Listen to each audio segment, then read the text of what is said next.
Welcome back, brothers and heretics, to Grimhammer. Tonight's story, we dive into lore of Typhus, the Traveler, the Herald of Nurgle. Before we get into madness, be sure to like and comment any videos and topics you want to see in the future. Be sure to subscribe for the Emperor. I want to thank you guys for the support. I've been absolutely killing it. Now, let's get into the madness. The air of Barbarous killed by degrees.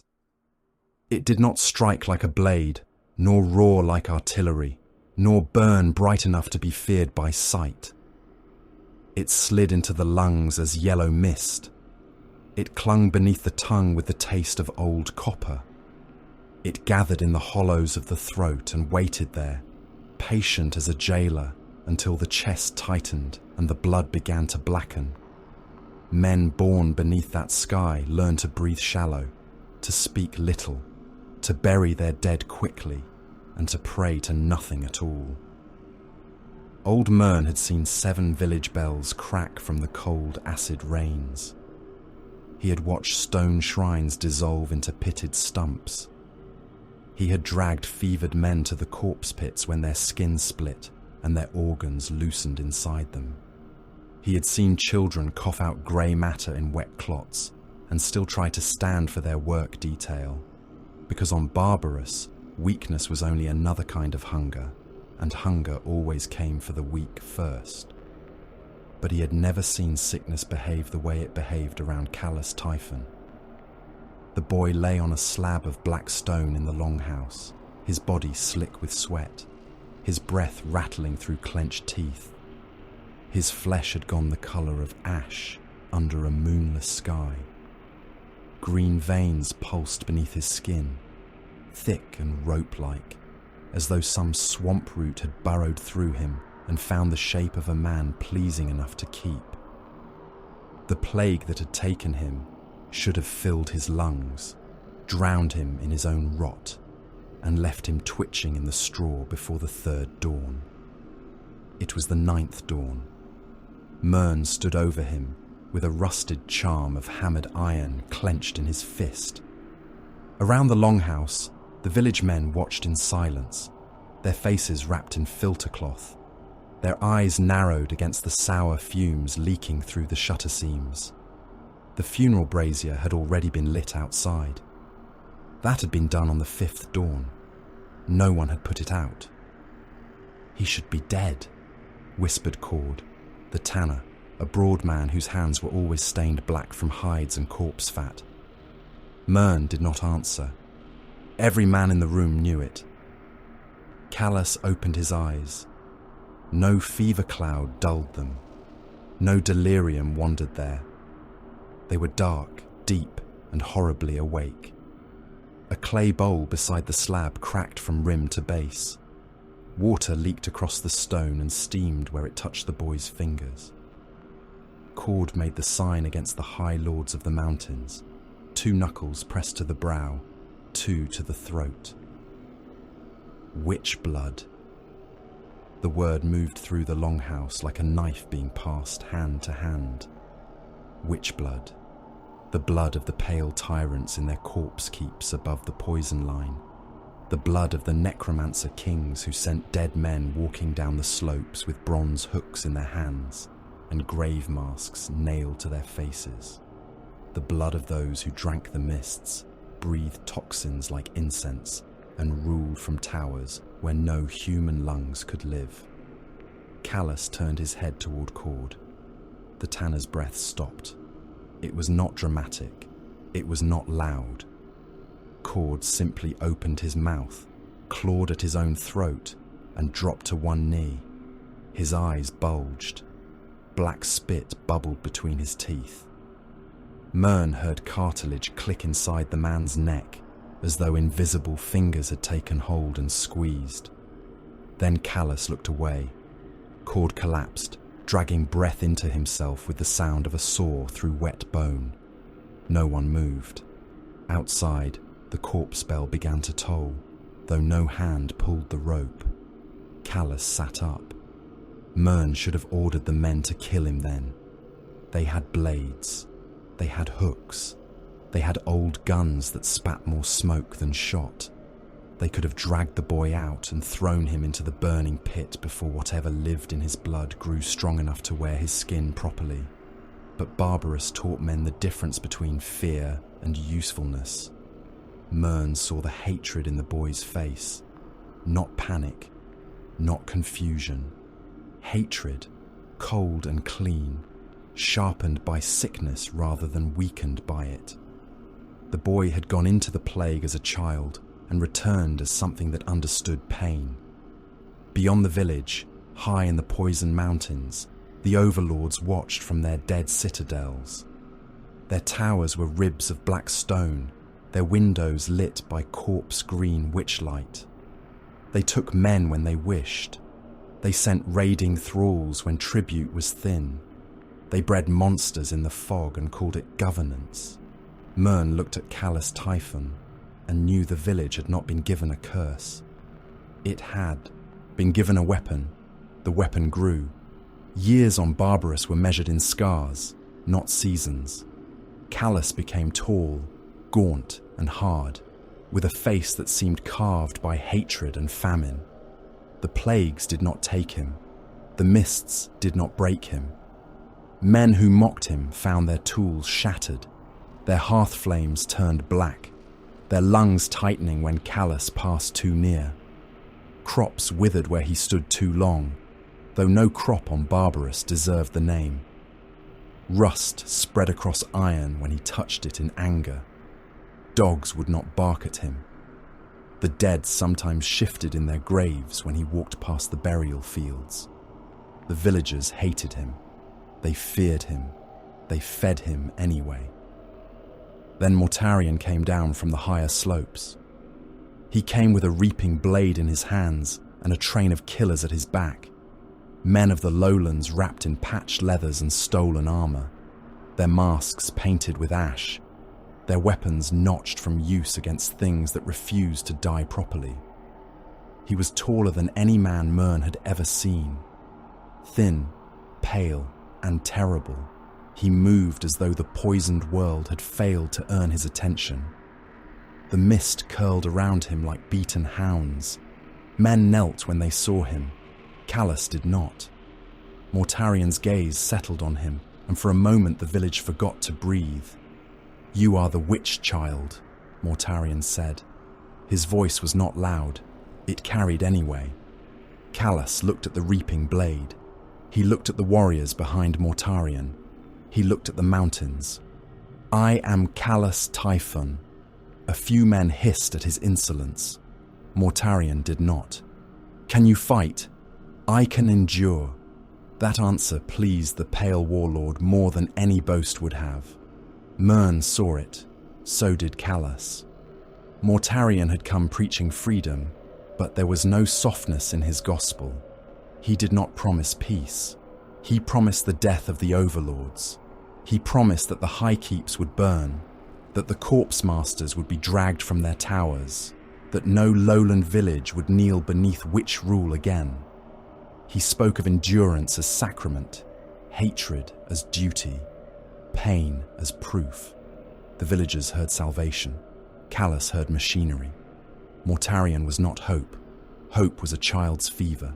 Mortarion was force-given flesh, a blade with a will, a symbol around which broken men would gather and become an army. Callus followed him. The first keep they stormed was called Folgast by the men who feared it, though the thing that ruled within had a name no human tongue could shape without bleeding. It squatted on a ridge above the breathable line. Its walls grown from black basalt and fused bone, its battlements slick with condensation that hissed when it struck flesh. Acid rain fell in sheets. Every drop that touched exposed skin smoked and left a white pit behind. Mortarion's rebels climbed through it anyway. They came with hooks, chains, scavenged rifles, axes, gas casks, and hate. Men fell before the gates, their masks eaten through, their eyes boiling in their sockets. Others stepped on them and climbed higher. The keep answered with corpse thralls, dead villagers taken from old raids and packed with alchemical filth.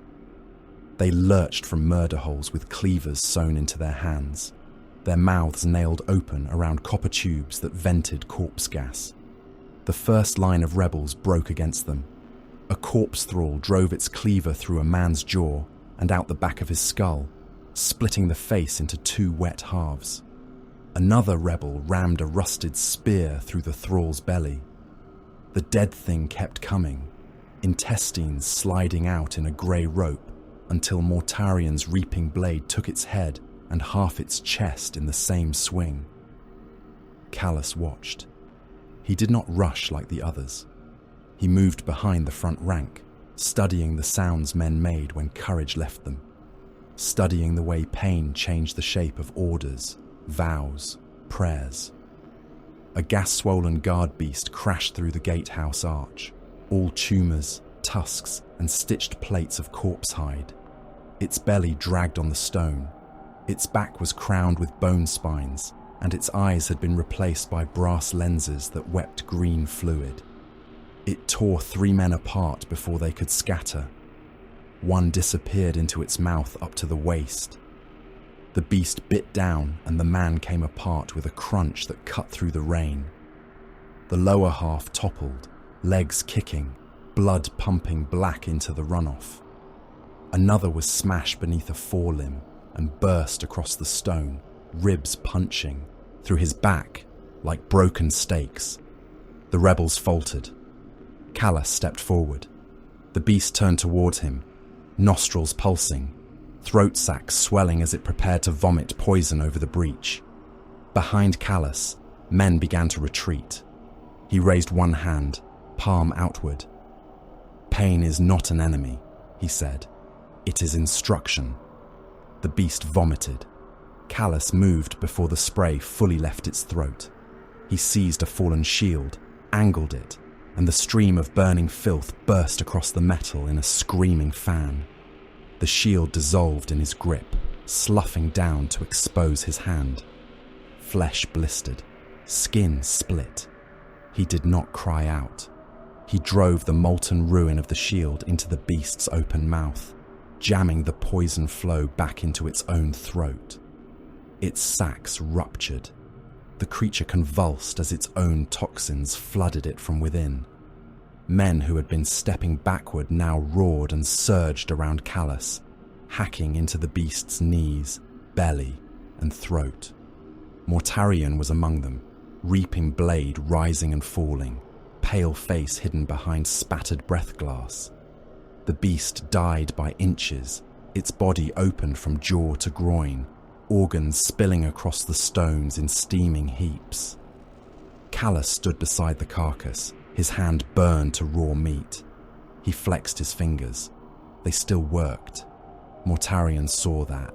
He saw the refusal to kneel to agony. He saw endurance. He did not see the pleasure hidden beneath it. Inside the keep, horror thickened. The Overlord's servants had made a chapel from human remains. Skulls mortared into walls. Spines bent into arches. Skins stretched across frames and painted with sigils that moved when no eye watched them directly. Thralls hung from chains, still alive despite missing limbs, their throats fitted with pipes that made them sing in bubbling tones whenever the wind passed through. The rebels killed everything. There was no mercy in Mortarion's war. Mercy was a luxury of clean worlds. Men with scythes and axes hacked down mutant retainers with swollen skulls and translucent skin. They dragged corpse artisans from their vats and beat them until they were red paste under their boots. They burned alchemical nurseries where pale things writhed in jars and clawed at the glass with too many fingers. Callus moved through it with increasing calm. A thrall in bronze scale mail lunged at Mortarion from a blind archway, its blade wet with venom bright enough to glow. Mortarion was turning, too late by the measure of a heartbeat. Callus looked at the thrall. Its throat folded inward. The thing dropped its blade and clawed at its neck. Its eyes burst, one after the other, wet pops beneath its iron brow. It collapsed before Mortarion completed his turn. Callus stepped over it and drove a knife through its temple, as though steel had killed it. Mortarion's gaze lingered. "Fast hands," the pale warlord said. "Slow enemies," Callus answered. Mortarion hated witchcraft. Every man who followed him knew it. The high tyrants of Barbarus had ruled by sorcery, by necromancy, by the foul bending of flesh and spirit. To Mortarion, the unseen hand was always the hand of a master. The warp, though he did not yet name it so, was the stench of chains. Callus bowed his head, just enough to look loyal. The lie settled between them like a seed in wet soil. They took the keep by nightfall, though night and day on Barbarus were only different shades of sickness. The overlord within emerged at last from its upper sanctum, tall and robed in stitched hides, its skull elongated beneath a crown of tarnished metal. It breathed the poison air unmasked. Its hands were thin, each finger too long, each nail curved like a surgical hook. Dead men rose around it in answer to gestures, and the chapel floor split open to vomit old corpses into the fight. Mortarion met it in the centre of the bone chapel. The duel was not graceful. It was butchery dressed as destiny. The Overlord's witchlight tore men apart behind Mortarion, peeling armour from bodies, turning blood into steam. Mortarion walked through it. His cloak burned, his armour smoked. He buried his reaping blade in the tyrant's ribs and dragged downward with both hands. The Overlord opened from sternum to groin. What spilled out was not entrails, but a knot of pale serpents, each one screaming with a human mouth. Mortarion crushed them under his boots until the stone was slick with milk-coloured slime. The rebels roared his name. Callus did not. He watched, the Overlord's blood creep across the floor toward him. It stopped at his boots. Then, slowly, it recoiled. After Volgast, other keeps fell. The lowlands changed. Villages that had once hidden their fires now lit pyres high enough to mark the horizon. Men came to Mortarion carrying farm tools, mining drills, flensing hooks, antique rifles, and grudges older than their fathers' bones. The army grew ragged and enormous. It smelled of sweat, leather, acid burns, and grave soil. Callus became one of Mortarion's closest blades, not because he loved him. Love was another weakness men invented to excuse obedience. Mortarion trusted him because Callus endured every march, every wound, every poison trial. He breathed where others choked. He stood where others fell. He spoke little, fought hard, and never questioned the necessity of slaughter. To Mortarion, that looked like loyalty. To Callus, Mortarion looked like a scent. Bodies stacked in the lowlands.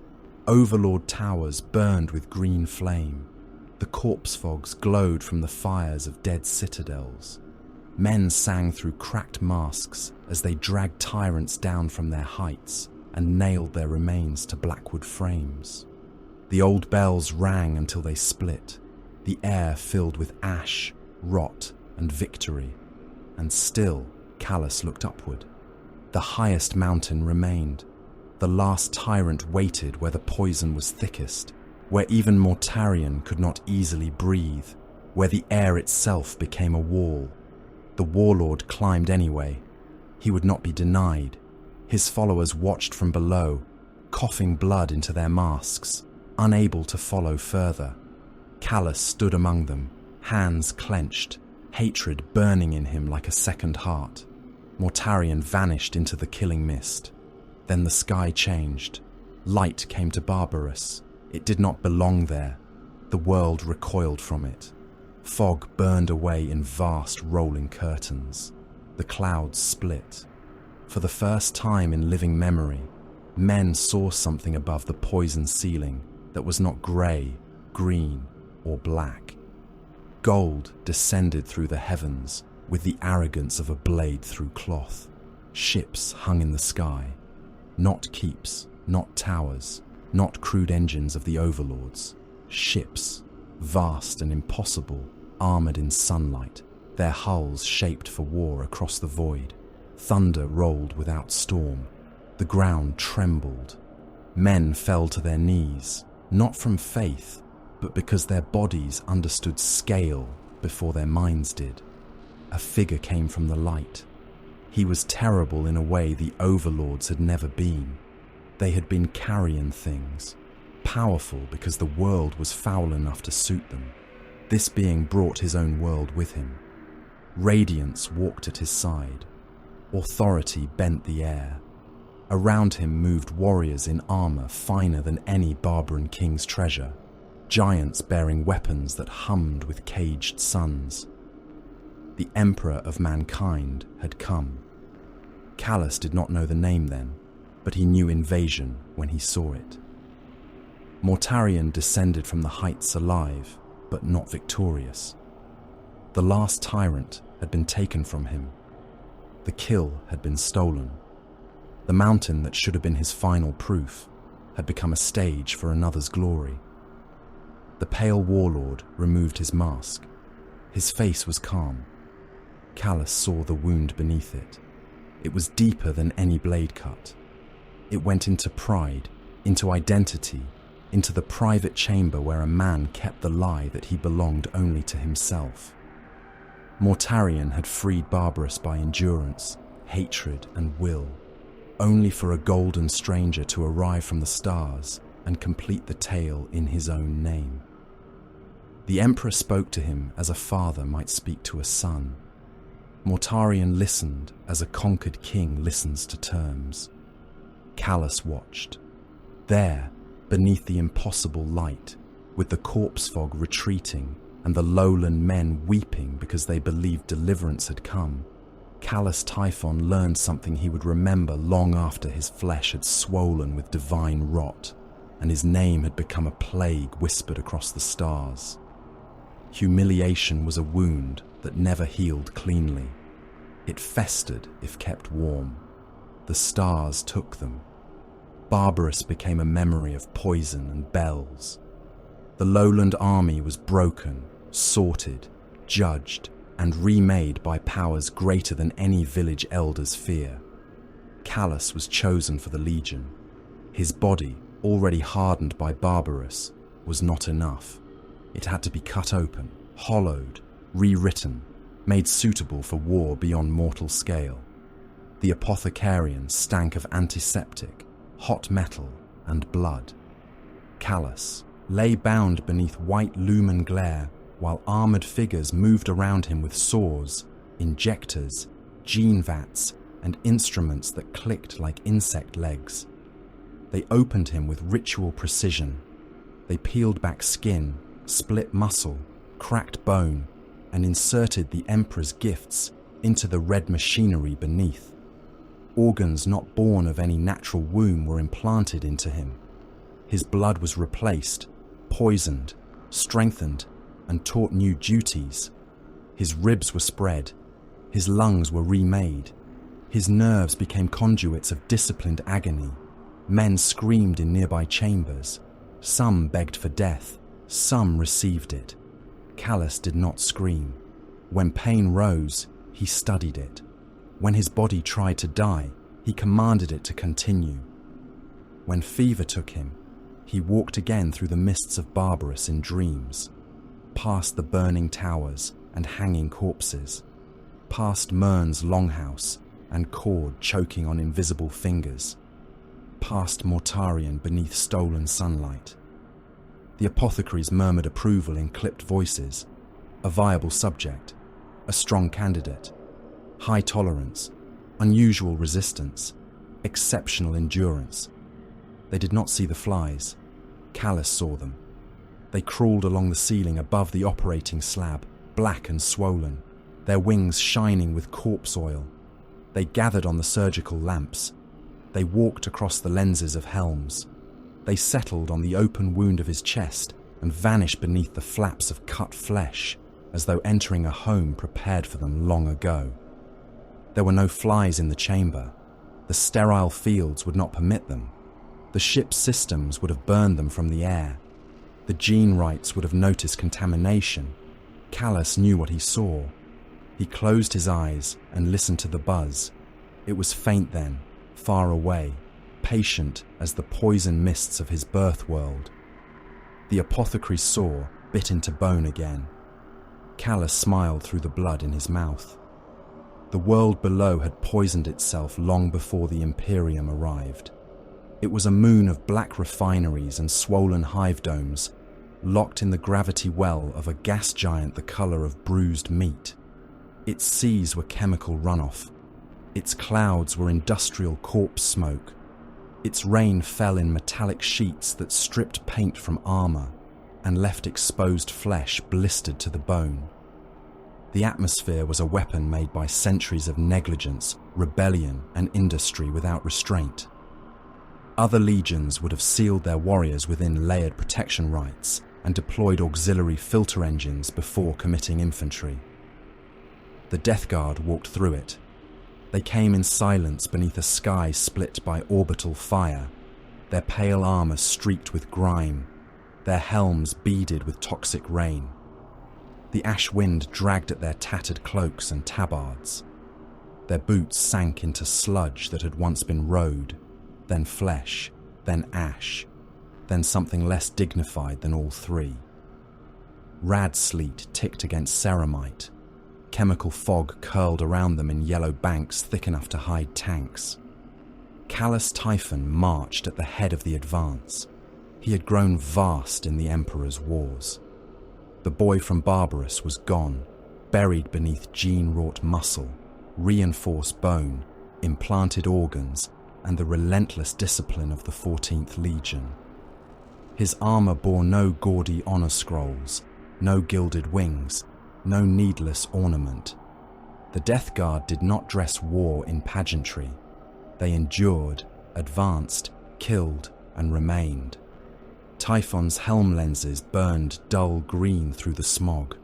Around him moved the warriors of his company, heavy-shouldered and blunt, their bolters locked across their breastplates, their chain blades hanging low, their war gear stained from campaigns where poisons had eaten the banners, but not the men beneath them. They looked less like conquerors than executioners sent by a patient grave.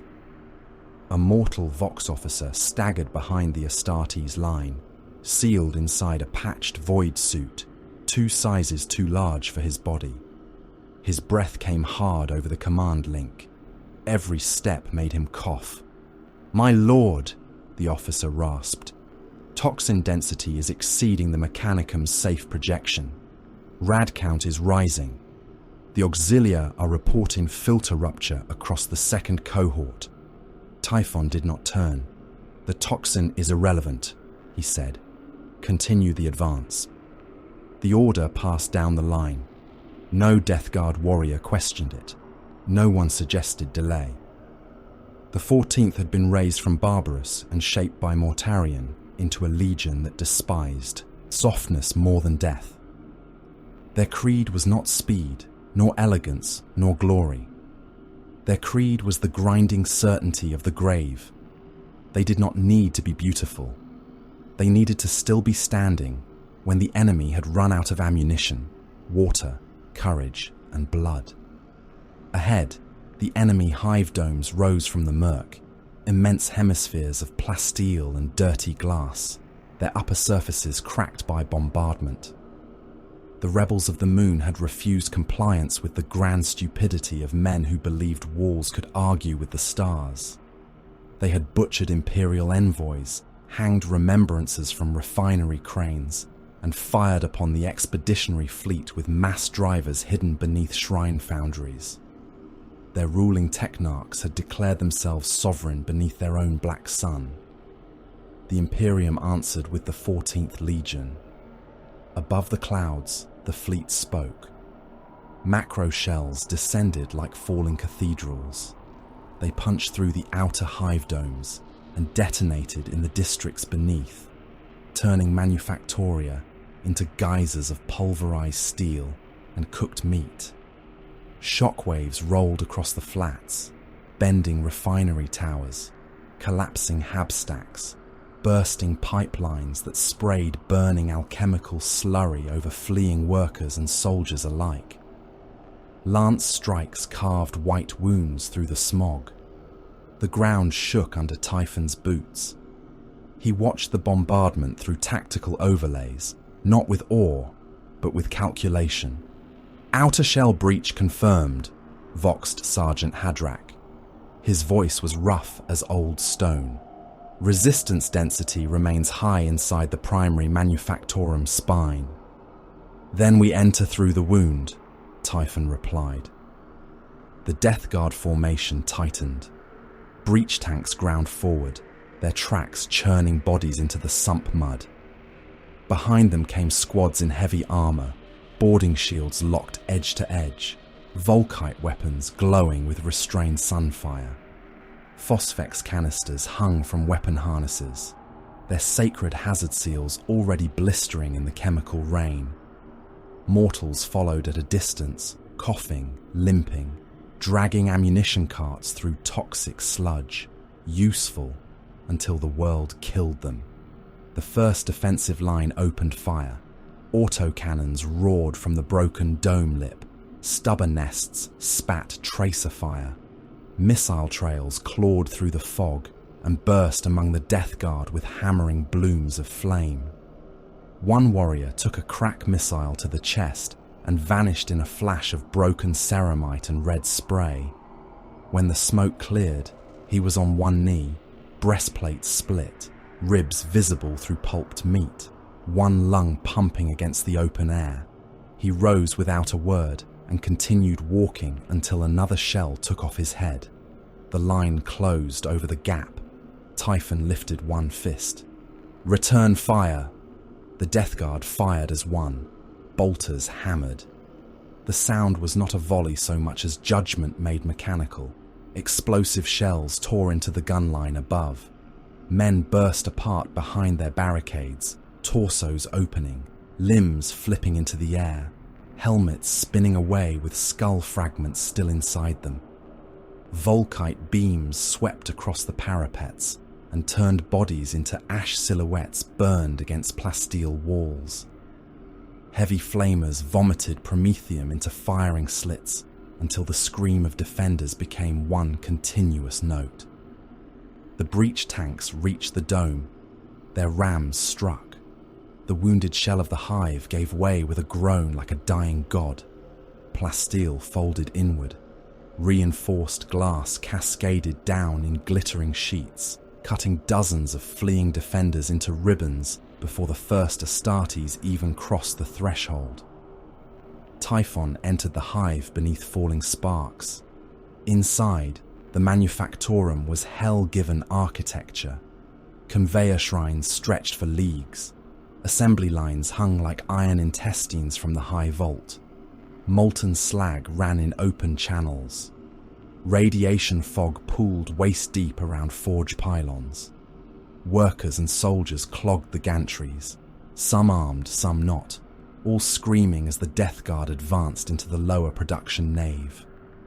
The rebels had built barricades from machine housings, corpse carts, and overturned cargo haulers. Behind them waited infantry in sealed coats, their masks painted with the sigil of the local technarchs. They fired in disciplined ranks. Las bolts slashed across Death Guard armor.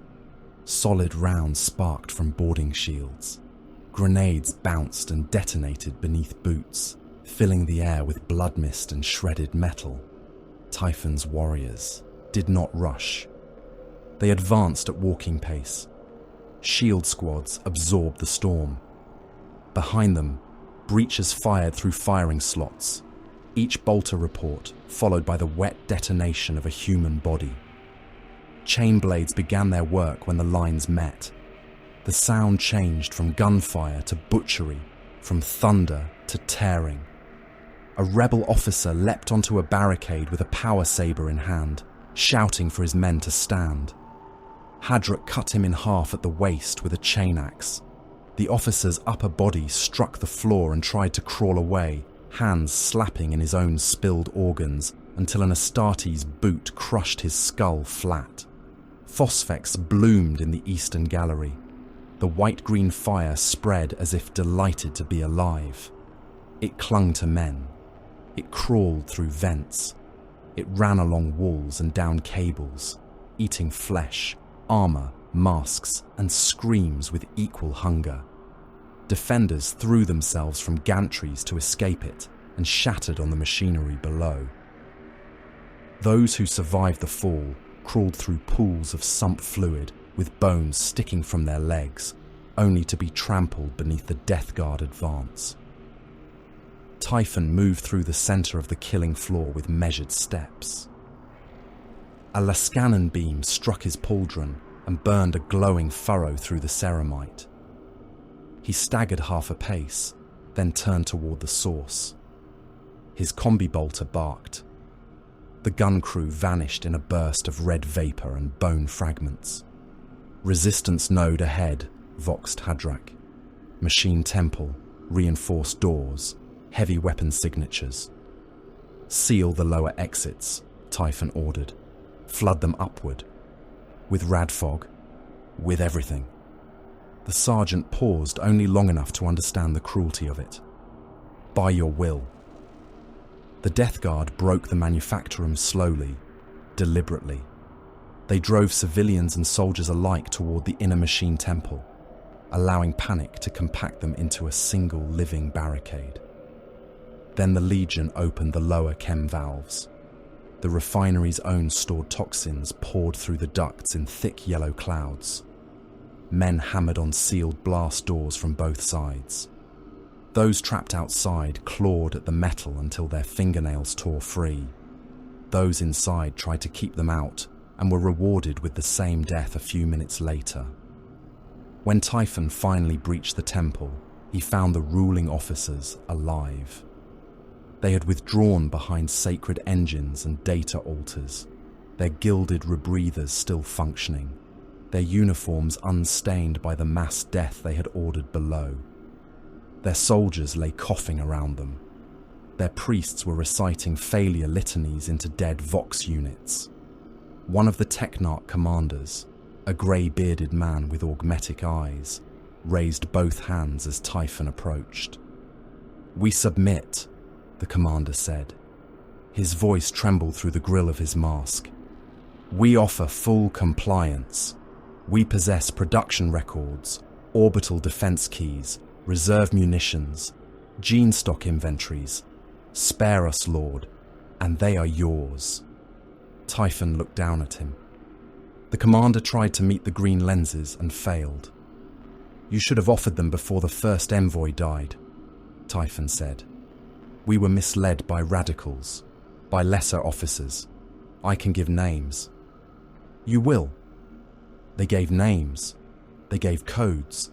They gave hidden routes into the second hive, access rights to sealed ammunition vaults, crop reserves, HAB census estimates, labor schedules, water reclamation diagrams, and the locations of medical stockpiles. Typhon listened to everything. He had their words recorded, cross-checked, and transmitted to the fleet. Only when their usefulness was exhausted did he kill them. Not with fury, not with spectacle. He ordered them lined against the water recycler towers in the central concourse. The surviving population, those not burned, suffocated, irradiated, trampled, or rendered into red paste by the advance, were forced to watch from behind ranks of Death Guard. The commanders knelt in their fine uniforms, stripped of masks so they could taste the air they had made. Typhon walked the line with a bolt pistol. Each shot was a small apocalypse at close range. Heads burst. Brains slapped wetly across the recycler housings. Teeth clicked across the floor like dropped seeds. One commander tried to pray. Typhon let him reach the final word before firing through his mouth and painting the tower behind him with the contents of his skull. When it was done, he addressed the survivors. "You mistook defiance for strength," he he said. Strength is what remains when defiance has bled itself empty. Your water flows by imperial permission. Your air circulates by imperial permission. Your children will labor by imperial permission. Remember these men when you drink. No one answered. That was wisdom. The moon fell in less than a month. Not by glorious charge, not by elegant maneuver, by suffocation, attrition, bombardment, corridor murder, and the breaking of systems that kept men alive. Typhon directed each phase with graveyard patience. He spent lives where lives brought progress.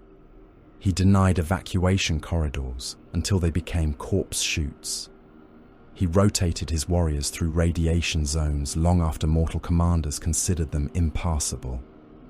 He made endurance into strategy, cruelty into arithmetic. Mortarion watched. The Primarch came to the conquered moon after the final hive submitted, descending from the storm in a gunship scarred by war. The Death Guard assembled in the Manufactorum's central concourse, their armor stained black by soot and dried blood, their ranks silent beneath hanging chains and shattered machine icons. Mortarion strode before them, pale and immense, his reaping blade in hand, his presence colder than the rad rain. The Death Shroud followed in silence, hooded and masked, grave wardens to a living death. They watched everyone. They especially watched Typhon. Mortarion stopped before him. You broke them, the Primarch said. They were already breakable, Typhon replied. I found the pressure. A faint rasp came from one of the Death Shroud. Amusement, perhaps, or warning. Mortarion's eyes remained fixed on Typhon. You understand war as endurance. I learned from Barbarous. As did I. The words should have been brotherhood. Instead, they carried the weight of shared poison. Mortarion turned to the assembled warriors. Callous Typhon has shown the virtues of this legion. Patience, severity, contempt for weakness, refusal to die where lesser warriors would rot. He has carried my will through fire, toxin, and treachery. The concourse was silent. Even the wounded seemed to hold their breath. He will serve as first captain of the Death Guard. No cheer followed. The 14th did not cheer as other legions did. Bolters struck breastplates once in salute, a single thunderclap of ceramite and iron. Typhon bowed his head. My lord. Mortarion stepped close enough that only Typhon and the Death Shroud could hear him. Do not mistake favor for indulgence. Typhon looked up. I would not insult you by expecting it. For a heartbeat, Mortarion studied him as he had once studied the witch child in the lowland village. Then he moved on. The Death Shroud lingered. Their masks gave nothing away, yet Typhon felt their suspicion like cold blades at his back. They respected the kill tally. They respected the victory. They respected endurance. But they sensed something in him that did not kneel, not truly. They were Mortarion's silent guardians, and their instincts were honed on treachery before treachery had a name large enough to contain what was coming. Typhon let them watch. He had been watched all his life. That night, aboard the flagship assigned to his command, Typhon stood in a sealed ritual chamber while the Legion's oaths were renewed. Incense coiled through the air, bitter and thin. Iron censers swung from chains. Names of the dead were intoned by warrior priests in voices like stones dragged over bone. The creed of the 14th filled the chamber. Endure, advance, accept no weakness, bend to no witchcraft. At the last phrase, the thing inside Typhon stirred. Not a voice, not yet. A pressure behind the eyes, a heat in the blood, a memory of invisible fingers closing around a Tanner's throat. The lumen strips flickered. A bronze oath bowl trembled on its chain.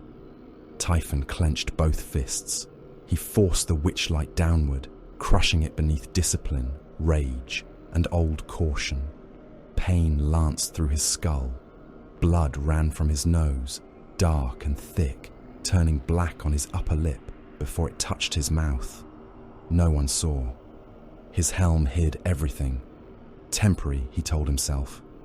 Every chain was temporary if one lived long enough to rust it. Soon after came the Terminus Est. It waited in void dock like an executioner, too vast for any scaffold.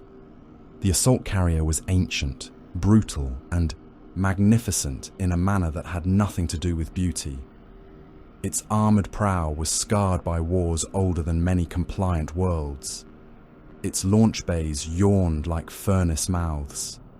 Its macro-cannon batteries lined the hull in solemn rows, each capable of reducing a city to a funeral plain. Its engines burned with a caged, sullen light.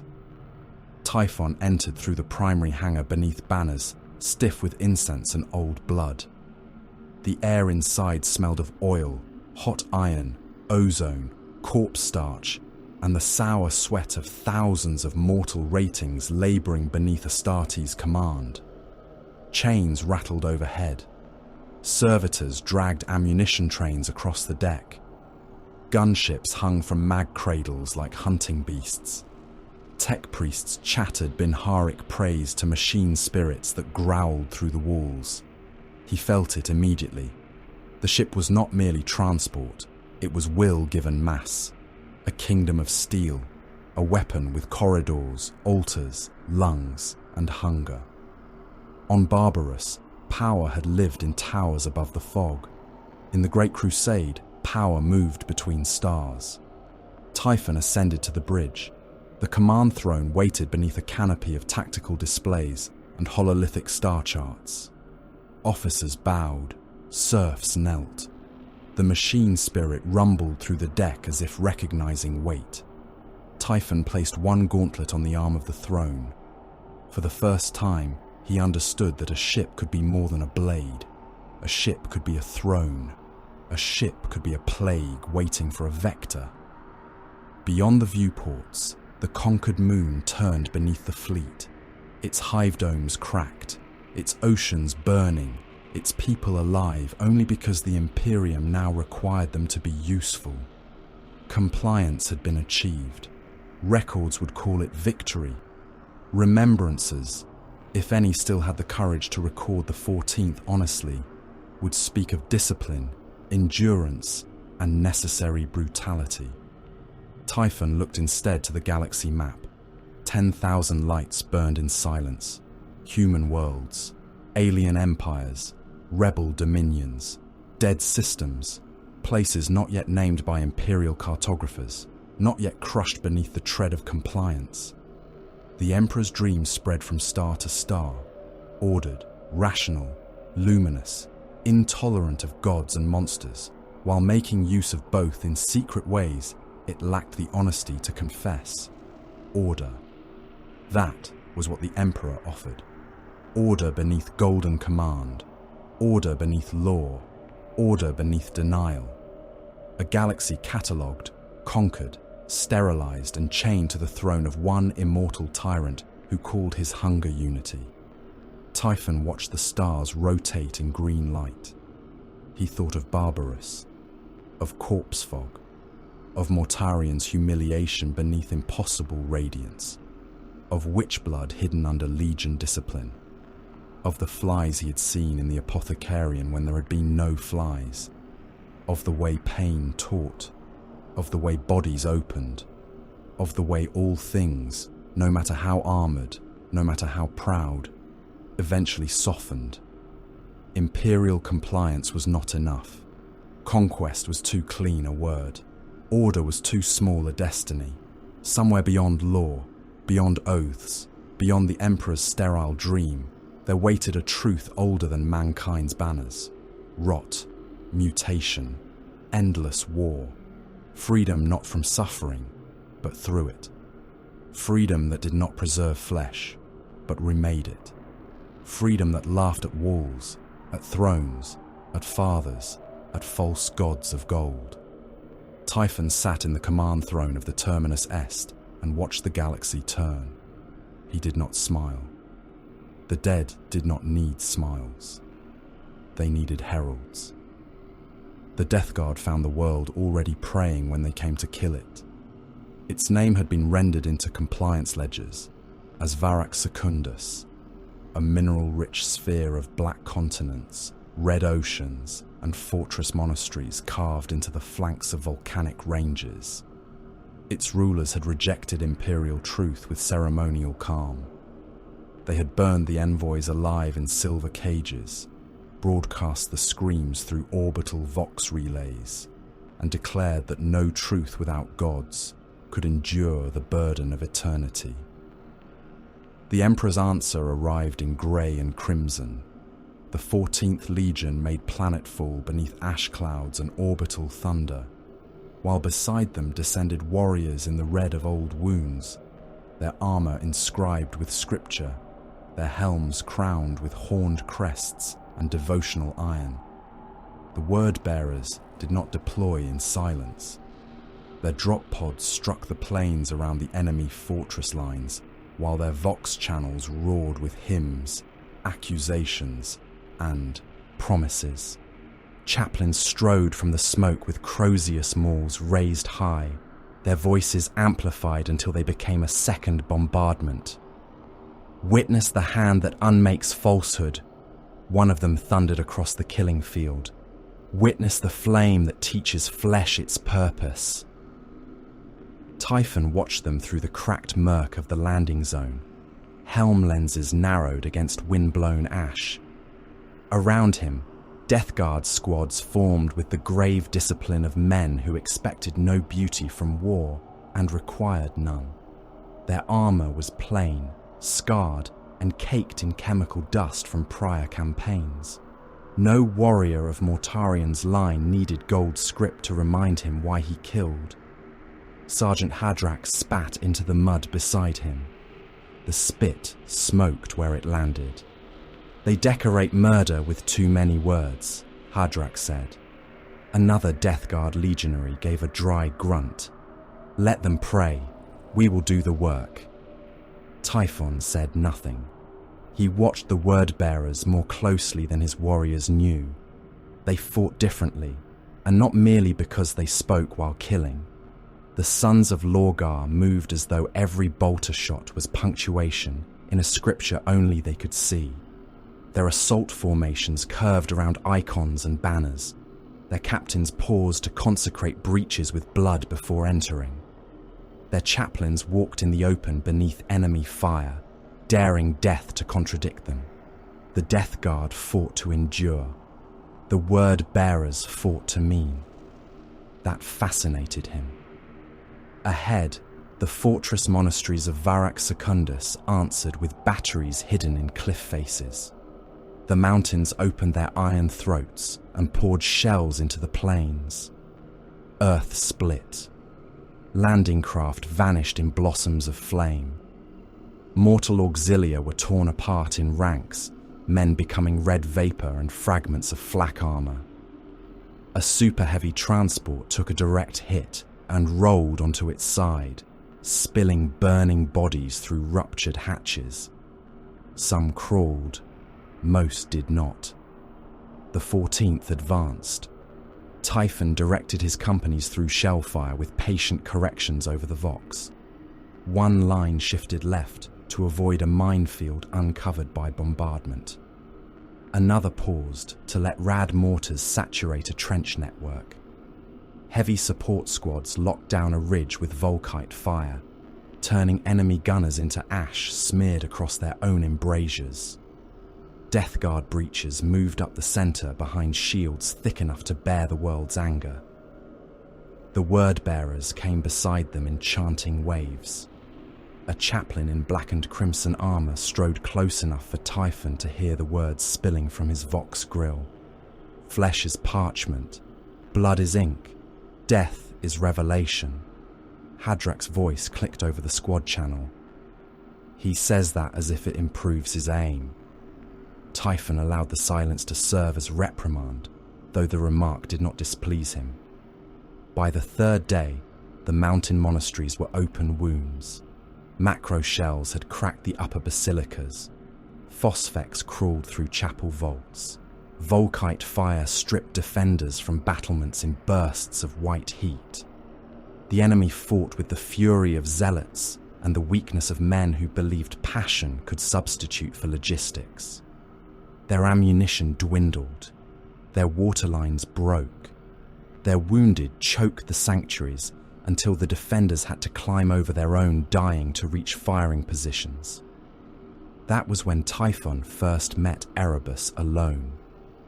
The word-bearer awaited him in the remains of a conquered reliquary, where shattered statues lay across the floor like executed saints.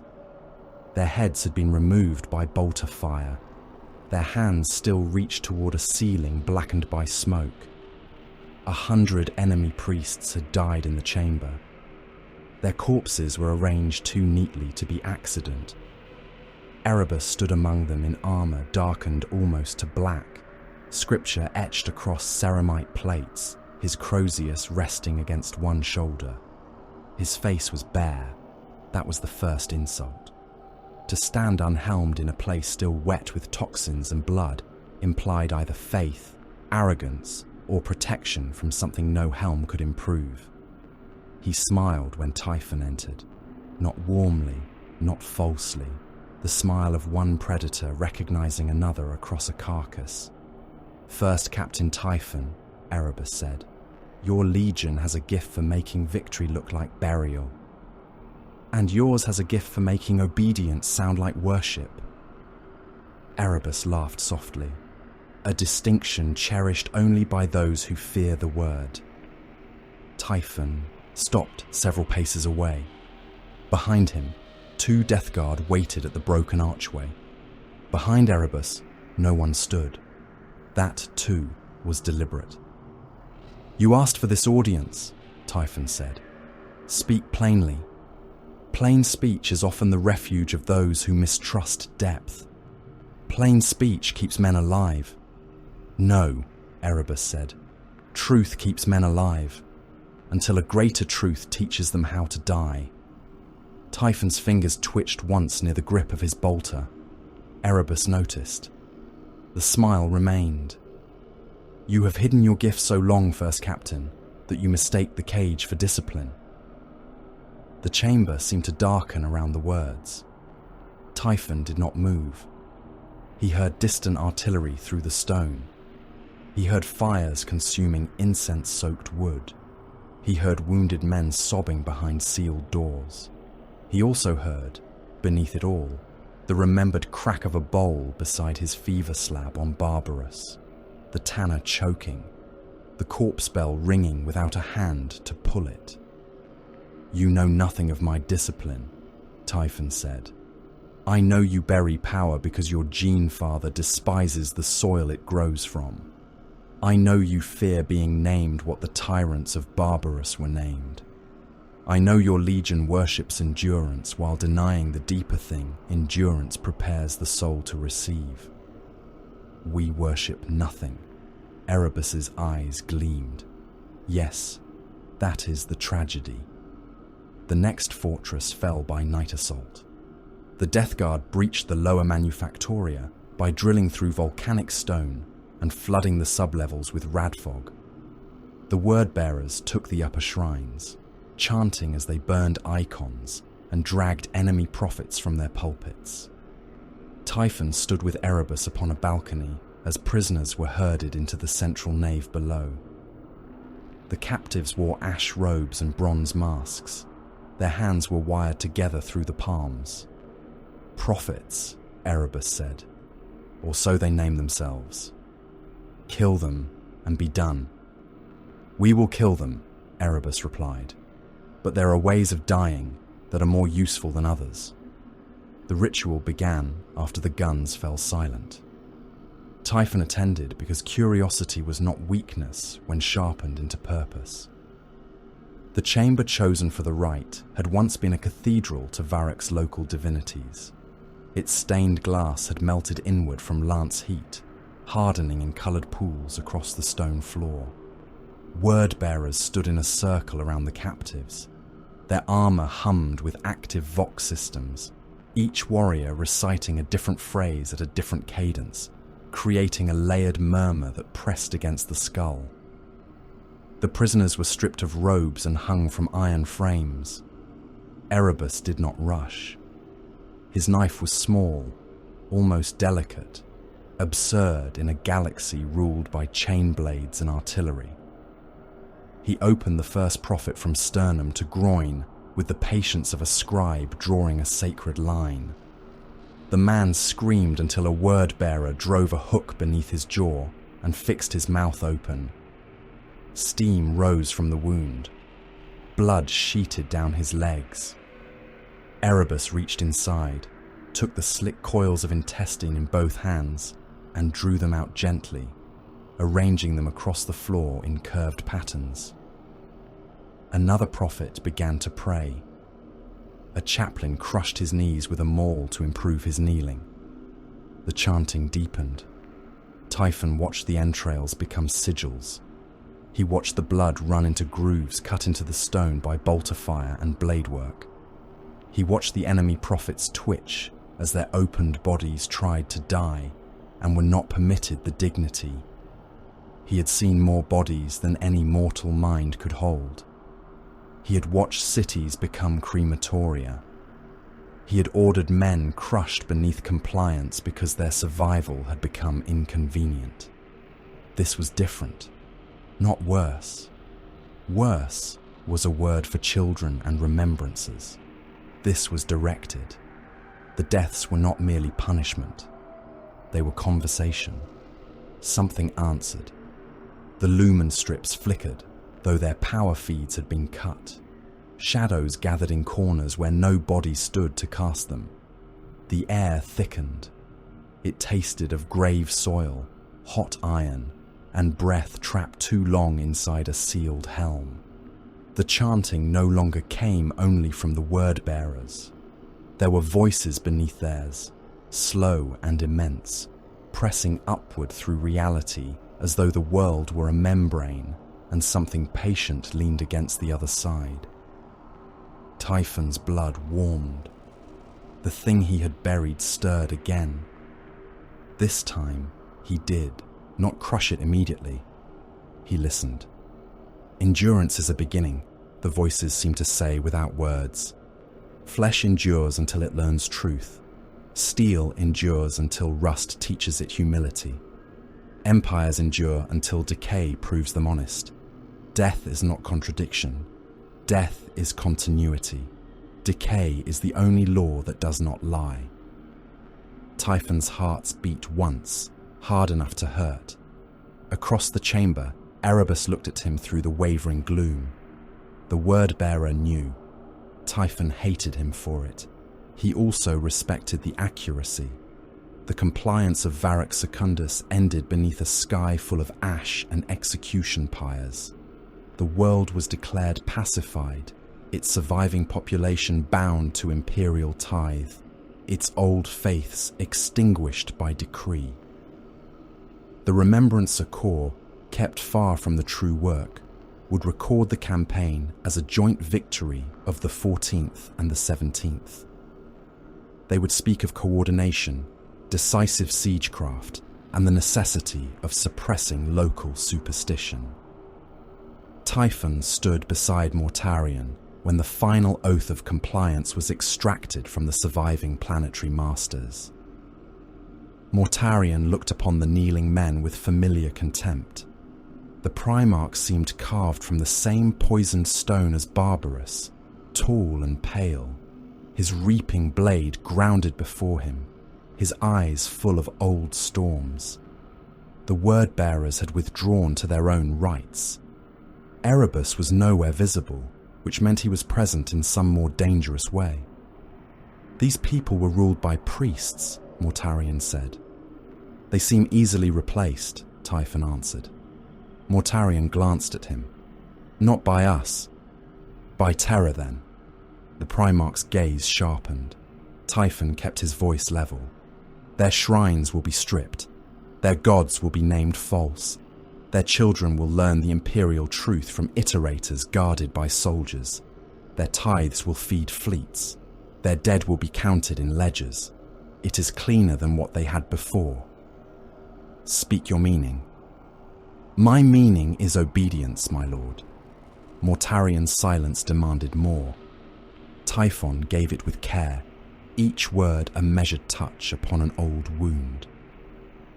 Barbarous taught us that masters always name their rule necessary. The overlords called it birthright. Terror calls it unity. The Emperor robbed you of the final height and named it rescue. Now he robs worlds of their gods and names it truth. Mortarian's hand tightened around the haft of his blade. The anger was small, well hidden. But Typhon saw it. He had been watching that wound since the light first descended through Barbaros's clouds. You presume much, Mortarian said. I remember, my lord. That was safer than apology. The Primarch turned back to the kneeling rulers. Memory is useful only when it sharpens. Then I will keep mine sharp. The next campaign was smaller by imperial measure, though billions died before its end. It took place on an agri-industrial world whose name Typhon forgot before the fires cooled. The rebellion there was not strong. It was not even organized at first. A resistance cell had survived the initial compliance sweep, a handful of former officers, refinery workers, and militia remnants hiding in the drainage warrens beneath the capital hive. Hadrak requested permission to flood the warrens with nerve gas and conclude the matter. Typhon refused. He allowed the cell to breathe. Over the following weeks, they sabotaged a Prometheum conduit, killed 2 tax assessors, bombed a grain tithe convoy, and broadcast crude promises of liberation through hijacked Vox towers. The planetary population heard them. Fear moved first, then whispers, then hope, small and feverish, passed from hab block to work gang to ration queue. The people began to believe resistance had a pulse. Typhon waited until the infection spread. Then he cut it open. The Death Guard struck at dawn by local reckoning. Not from orbit, not with bombardment. Typhon wanted witnesses. His warriors descended into the warrens with flamers, chem munitions, and chain blades. They drove the resistance upward through maintenance shafts and sewage arteries, herding them toward the central plaza where thousands of civilians had been assembled under guard. The rebels emerged coughing, bloodied, half-blind from gas. Some tried to fight. Bolter fire turned them into meat. One man raised a banner made from a work cloak and a broken pipe. Hadrak shot both his legs off and left him alive long enough for the crowd to see him crawling.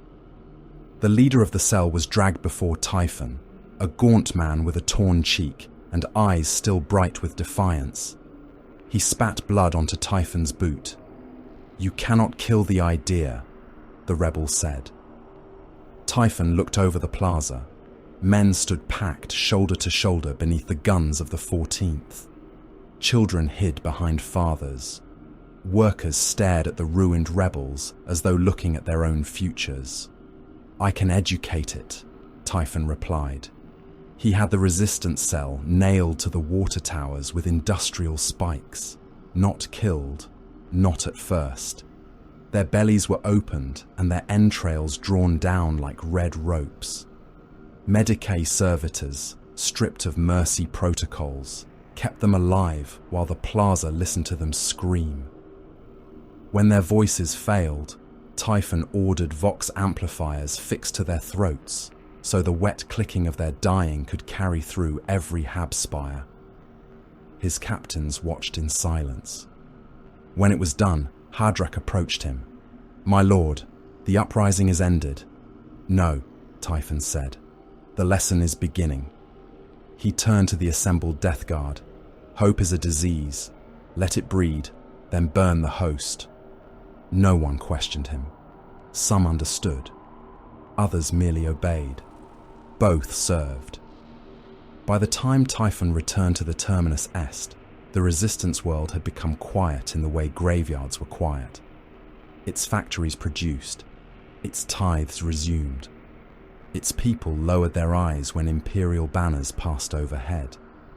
Compliance had entered their bones, yet Typhon found no satisfaction in it. The Emperor's Imperium consumed worlds and called the hunger rational. It denied the warp while using navigators to sail it. It denied gods while demanding reverence for a golden master whose word bent primarchs and remade mankind by decree. It denied death while feeding generation after generation into crusade fleets, hive manufactoria, void wars, and alien suns. It named sacrifice noble only when sacrifice belonged to others. The hypocrisy stank worse than barbarous. The word-bearers at least had the decency to kneel. In the sealed chamber aboard the Terminus Est, Typhon knelt alone. No banners hung there. No legionary witnessed him. No chaplain spoke. The walls were black iron. The air was stale, recycled, faintly damp. Beyond the chamber, the ship's engines pulsed through the deck like slow hearts. He had ordered the machine spirits to seal the Auspex feeds and silence the internal vox. His helm rested on the floor before him. Blood had dried beneath his nose from the last time he forced the witchlight down. It came more often now, not uncontrolled, never uncontrolled, but stronger, as if the cage had begun to understand rust. Typhon did not pray to a name. Not yet. Names were boundaries, and what he sensed beyond thought was too vast to deserve one so early. He knelt before an idea, before the truth hidden in every corpse, every failing empire, every infected wound, every breath drawn in defiance of inevitable rot. He knelt before decay as revelation, not weakness, not ending, a generosity the Imperium was too frightened to understand. Endurance was not the highest virtue. Transformation was. Something ticked against his gauntlet. Typhon looked down. A fly stood upon the back of his armoured hand. It was fat, black, and glistening, its wings trembling with a sound almost too soft for even transhuman hearing. There should have been no insect aboard the chamber. The air scrubbers were pure. The void ship's systems devoured contamination. The Terminus Est tolerated no vermin unless ordered otherwise. The fly cleaned its forelegs. Typhon watched it for a long moment. Then he closed his fist around nothing. It had already vanished. In the silence that followed, he heard again the layered chanting from the broken cathedral, the voices beneath the word-bearers, the patient pressure behind reality. He thought of Mortarian's bitterness, of Erebus smiling amid opened prophets, of the Emperor's light burning the mists from Barbarus and calling theft salvation, of the galaxy turning in green hololithic fire, waiting to be infected with truth. He bowed his head, not in submission, in promise. I will not be contained by my father, my legion, or the false Emperor's dream. The stars above Istvan III were hidden behind warships. They gathered in ranks beyond mortal counting, prows angled toward the world below, engines burning like censers in the dark. Battle barges, strike cruisers, grand cruisers, mass conveyors, ammunition hulks, carrier vessels, mechanicum forge tenders, and black-bellied bombardment platforms drifted in terrible procession, their hulls vast enough to drown cities in shadow. Vox traffic crawled between them in encrypted bursts. Targeting runes blossomed and died across hololithic displays. Gun decks loaded in ritual silence broken only by the clank of shell hoists and the wet chanting of lobotomized servitors. The galaxy had known war since mankind first looked up and mistook the stars for promise. It had not yet learned treachery on this scale. Aboard the Terminus Est, Callous Typhon stood within the strategium and watched the planet turn beneath layers of fleet projection.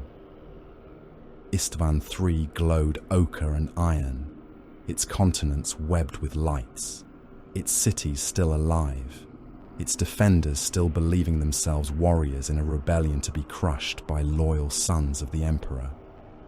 In truth, the world had already become a butcher's block, and the hands descending toward it bore the marks of brothers. Around Typhon, the ship prepared for atrocity. Virus warheads moved through the lower munition decks on adamantium rails, each cylinder sealed in warded casings and attended by red-robed magi whose mechanical limbs clicked in patterns of invocation and restraint. Gun servitors chained into loading pits murmured kill litanies through slack mouths. Mortal ratings dragged ordnance carts past corpse starch dispensers and chapel alcoves, careful not to look too long at the hazard sigils. A single cracked vial, a single failed seal, a single moment of incompetence, and entire decks would become wet charnel. Typhon approved of the efficiency. Across the fleet, officers spoke of genocide with calm voices. They named it compliance. They named it purification. They named it the necessary removal of unstable elements within legions now pledged to Horus Lupercal. The words mattered to men who feared the shape of what they were doing. Typhon had no need of them. Loyalty to the Emperor was a tumor seeded through the legions by habit, sentiment, and blindness. Horus had given the order to cut it out. A surgeon did not mourn the rot he excised. He only cursed when the blade missed something. The hololith shifted. Legionary disposition markers pulsed across the surface of Istvan III. Sons of Horus, Emperor's children, World Eaters, Death Guard. Loyalists from each legion had been committed to the ground war, placed in kill zones beneath the pretense of honor and necessity. They had descended in drop pods, gunships, and assault landers, full of faith in commanders who had already condemned them. Typhon's gaze paused on the rune, identifying Nathaniel Garrow. Battle captain, Death Guard, honored, reliable, infected by duty. The word came to Typhon unbidden and amused him. Infected. Garrow was a weapon of fine temper, rigid and clean, and tragically convinced that law and loyalty were the same thing as truth. Typhon had watched him in council chambers, watched the way his jaw tightened when orders curved too close to dishonor, watched suspicion gather behind disciplined eyes. Garrow was not stupid. That made him more dangerous. A fool could be steered by pride. A butcher could be baited with blood. An ambitious man could be fed promise until he choked on it. An honorable man required a knife in the dark. Ignatius Grulgor would serve. The man had the right kind of hatred. Crude, obvious, eager for sanction. He resented Garrow with the sour devotion of an inferior warrior who understood the difference between rank and worth, but blamed the wrong man for it. Typhon had placed him where pressure would find him. The Eisenstein would carry Garrow. Grulgor would be close enough to act when uncertainty became fracture. If Garrow hesitated, Grulgor would end him. If Garrow spoke treason against Horus, Grulgor would silence him. If Garrow proved loyal to the wrong master, Grulgor would make loyalty bleed. Typhon had arranged the pieces with care. He preferred plans that allowed lesser men to believe their hatred was their own. A vox chime sounded from the command dais. The bridge crew fell quieter, as though silence could become armor. The image of Mortarion resolved above the hololith, tall and pale, the lines of his face cut deep by contempt and old venom. Around him, the strategium of his own vessel shuddered with distant preparation. First, "Captain," Mortarion said. "My lord." The War Master's command is confirmed. The purge begins on his mark. Typhon bowed his head. The loyalist elements are committed. Garrow, on the Eisenstein, watched. Mortarian's eyes narrowed slightly. He is a stubborn one. He mistakes stubbornness for virtue. That does not make him less mortal. Do not underestimate him. Typhon held the Primarch's gaze. I underestimate nothing that may yet require killing.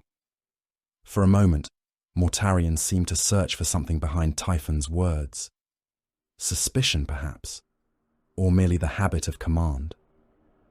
The Primarch distrusted sorcery, hidden motives, ornate speech, and anything that resembled the tyrants of Barbarous. Typhon gave him endurance, obedience, and results. The rest remained buried. See that nothing escapes, Mortarion said. As you command. The hololith died. Typhon looked back to Istvan III. The War Master's mark came without thunder. A rune shifted from amber to crimson. Across the fleet, the first virus bombs fell. They descended through atmosphere in silent arcs, their casings bright with re-entry fire. For several heartbeats, they were beautiful. Then they opened. Death spread faster than thought. The Life-Eater virus ate the world in invisible bloom. It moved through streets, bunkers, trenches, hab blocks, manufactoria, command bastions, and open plains with perfect appetite. Flesh betrayed itself first. Men running beneath the sky collapsed mid-stride as their lungs liquefied inside sealed armor. Blood frothed from rebreather valves. Eyes dissolved behind visor glass. Skin sloughed from faces in grey sheets. Astartes clawed at their helms, not because they could remove the death, but because instinct screamed louder than discipline while their organs turned to slurry. Typhon watched through magnified picked feeds taken from dying servo skulls. A loyalist world eater beat his fists against a bunker door until his gauntlets cracked, then sagged as the virus reduced the meat inside his armor to soup. An Emperor's Children warrior staggered through a plaza, screaming without sound, his throat already gone, both hands trying to hold his abdomen together while the contents poured through his fingers. Death Guard loyalists endured longer. They always did. Some kept walking after their skin had split. Some fired blindly at shadows while their lungs filled with black foam. One warrior knelt in the street, drew his combat blade, and cut his own throat rather than drown inside his helm. The virus did not care. It loved all flesh equally. Cities became vats. Streets filled ankle-deep with biological sludge. Civilians died in stacks where panic pressed them against transit gates and sealed shelters. Soldiers vomited themselves hollow behind barricades. Horses, vermin, fungal growths, sump beasts, workers, priests, rebels, loyalists, traitors too slow to evacuate marked zones, all of them softened, burst, and ran together. The world exhaled a stink so vast that the Terminus Est recorded atmospheric chemistry changing in real time. Typhon felt no joy. Joy belonged to the Emperor's children. Rage belonged to the World Eaters. Pride belonged to Horus and those still young enough to require mirrors. Typhon felt certainty. If a warrior survived such judgment, then he had been proven by more than oath.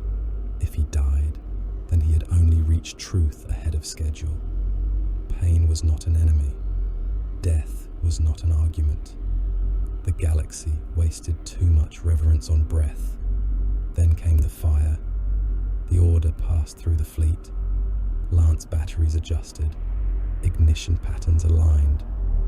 The atmosphere of Istvan III had become a world-sized fuel cloud, bloated with vaporized organic matter. The first lance struck the upper winds like a spark to Prometheum. The planet burned. Fire rolled over continents. It raced through streets filled with dissolved bodies, through trenches where armor had become tombs, through cathedrals and bunker mouths and broken plazas. Towers vanished inside flame fronts taller than mountains. Oceans of putrefied biomass ignited. Every city became a crematorium. The picked feeds died one after another, each closing on an image of total incineration. Helms melting around skulls, hands raised against impossible light, banners curling into ash. On the bridge of the Terminus Est, mortal serfs wept quietly. Typhon let them. Fear sharpened labor. Hours passed in the red glow of a murdered world. Then the alarms began. Not battle alarms at first. Smaller, irritating, augur inconsistencies, unscheduled thrust signatures, vox ghosts, a damaged frigate burning hard through debris shadow, engines overstressed, vector erratic but purposeful. The icon sharpened above the strategium table. Eisenstein. Typhon stared at the rune. For the first time since the bombardment began, something within him shifted from certainty toward anger. "Confirm," he said. A mortal augur officer hunched over his console, fingers shaking as he dragged data from static. "My lord, vessel identification repeats as Eisenstein. Severe damage. Atmosphere leakage across multiple compartments. Drive signature unstable. She is attempting to break formation." Hadrak stood at Typhon's right, silent and rigid. Typhon's voice lowered. "Open Vox to the Eisenstein." Static answered. Screaming rode inside it. Then fragments of command traffic. Garrow's voice cut through for the span of 3 words before encryption swallowed it. Typhon's gauntlet closed around the rail of the hololith dais. Metal groaned. "Where is Grulgor?" No one answered quickly enough. Typhon turned his head. The augur officer swallowed. "Unknown, my lord. Internal communications from the Eisenstein are fragmented. There are signs of fighting aboard." "Signs?" Typhon repeated. The officer flinched. Across the tactical display, the Eisenstein accelerated. Typhon's calm cracked, not into loss of control, but into something colder and more focused. Garrow had lived. Grulgor had failed. A loyalist captain with knowledge of the Purge was running for the void, and beyond the void lay terror. "Bring us about," Typhon said. "All batteries to pursuit readiness. Launch attack craft. Wake the torpedo decks." The Terminus Est moved. Its engines flared, dragging the ancient assault carrier through the fleet like a predatory continent. Debris from the bombardment drifted across its path. Shattered lander wings, dead gunships, armoured corpses, fragments of orbital platforms, frozen bodies spinning with arms outstretched as though still pleading. The ship's prow smashed through smaller wreckage without deviation. Void shields shimmered as particles and corpses burned against them. The Eisenstein fled ahead, wounded and defiant. She bled atmosphere from rents in her hull, long white streams freezing into crystal behind her. Bodies spilled from ruptured compartments, mortal crew and Astartes alike, tumbling into space amid tools, bolter casings, broken doors, and prayer parchments. Her engines pulsed unevenly, coughing light. She should have died. She did not. Typhon hated that. "Macro batteries," he ordered. "Fire." The Terminus Est spoke with city-killing guns. Shells the size of hab blocks hurled through the void, their passage marked by brief ignition flares and targeting ghosts. They crossed the debris field like iron judgments. The first salvo bracketed the Eisenstein, close enough that the shock of near passage tore plating from her flank. The second caught a debris cluster and turned it into a storm of molten fragments that hammered across the frigate's shields. Attack craft launched from the Terminus Est in shrieking swarms. They poured from the hangars like murder flies, gunships and interceptors and boarding craft, engines burning blue-white against the black. The Eisenstein's point defense answered. Flak burst among the attackers. Lascanon beams cut through flight paths. A Death Guard assault boat vanished in a silent bloom, its occupants reduced to red crystals and spinning ceramite. Another reached the frigate's defensive envelope before a turret shredded it from nose to tail, spilling warriors and fire into the void. On the bridge, the recoil of the main guns rolled through the deck. Mortal crewmen were strapped into their stations, but straps did not save the weak. One serf burst apart when a ruptured pressure conduit slammed him against a cogitator bank, his skull breaking open and spraying grey matter across targeting screens.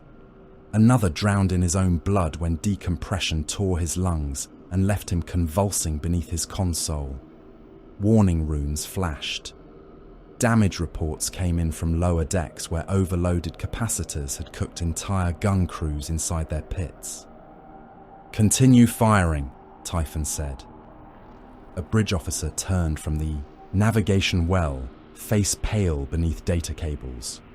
"My lord, Fleet Command signals risk of friendly obstruction. The Eisenstein is using the bombardment debris and fleet dispersal as cover." "Then remove the cover." "My lord?" Typhon looked at him. The officer relayed the order. The Terminus Est fired through the wreckage without concern for what else drifted there. Friendly Craft 2 damaged to clear the line vanished beneath macro shells. Escape pods burst.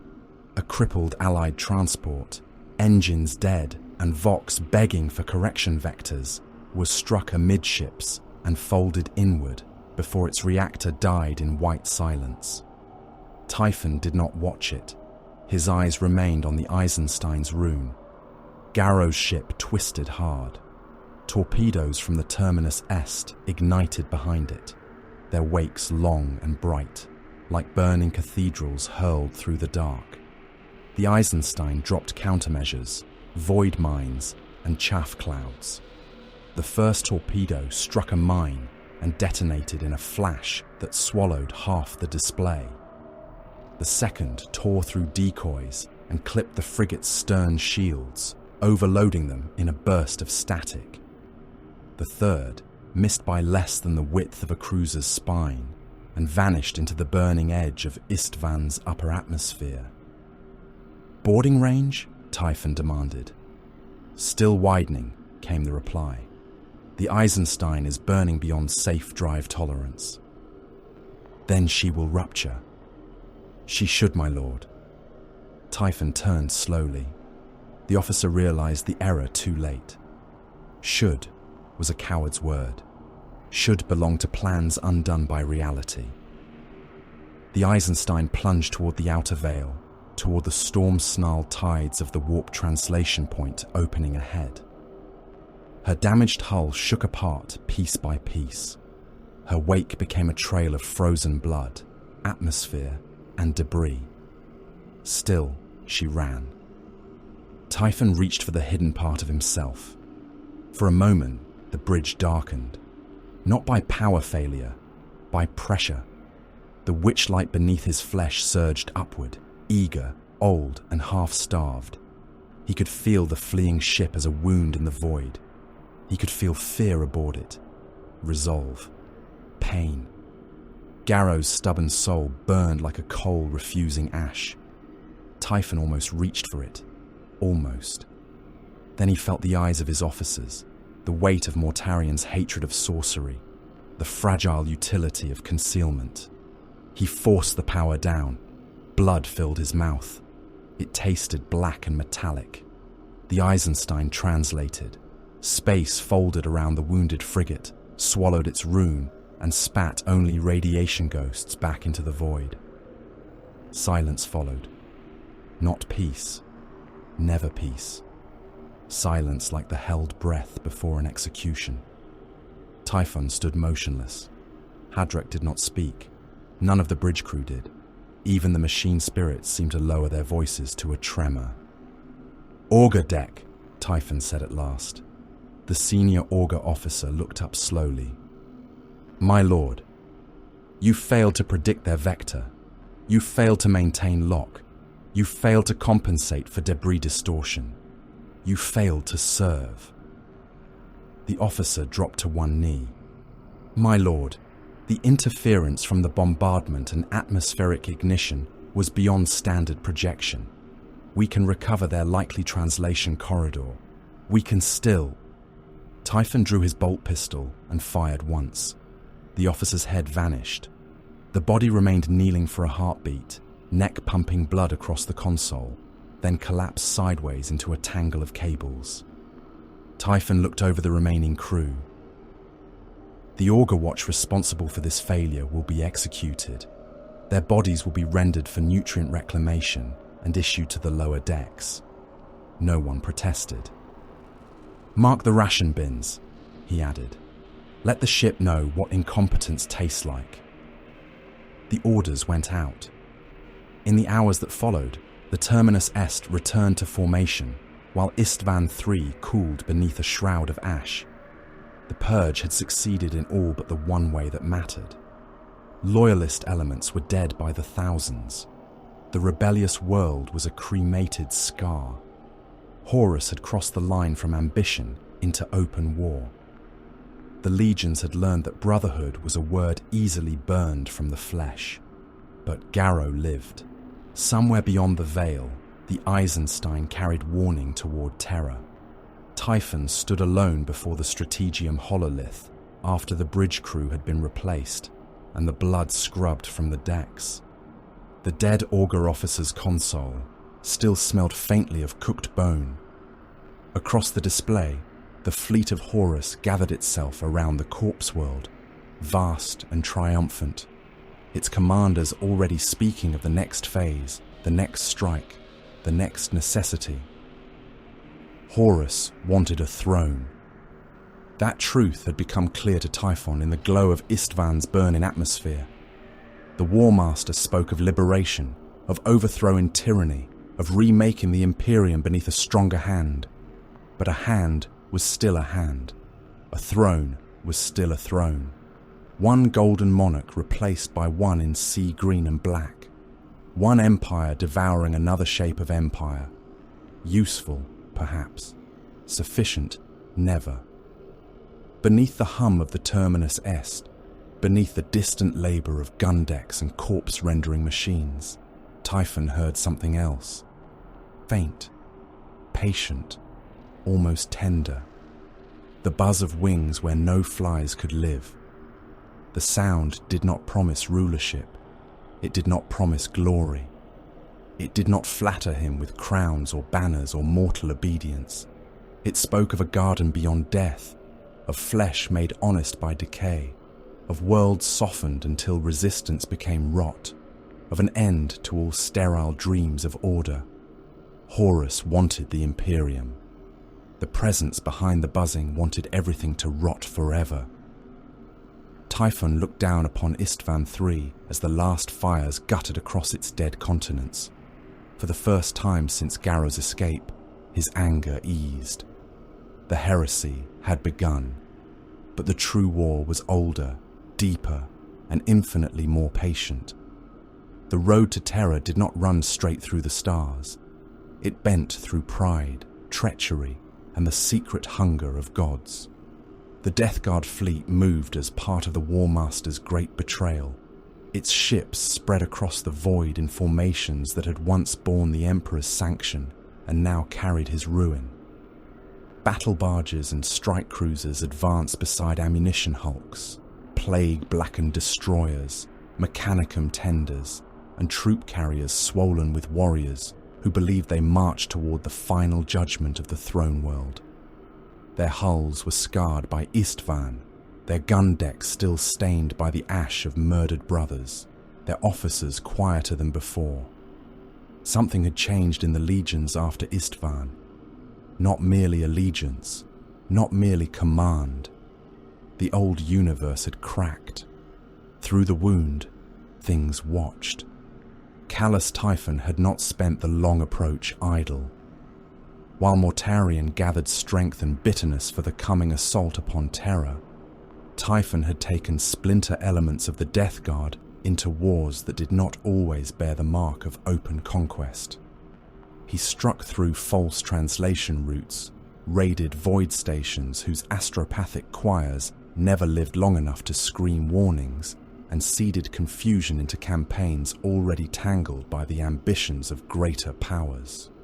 The Dark Angels crossed his path in the black between systems, their green and bone vessels moving with monastic wrath and secret purpose. Around the ancient terror of the Tuchulcha engine, lies multiplied. Fleets arrived where they should not have been. Ships vanished from Auspex and returned bleeding fire. Orders carried 3 meanings, and none of them clean. Typhon learned much in those shadowed wars. The Sons of the Lion fought like executioners who despised witnesses. Their silence was different from the Death Guard's. Mortarion's sons were quiet, because words were unnecessary before endurance and murder. The Dark Angels were quiet, because they were already burying something. Typhon respected that. Secrets were weapons, and the galaxy belonged to those willing to sharpen them until they cut the hand that held them. He returned to Mortarion when the moment ripened. Not early, not late. At the correct hour, with the correct wounds displayed, the correct reports offered, the correct posture of obedience worn like armor. His splinter force rejoined the main body of the Death Guard as the fleet gathered for the final run toward Terra. The Terminus Est slid into formation beneath a sky of cold stars, its engines dimming to match the slow majesty of the Legion Armada. Typhon stood upon its bridge and felt triumph coiled inside him, hidden beneath patience. He had prepared this doom as carefully as any siege.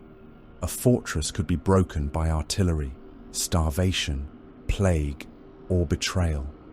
A legion was no different. One did not need to defeat every warrior.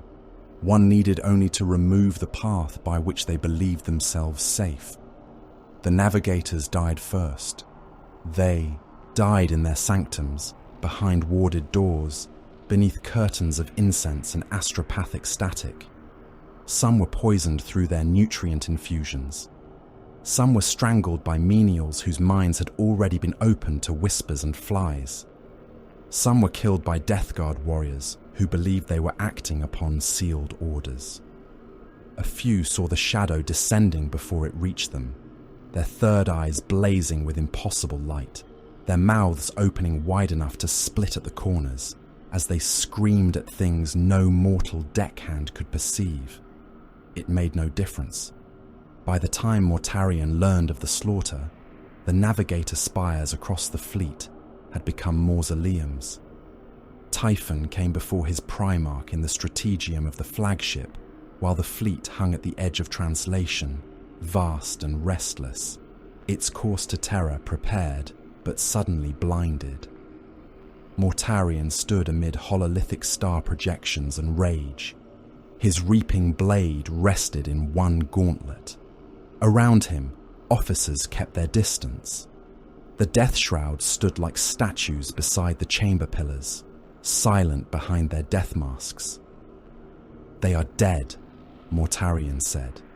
His voice was low enough to be more dangerous than shouting. Typhon bowed his head. "All primary navigators in the affected vessels, my lord. Several secondary lines as well. The evidence indicates conspiracy." "Evidence," Mortarion repeated. Cipher fragments recovered from their sanctums, astropathic residues, references to Malkador, to delay, to diversion. The name tasted useful in the air. Malkador the Sigillite, shadow of terror, master of hidden hands. A convenient ghost to blame for any knife unseen. Mortarion's eyes narrowed. "You expect me to believe the Sigillite reached into the heart of my fleet and murdered my navigators? I expect our enemies to act according to their nature. And yours," The question fell like a blade between them. Typhon did not flinch. My nature is service. Mortarion stepped closer. The air around him seemed to chill. Do not wrap treachery in plain words and think I will mistake it for loyalty. I do not ask you to mistake anything, my lord. You have an answer prepared. I have a solution. The death shroud shifted almost imperceptibly. Blades remained lowered. Suspicion sharpened the silence. Typhon lifted his gaze. I can guide the fleet. Mortarion's face hardened into something ancient and poisonous. No. We have no navigators. We have routes. We have charts. We have engines and discipline. Dead charts for a living storm. The warp is not void, my lord. It does not respect stubbornness. Mortarion's reaping blade rose a fraction. Careful. Typhon felt the old wound in him, the one left by Barbarous, by the Emperor's stolen victory, by every mention of psychic arts and witchcraft. Mortarion's hatred was pure. That made it predictable. My gift has been hidden, Typhon said, but not wasted. You reek of sorcery, Typhon. The words cracked through the strategium. Officers lowered their eyes. Even the hololithic stars seemed to dim. Typhon bowed deeper. No, my lord, I reek of necessity. For a long moment, father and son stared at one another. Mortarion could kill him. Typhon knew it. The Primarch's fury was not theatrical. It had butchered overlords, Xenos kings, imperial enemies, and traitors alike. But Mortarion was trapped by the thing he hated most. The fleet had to reach Terra. Horus demanded it. The war demanded it. Pride demanded it. Without navigators, the Death Guard would drift, while others claimed the glory of the Throne World's fall. Typhon did not smile. Victory did not require expression. Mortarion turned away first. Do it, he said. The command sealed them all. The Death Guard fleet translated into the warp under Typhon's guidance.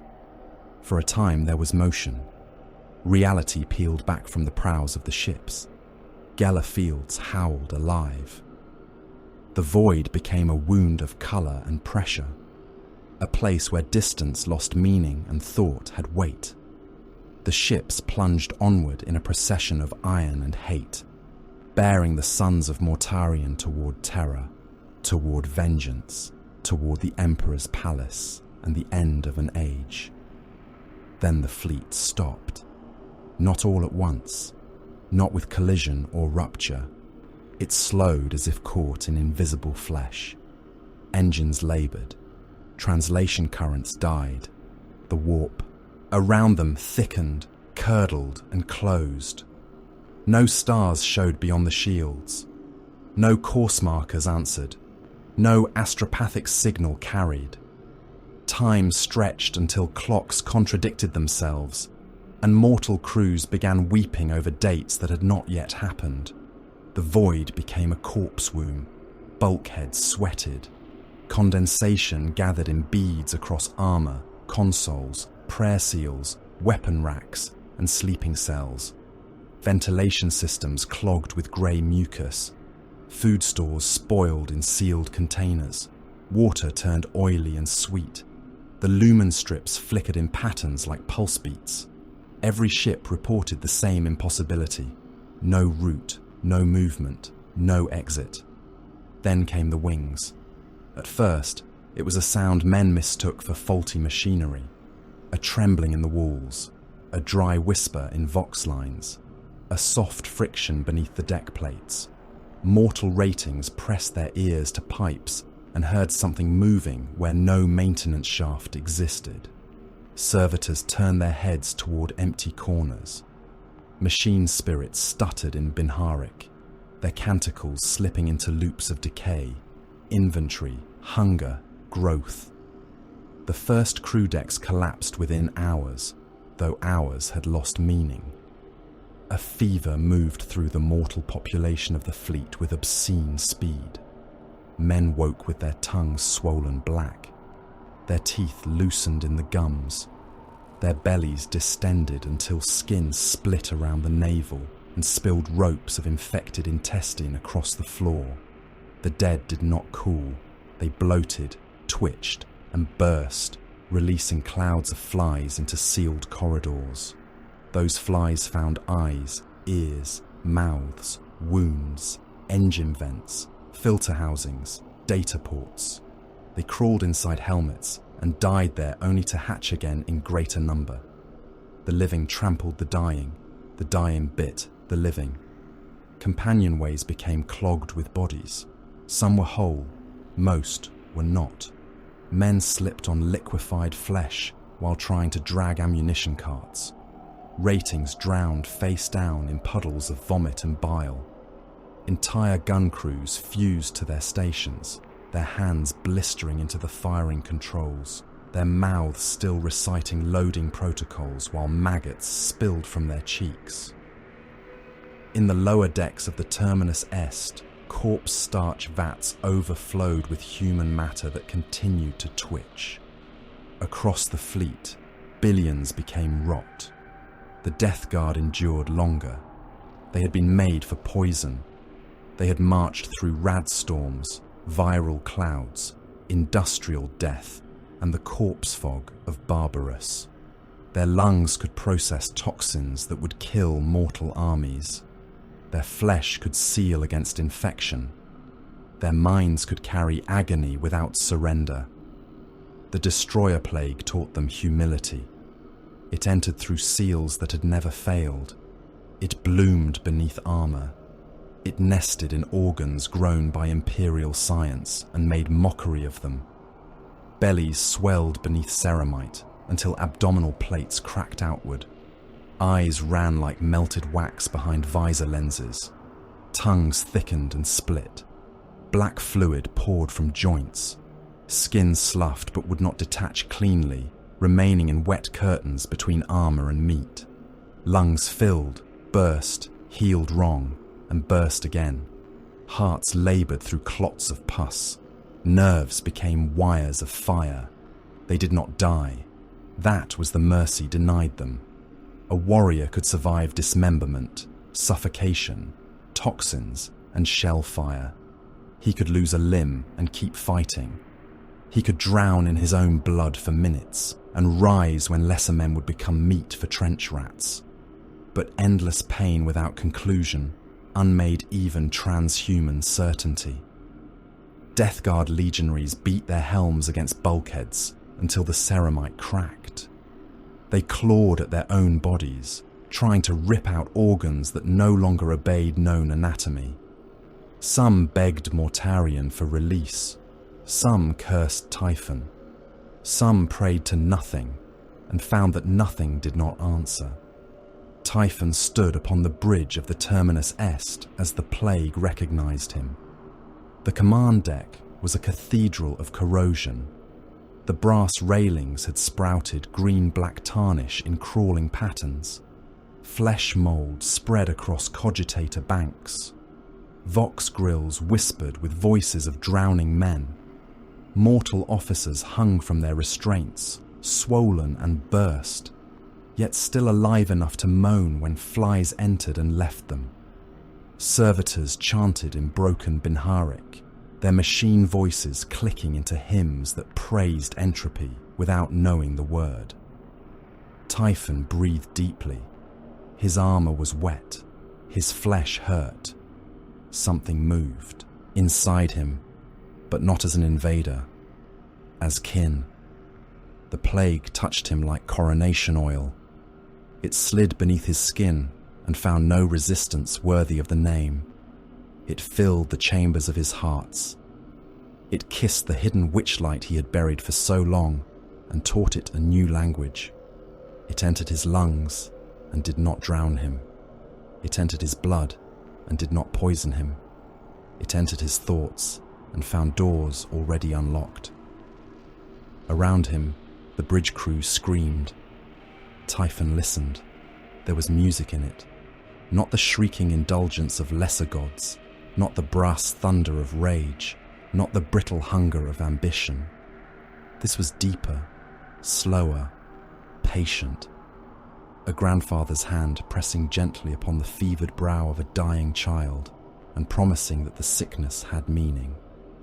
Mortarion came to kill him. The Primarch boarded the Terminus Est through plague-choked decks, cutting his way past swollen corpses, mad crewmen, and legionaries too ruined to stand aside. The Death Shroud came with him, though some staggered under the plague's weight, their silence fractured by wet breathing. Wherever Mortarion walked, his fury was a pressure greater than disease. He reached the bridge in a storm of poison vapor and murder. The doors opened. Typhon turned from the command throne. Mortarion stood framed in the archway, enormous and terrible, his armor weeping condensation, his eyes burning with betrayal so complete it seemed almost pure. He looked upon the bridge, the dead, the flies, the pulsing rot spread across his fleet, and then he looked upon his first captain. "You did this." Typhon inclined his head. "I opened the way. You damned my sons. I delivered them." Mortarion moved faster than anything so large had the right to move. His reaping blade came down with the force of a falling tower. Typhon met it with his own weapon and was driven to one knee, the deck cracking beneath him. Sparks burst. Rotten condensation sprayed outward. Mortarion struck again. Typhon parried, turned, and felt the impact shudder through bone and armor alike. The Primarch was rage incarnate, a father trying to murder the son who had already sacrificed him. "You crawling witch," Mortarion snarled. "You barbarian filth. I should have left you in the fog." Typhon laughed then, though blood poured from his mouth. "You brought the fog with you, my lord. I merely taught it to bloom." Mortarion backhanded him across the bridge. Typhon crashed through a command lectern and crushed 3 dying crewmen beneath his bulk. Their bodies burst under him, spraying rotten organs across his armor. He rose through the mess, slower than before, still smiling behind broken teeth. The Death Shroud watched, torn between obedience and horror. No one intervened. Mortarion came on. His blade tore through Typhon's guard and opened him from shoulder to hip. Armor split, flesh parted. Blood, black and steaming, poured out in a sheet. Typhon struck back with psychic force half unleashed, a surge of invisible pressure that crushed consoles, burst the eyes of nearby serfs, and drove Mortarion back half a step. Only half. Mortarion roared and struck him down. The reaping blade punched through Typhon's chest and pinned him to the deck. The impact shattered the plates beneath him. Typhon's hearts ruptured around the steel. His lungs filled. His limbs twitched. Blood flooded his throat, thick with larvae that had not been there a moment before. Mortarion leaned over him. "You are nothing," the Primarch said. "A liar, a witch, a disease wearing my colours." Typhon looked up at his father. "No," he whispered through blood. "I am the answer." Mortarion ripped the blade free. Callous Typhon died. For one heartbeat, there was silence. Then death was refused. The bridge changed. The warp pressed through the walls like a vast, loving hand. The flies rose in a black cyclone, pouring from corpses, vents, mouths, wounds, eye sockets, torn cables, and the split seams of Typhon's armor. They filled the command deck until even Mortarion's outline blurred behind living darkness. The Death Shroud raised their weapons. Their blades met only swarm. Something crawled out of the wound in Typhon's soul. It wore the memory of Ignatius Grulgor's hatred, but hatred had been fermented into divinity. Grulgor had died in failure, poisoned by treachery, consumed by the same powers he never understood. Now his essence returned, as demon stench, as laughter in a throat full of grave dirt, as a spiteful spark carried in the plague wind. It entered Typhon not like possession, but like a missing organ being restored. Typhon's body arched. Bone chimneys burst from his back, punching through ceramite with wet cracks, rising like funeral pipes from swollen flesh. His armor softened, sagged, then fused into him, plate and meat becoming one diseased sacrament. Rust raced across his war gear. Seals split and resealed as scabs.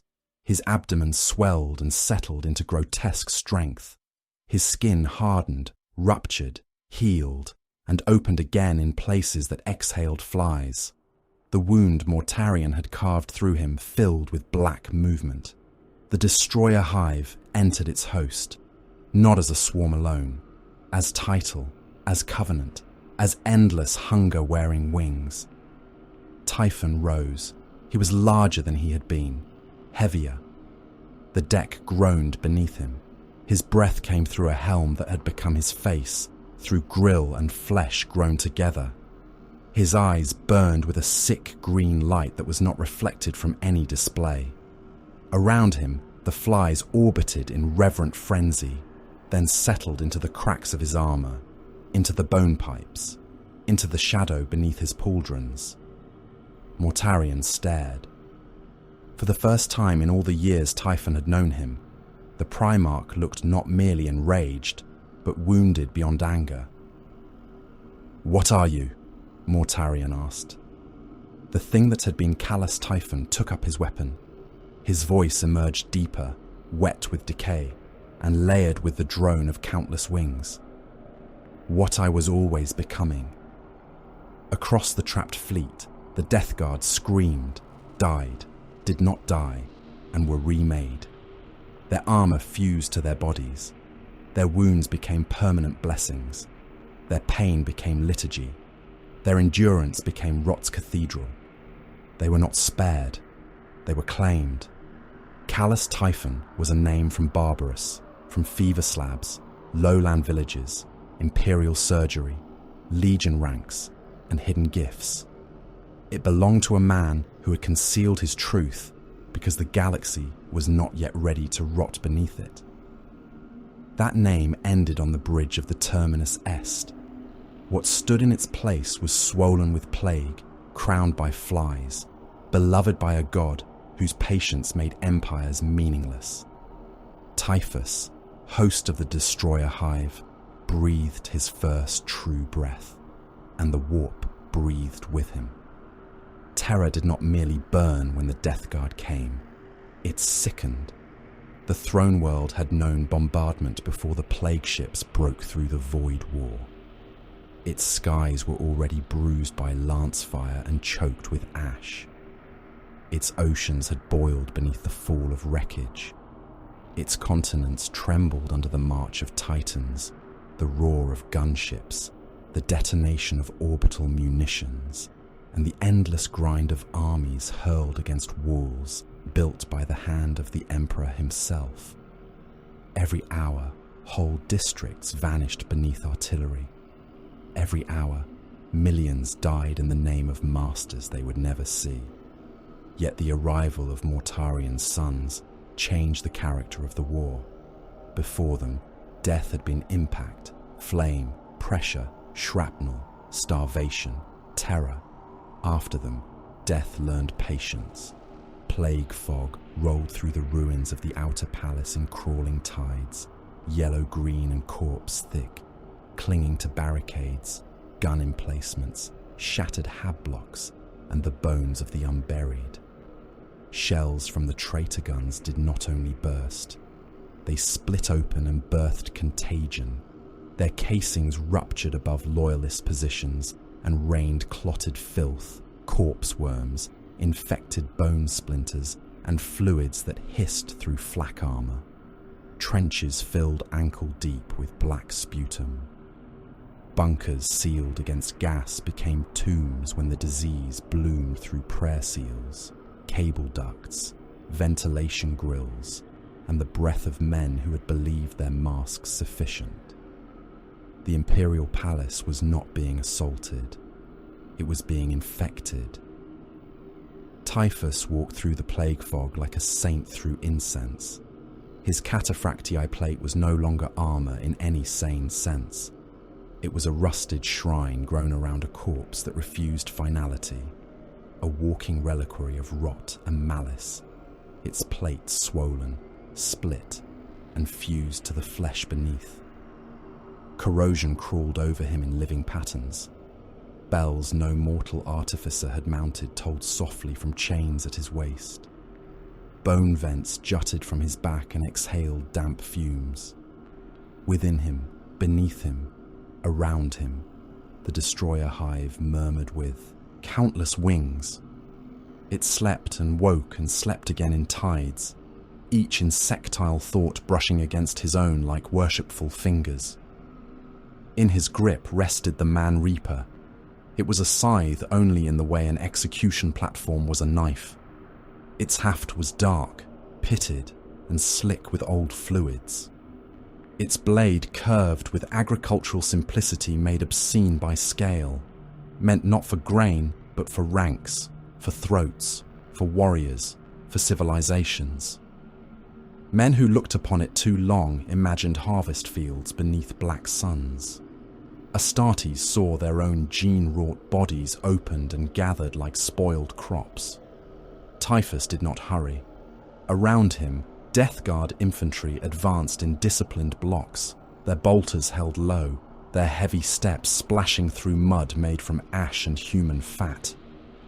Loyalist lass fire struck them in brilliant sheets from the wall lines ahead. Bolter rounds detonated against their armor.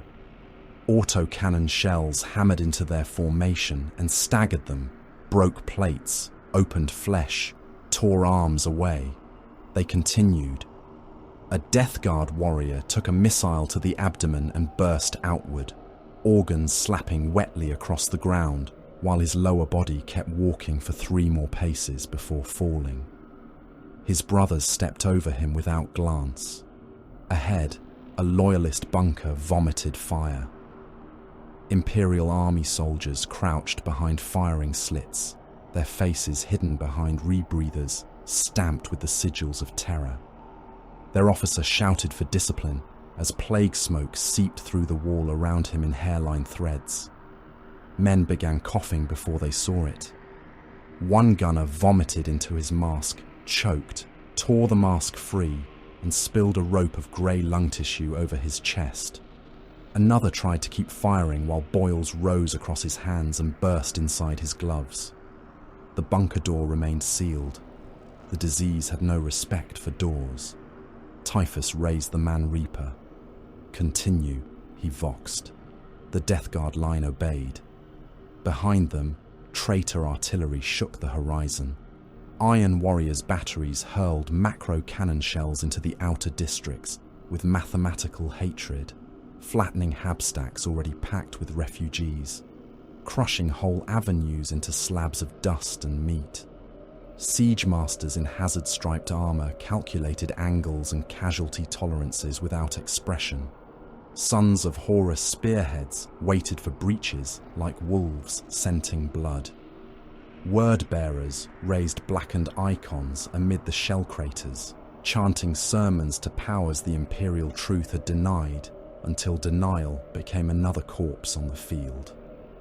Typhus stood among them all and belonged to none of them.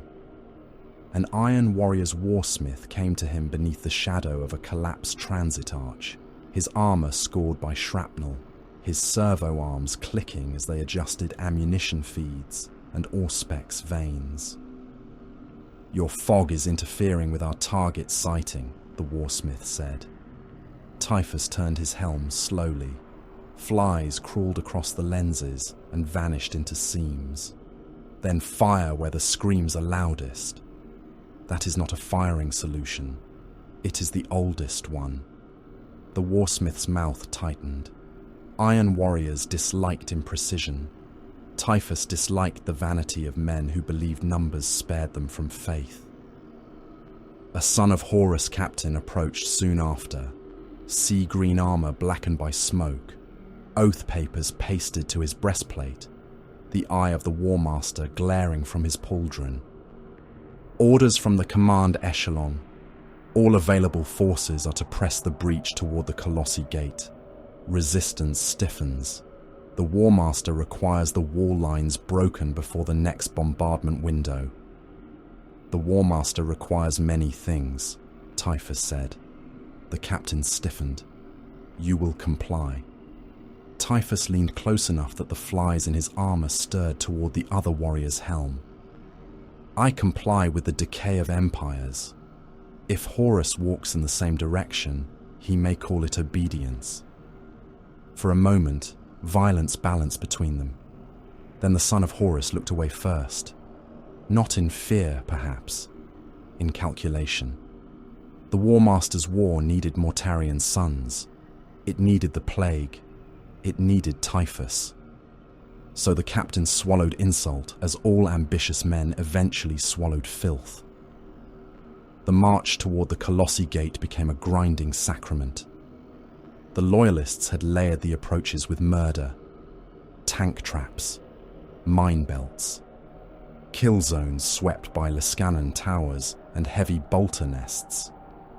Imperial fists held the defensive lines with the grim, stone-souled discipline of men who had been born to become walls. Their yellow armor shone through the fog in broken flashes, bright and defiant beneath soot. They fired until their bolters overheated. They fell back by measured steps. They died facing forward. Typhus respected the structure of their stubbornness. He ruined it anyway. Plague shells burst among their bastions. A squad of Imperial fists held a barricade of fallen statuary, their sergeant roaring orders over the Vox as Death Guard approached through overlapping fields of fire. Typhus walked into the storm. Bolter rounds struck his chest and shoulders, detonating with wet thuds against armor that bled dark fluid from the impacts. One round tore through the meat of his neck and vanished inside him. The wound closed around buzzing movement. The Imperial fist sergeant drew a power sword and charged. Typhus met him with the Man Reaper. The first stroke cut through the sword arm, breastplate, spine, and the warrior behind him. The second opened two more defenders from hip to helm. Their bodies split in fountains of blood, ceramite fragments, and shredded organs. Typhus stepped through the spray. The destroyer hive poured from him in a black cloud, entering the barricade through visor seals and armor joints. The Imperial fists did not scream at once. They fought the invasion as they fought everything, with discipline, bolters still firing, even as their eyes were eaten from within. Then one fell, then another. One tore his helm free, and his face came with it, skin peeling away in strips as flies boiled out of his mouth. Typhus stopped before a wounded Terran soldier, pinned beneath a broken statue of an angel. The man's rebreather was cracked. Blood bubbled from his nose. He aimed a las pistol with both shaking hands. "Traitor!" the soldier spat. Typhus lowered the Man Reaper until the blade rested near the man's throat. "Your emperor has spent you," Typhus said. "Your pain can end." The pistol fired. The last beam scored Typhus's breastplate and vanished in rust. The soldier tried to fire again. His fingers failed. "There is survival beyond your fear," Typhus said. "There is a grandfather who does not waste his children. I serve the emperor." "Yes," Typhus replied. "That is why you are dying in the dirt." The Man Reaper moved. The soldier's head rolled away under the statue's broken wing. The body convulsed, then stilled. A moment later, its hand twitched. Its jaw worked. It began to rise in pieces, animated by the generosity it had refused while alive. Typhus stepped past as the corpse crawled toward the loyalist lines. dragging its crushed legs, mouth opening and closing in a prayer that had curdled into hunger. The white scars countercharged near the fractured transit causeway. They came through the fog like knives through a shroud, jet bikes screaming, engines shrieking, curved blades flashing beneath lightning-marked helms. They struck the Death Guard flank at impossible speed, lances and bolters punching through plague-swollen armour before the slow sons of Mortarion could pivot. A dozen Death Guard fell in the opening pass, heads torn free, torsos split, bodies ground beneath anti-grav wake and spinning blades. Typhus watched them wheel for another strike, fast, clean, furious, children racing death and calling the wind loyalty. He raised his free hand. The destroyer hive answered. The swarm unfurled from him in a storm so dense it blotted the nearest fires. It struck the white scars as they came around for their second pass. Riders vanished behind black wings. Jetbike intakes choked. Engines coughed, screamed, and died. One bike slammed into the ground at full speed, throwing its rider through 3 ranks of plague marines in a ruin of bone and white armour. Another spiralled upward, its pilot clawing at his helm as flies filled it, before the craft struck a loyalist gun tower and burst in a ball of flame. Those who survived withdrew with discipline, leaving bodies and burning wrecks behind. They had slowed the rot. They had not cleansed it. Then came gold. The custodian emerged from the fog at the foot of the gate approach, like judgment given human form. His armour was not bright anymore. Terror had dirtied even the 10,000. Ash clung to its auramite. Blood darkened the joints. Yet he moved with a precision that insulted the battlefield. His guardian spear took the first plague marine through the helm, twisted, fired, and blew the warrior's skull out through the backplate. Remember, don't forget to like, comment, and subscribe. Support helps. The return stroke opened another from collar to groin. Bolter fire struck him and slid from his armour, or sparked away in useless fury. Typhus advanced to meet him. The custodian did not speak. Good, Typhus thought. Some warriors understood that words were wasted once icons had chosen sides. Their weapons met with a sound that cracked the air. The spear flashed, swift as lightning on a shrine blade. The Man Reaper answered with slower, heavier arcs, each one bearing the finality of a falling gate. The custodian cut into Typhus's shoulder, drawing black fluid and a spill of flies. Typhus drove the scythe haft into the warrior's chest and heard something fracture beneath the golden plate. The custodian did not yield. He stepped inside the reach of the Man Reaper and drove the spear point through Typhus's abdomen. Typhus looked down at the blade buried in him. Then he laughed. The sound was wet, deep, and full of wings. The custodian tried to withdraw the spear. Flesh closed around it. Corruption crawled up the haft, blackening the gold. Typhus brought the Man Reaper down. The custodian tore himself free at the last instant, losing the spear and part of his own gauntlet. The scythe clipped his helm and shattered the cheek guard. Blood ran from the exposed wound beneath. Even then, he did not retreat until 2 more custodians pulled him back into the fog under covering fire. Typhus let them go. Killing 1 golden warrior was satisfaction. Infecting his wound was theology. The Colossi Gate did not fall cleanly. Nothing on Terra did. Every meter cost bodies. Every breach became another fortress.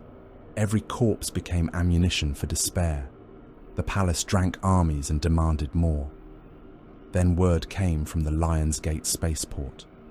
Mortarion had fallen. Not dead. Death had become a complicated word for the Primarch of the Death Guard. But Jagatai Khan, the Storm Lord of the 5th Legion, had met him in battle amid the ruin of the spaceport. The Khan had banished him, driven him from the field in a clash of blade, speed, hatred, and impossible will. Across the Death Guard command channels, confusion spread like a fresh infection. Captains demanded confirmation. Lesser lords argued. Some howled Mortarian's name. Others fell into silence. Typhus received the news on a command platform overlooking a field of dead Imperial fists. He felt nothing like grief. Mortarian had always mistaken bitterness for destiny.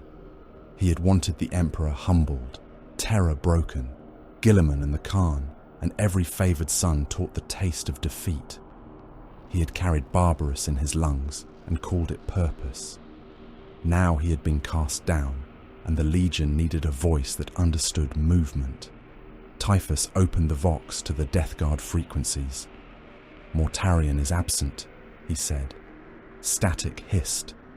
Officers listened. Plague Marines paused amid smoke and ruin. Across the battlefield, the sons of the 14th waited. "He is not your endurance. He is not your rot. He is not the gift in your blood. You were remade in the plague because you did not die when death demanded you kneel. Advance. The palace still breathes. Choke it." The hesitation ended. The Death Guard moved again. Typhus turned his attention toward the hollow mountain. The Astronomicon burned within terror like a wound of sacred light, a beacon by which the Imperium's ships found their way across madness. If it died, Loyalist reinforcements would stumble blind through the warp. Terror would become isolated, a corpse palace waiting for the final knife. The War Master's war required the walls broken. Typhus saw deeper. Kill the beacon, and hope itself would lose direction. The assault toward the Astronomicon became war inside the skull of a god. The hollow mountain was no ordinary fortress. It was stone, machinery, choir, sacrifice, and psychic fire fused into one vast organ of imperial will. Pilgrims screamed prayers in corridors slick with blood. Adepts dragged cables through chambers where the air tasted of lightning. Loyalist Astartes died by the thousands in vaults lit by soul flame. Death Guard pushed through them, diseased and relentless, while the warp pressed close around every thought.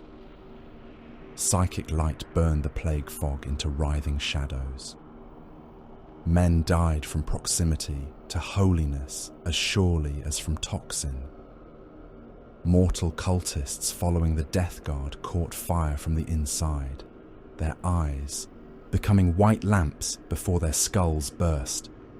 Plague Marines staggered beneath the pressure, their swollen bodies steaming, their armor weeping as if the Astronomicon's radiance recognized what they had become and hated it. Typhus led from the front. The Man Reaper harvested through pilgrims, soldiers, and transhuman defenders alike. A loyalist Astartes lunged at him with a chain blade roaring. Typhus caught the warrior by the throat, lifted him, and let the destroyer hive enter through his helm grill. The loyalist thrashed, armor shaking, then burst at the seams as flies and liquefied organs poured from every joint. Typhus threw the empty shell aside. At the Heartwood approaches, the resistance became stranger. Faith gathered there. It was not merely morale, not discipline, not command. Something moved through the loyalists, raw and bright and contagious. Typhus sensed it with the part of himself that had once heard whispers beneath word-bearer chanting. Men who should have broken stood again. Pilgrims with bleeding feet pressed forward into gunfire. Soldiers choking on plague gas raised their weapons and fired through tears and ruptured lungs. Voices joined into prayer until the sound became a pressure against the plague. At the center of that impossible pressure stood Euphrates Keeler. Typhus saw her only briefly through smoke, bodies, and psychic glare. A mortal figure, small against the scale of titans and legions, surrounded by the dying and the faithful. She was no general, no warrior queen, no master of engines or fleets. She was a spark, and around her the spark became fire. Her prayer cut through the rot like a blade no forge had made.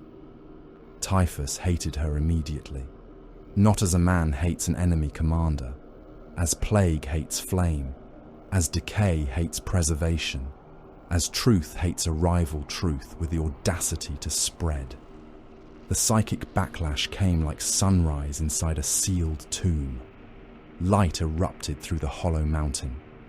The Astronomicon roared back toward awakening, fed by sacrifice, desperation, and faith sharpened beyond sanity.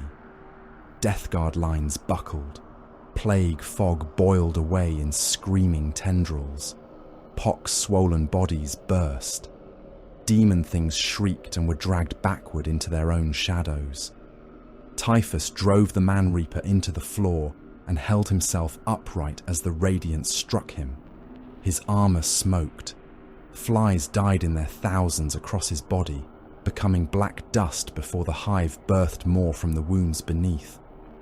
The light entered cracks in his plate and burned the meat inside.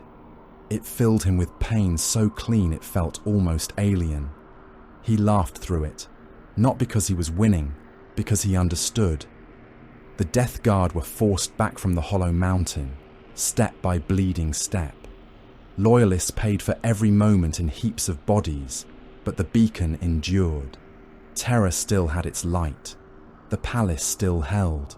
The Emperor's faithful still found strength in delusion so powerful it had become a weapon. Typhus withdrew into the plague fog beyond the burning approaches, surrounded by surviving Death Guard and crawling corpses that twitched toward him for command. The battle still raged across Terra. Titans still walked in the distance, their god engines firing through towers of smoke.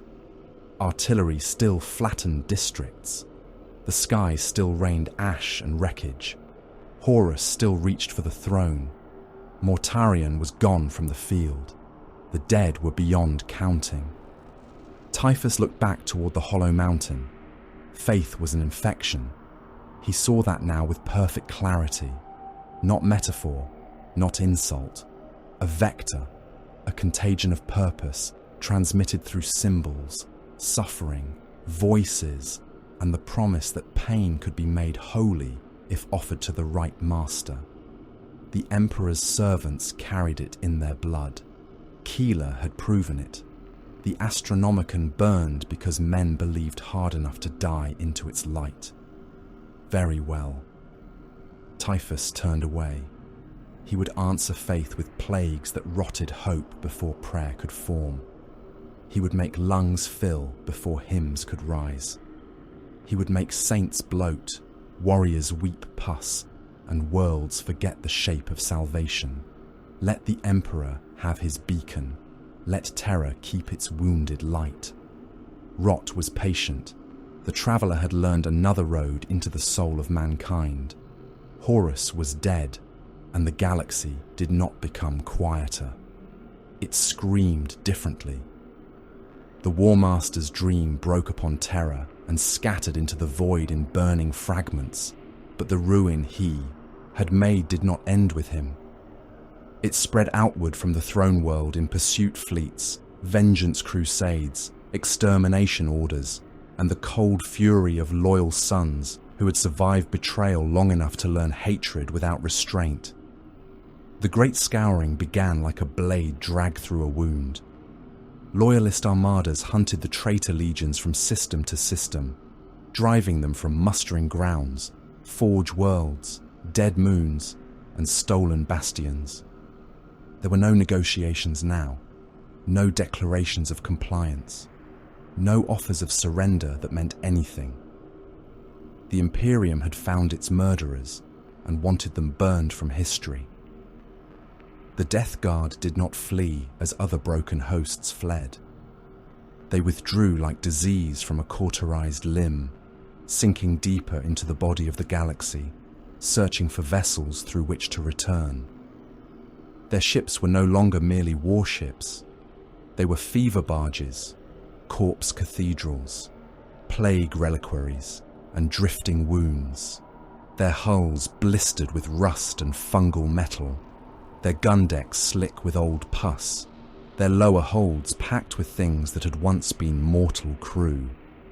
The Legion had survived the plague in the warp. Survived. The word still amused Typhus. Survival had not preserved them. It had corrected them. The sons of Mortarion had become an infection with warships.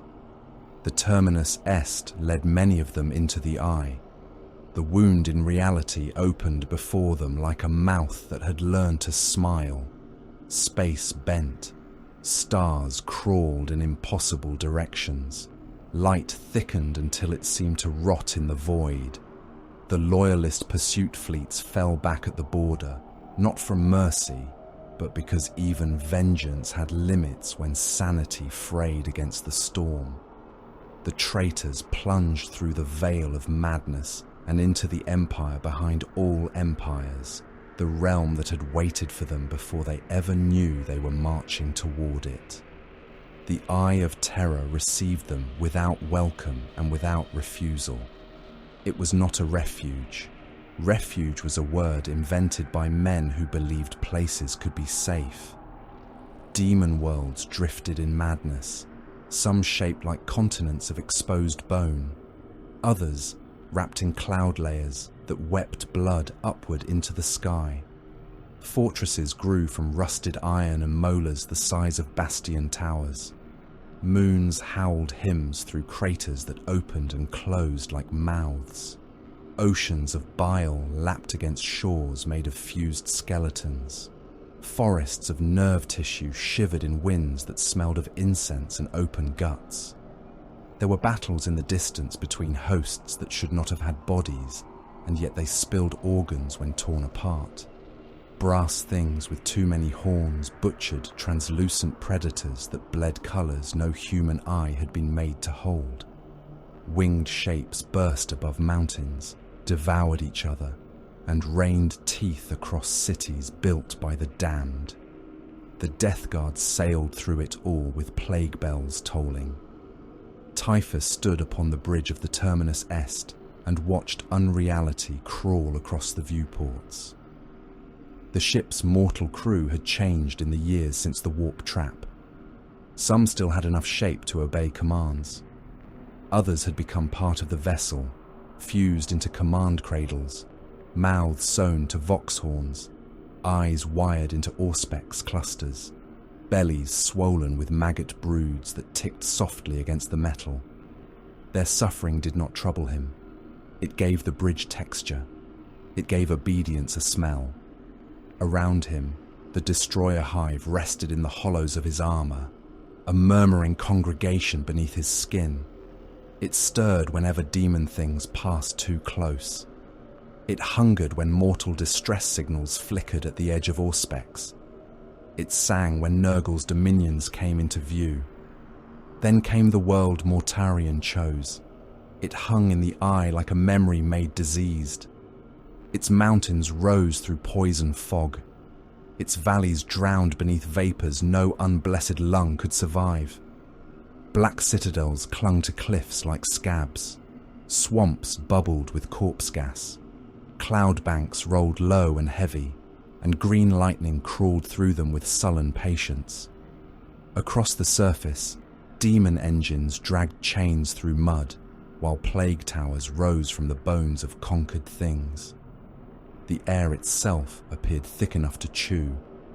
Mortarion named it his, the Plague Planet. Typhus saw Barbarous immediately. That was the problem. The Primarch had remade his first prison and called it Dominion. He had taken the wounds of his youth and raised them into architecture. The poison mountains, the choking fog. The towers of tyrants transformed into his own fortress spires. The world stank not merely of decay, but of sentiment. Mortarion had crossed half the galaxy, betrayed the Emperor, damned his legion, endured transformation into something vast and terrible. and still the shape of his soul curved back toward the mountains where he had once been humiliated by golden light. Typhus felt contempt settle within him like cold sediment. Not rebellion. Not yet. Rebellion was crude when spoken too soon. Open defiance belonged to fools who needed witnesses. Typhus had spent too many lives learning the worth of patience. Mortarion summoned his captains to the surface. They came through poison rain and swarming flies, crossing plains of wet ash toward the fortress that would become the Primarch's seat. Deathguard warlords, plague champions, sorcerers, siege masters, and corpse-rotted veterans gathered beneath arches of bone and corroded metal. Some knelt in genuine reverence. Some knelt because Mortarion remained their gene father, and old instinct survived even demonhood. Some knelt because the weight of his presence crushed the choice from them. Typhus knelt with them. His body obeyed. His soul did not. Mortarion descended from the fortress heights like a judgment diseased by grief. He had become vast beyond his old form, wings folded in the fog, his armor a mass of rust, bone, and ancient resentment. Silence followed him. Even the flies seemed to lower their drone.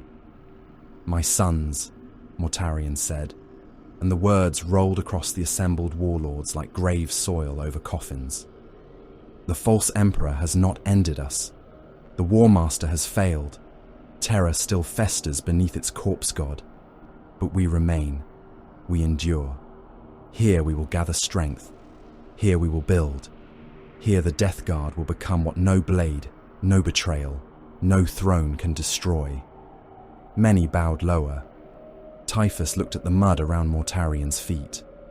Here, that was the weakness. Here meant walls. Here meant memory. Here meant waiting inside a wound and mistaking the scab for destiny. Nurgle's gifts were not meant to be hoarded in fortresses. Plague did not kneel before borders. Rot did not ask permission to spread.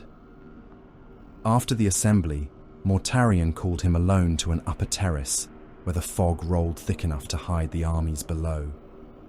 The wind carried the stench of bile oceans and distant corpse fires. Demon flies crawled across the stones, each bloated with impossible life. Mortarion stood with his back to him, looking over the planet. "You disapprove," the Primarch said. Typhus inclined his head. "I observe. You have always mistaken silence for concealment. And you have always mistaken memory for purpose." Mortarion turned. The terrace darkened beneath the shadow of his wings. His face was no longer the pale mask of Barbarus alone. It had become something swollen with divinity and bitterness, a demon's visage built upon an old son's wound. "Speak carefully," Mortarion said. Typhus stepped closer, though every instinct born of Legion discipline knew the danger. "This world is Barbarus remade." "Yes." "Why?" Mortarion's eyes narrowed. "Because Barbarus made us. Barbarus caged us. It taught endurance. It taught hatred of masters. Yet here you build another mountain and sit atop it." The Primarch moved then, not fully, but enough that the air buckled. Any lesser warrior would have fallen back. Typhus remained still, the destroyer hive stirring beneath his armor in anticipation. "You think motion is devotion," Mortarion said. "You think the warp favors you because you run from one wound to another." "No." Mortarion's voice dropped into a growl. "You mistake wandering for purpose." Typhus looked upon his gene father, upon the demon prince who had once been the liberator of Barbarus, upon the wounded son still shaping worlds into the prison of his first hatred. "No, gene father," Typhus said. "I mistake stillness for cowardice." The fog between them thickened. For several heartbeats, the plague planet itself seemed to wait. Mortarion could have struck him down. He had done so before, in the warp, when rage and betrayal had driven the reaping blade through Typhon's body. But Typhus had risen from that death greater than before. Death was no longer a simple tool between them. Punishment had become uncertain ground. "You presume Nurgle speaks more clearly to you," Mortarion said. Typhus answered without hesitation. "He does not speak of walls." Mortarion's hand tightened around silence. Typhus bowed, not in submission, but with the precision of a blade returned to its sheath before the duel became inconvenient. "My lord has built a throne. I will build vectors." He left the terrace alive. That was victory enough. The gathering began beneath the plague planet's diseased skies. Typhus called to those among the Death Guard who still heard the long war not as siege, but as pilgrimage. Vectoriums answered. Warbands came from rusted encampments, plague cathedrals, orbital wrecks, and demon swamps. They came with swollen armor and broken banners, with blight launchers, plague knives, bolters crusted in sacred filth, and helms that had fused to faces no longer capable of clean speech. Some had fought on terror, some had been born from the Legion's later rot. Some were so changed that their old names had sloughed away like dead skin. They knelt before Typhus on the corpse-slick hangar deck of the Terminus Est. The ship had become more than a flagship. It was his throne ship, altar, carrier, plague vat, and execution platform. Its launch bays were hung with chains of plague sensors. Its ammunition decks stored shells packed with infected marrow, corpse gas, and crawling spores. Its lower vaults held tanks of diseases that dreamed. Its chapels rang with bells tuned to the rhythm of failing hearts. Its brig cells overflowed with prisoners, taken not for ransom, not for interrogation, but for cultivation. Typhus looked upon the gathered warbands. "You are not warriors," he said. Some lifted their helms at that. The old pride of Legiones Astartes still twitched in them, stubborn as a severed hand. "You were warriors when the Emperor lied to us. You were warriors when Horus promised us a throne in place of a throne. You were warriors when Mortarion marched us into vengeance and called it freedom. That word is too small for what Grandfather has made of us." The plague bells began to toll. Each note rolled through the hangar and trembled in the guts of the mortal crew chained along the walls. "You are symptoms," Typhus said. "You are fever. You are cough. You are the blackening beneath the skin. You are the mercy that proves flesh was never meant to remain proud. You will not hold ground for memory. You will not wait behind walls for purpose to decay into ritual. You will travel. You will seed. You will harvest. You will make the galaxy honest." The Vectoriums bowed, not all from devotion, some from fear, some from hunger, some because the hive within Typhus screamed in a register their souls understood. The first departure from the plague planet was a funeral procession in reverse. No bodies were carried to burial. Graves opened and became armies. Plague bells tolled from every tower of the Terminus Est. Demon engines vomited smoke from their exhaust maws as they were dragged into the carrier bays by chains and chanting deck thralls. Pox-swollen mortal crews hauled ammunition with bleeding hands, singing broken hymns through mouths full of flies.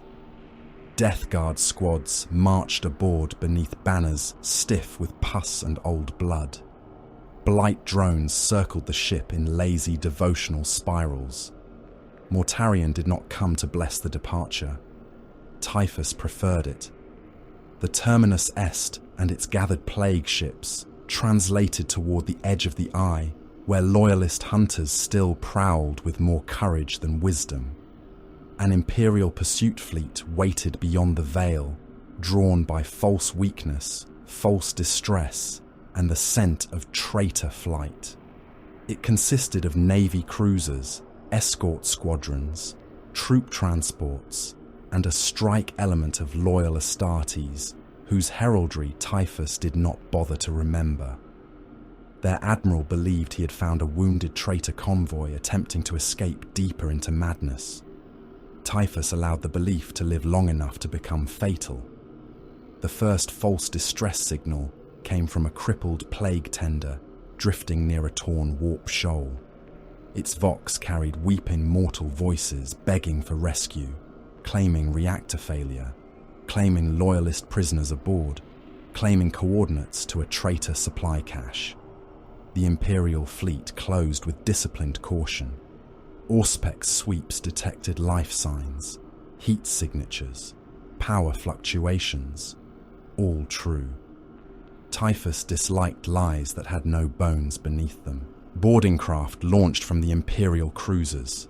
They cut into the tender's hull. The plague within exhaled. The loyalists died deck by deck.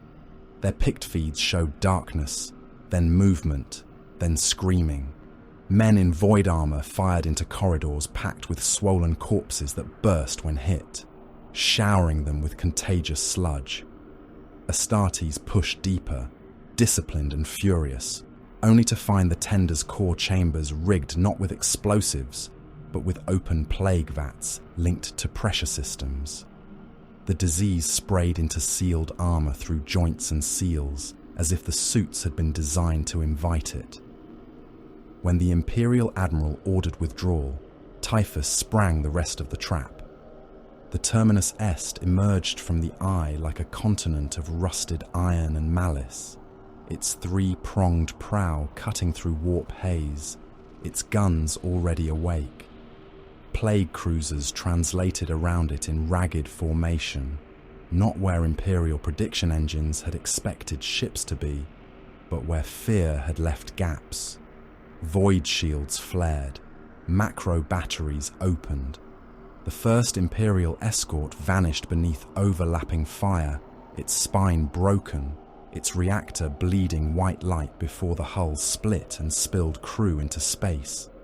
Typhus commanded from his throne with the ease of a creature born to void war. He did not chase ships. He herded them.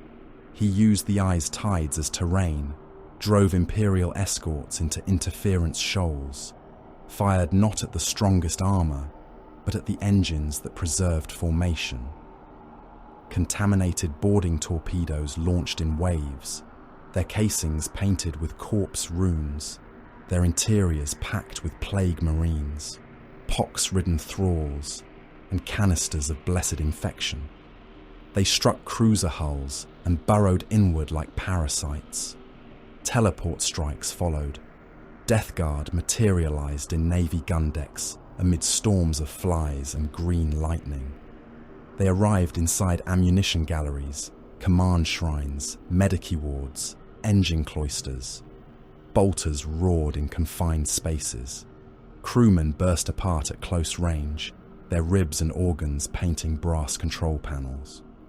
Officers were dragged from command pulpits and nailed through the throat to tactical displays. Tech priests tried to seal doors with Binharic prayers, but scrap rot ate their locks from within. One cruiser's bridge held for several minutes beneath disciplined armsmen and naval officers with power sabers.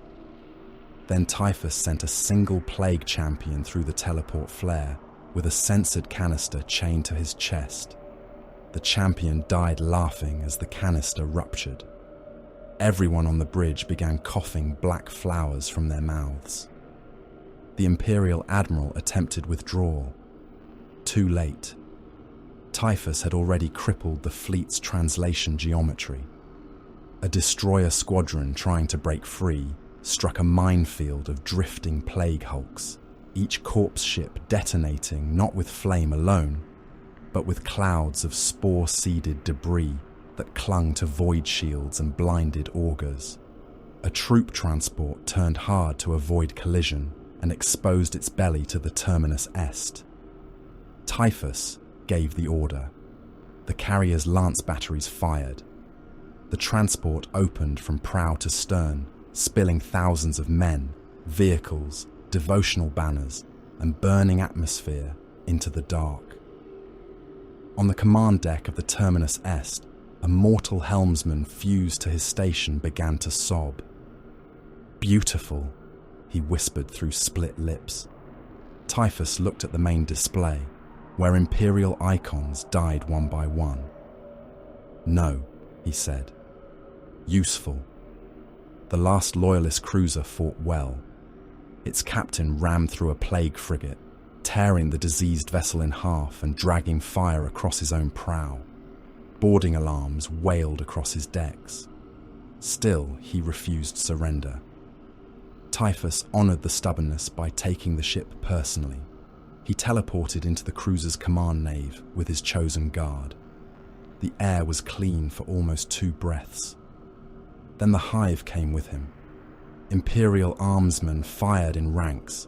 Shotguns, lasguns, hellguns, and bolt pistols filled the nave with light. Death Guard fell, rose, or continued fighting while kneeling in their own entrails. Typhus advanced through the storm. The Man Reaper swept once and cut 4 men apart at the waist. Their upper bodies struck the deck screaming, hands clawing at the polished floor as intestines uncoiled behind them. A naval officer lunged with a power blade and drove it into Typhus's side. The weapon sank deep. Typhus looked down at him. "Loyalty keeps you warm," he said, "until fever teaches it better." The officer's face blackened, his eyes liquefied. Typhus lifted him by the skull and crushed it slowly enough for the nearest defenders to hear the bone give way. The cruiser died under him. When the battle ended, the edge of the eye glittered with wreckage and frozen corpses. The surviving Imperial ships fled crippled, carrying plague in their wounds, fear in their vox traffic, and the first stories of the Traveller's fleet. Typhus let them go. A dead messenger carried silence. An infected messenger carried purpose. The Terminus Est turned from the battlefield. Behind it, the plague planet remained deep within the eye, Mortarian's fortress world shrouded in poison and memory. Ahead lay real space, fragile and arrogant, full of planetary governors, naval admirals, shrine worlds, forge moons, agri-systems, hive populations, and commanders who believed distance was defense. The warp opened. The Terminus Est translated into real space at the head of the plague fleet. Across Imperial augurs, its 3-pronged omen appeared before the first shot was fired. In command, bunkers and orbital stations, men saw the rune resolve and felt old reports turn suddenly insufficient. Planetary governors ordered quarantine too late. Navy captains demanded confirmation with voices that cracked despite discipline. Astropaths screamed in sealed choirs. Priests reached for censers. Generals began moving armies that were already doomed.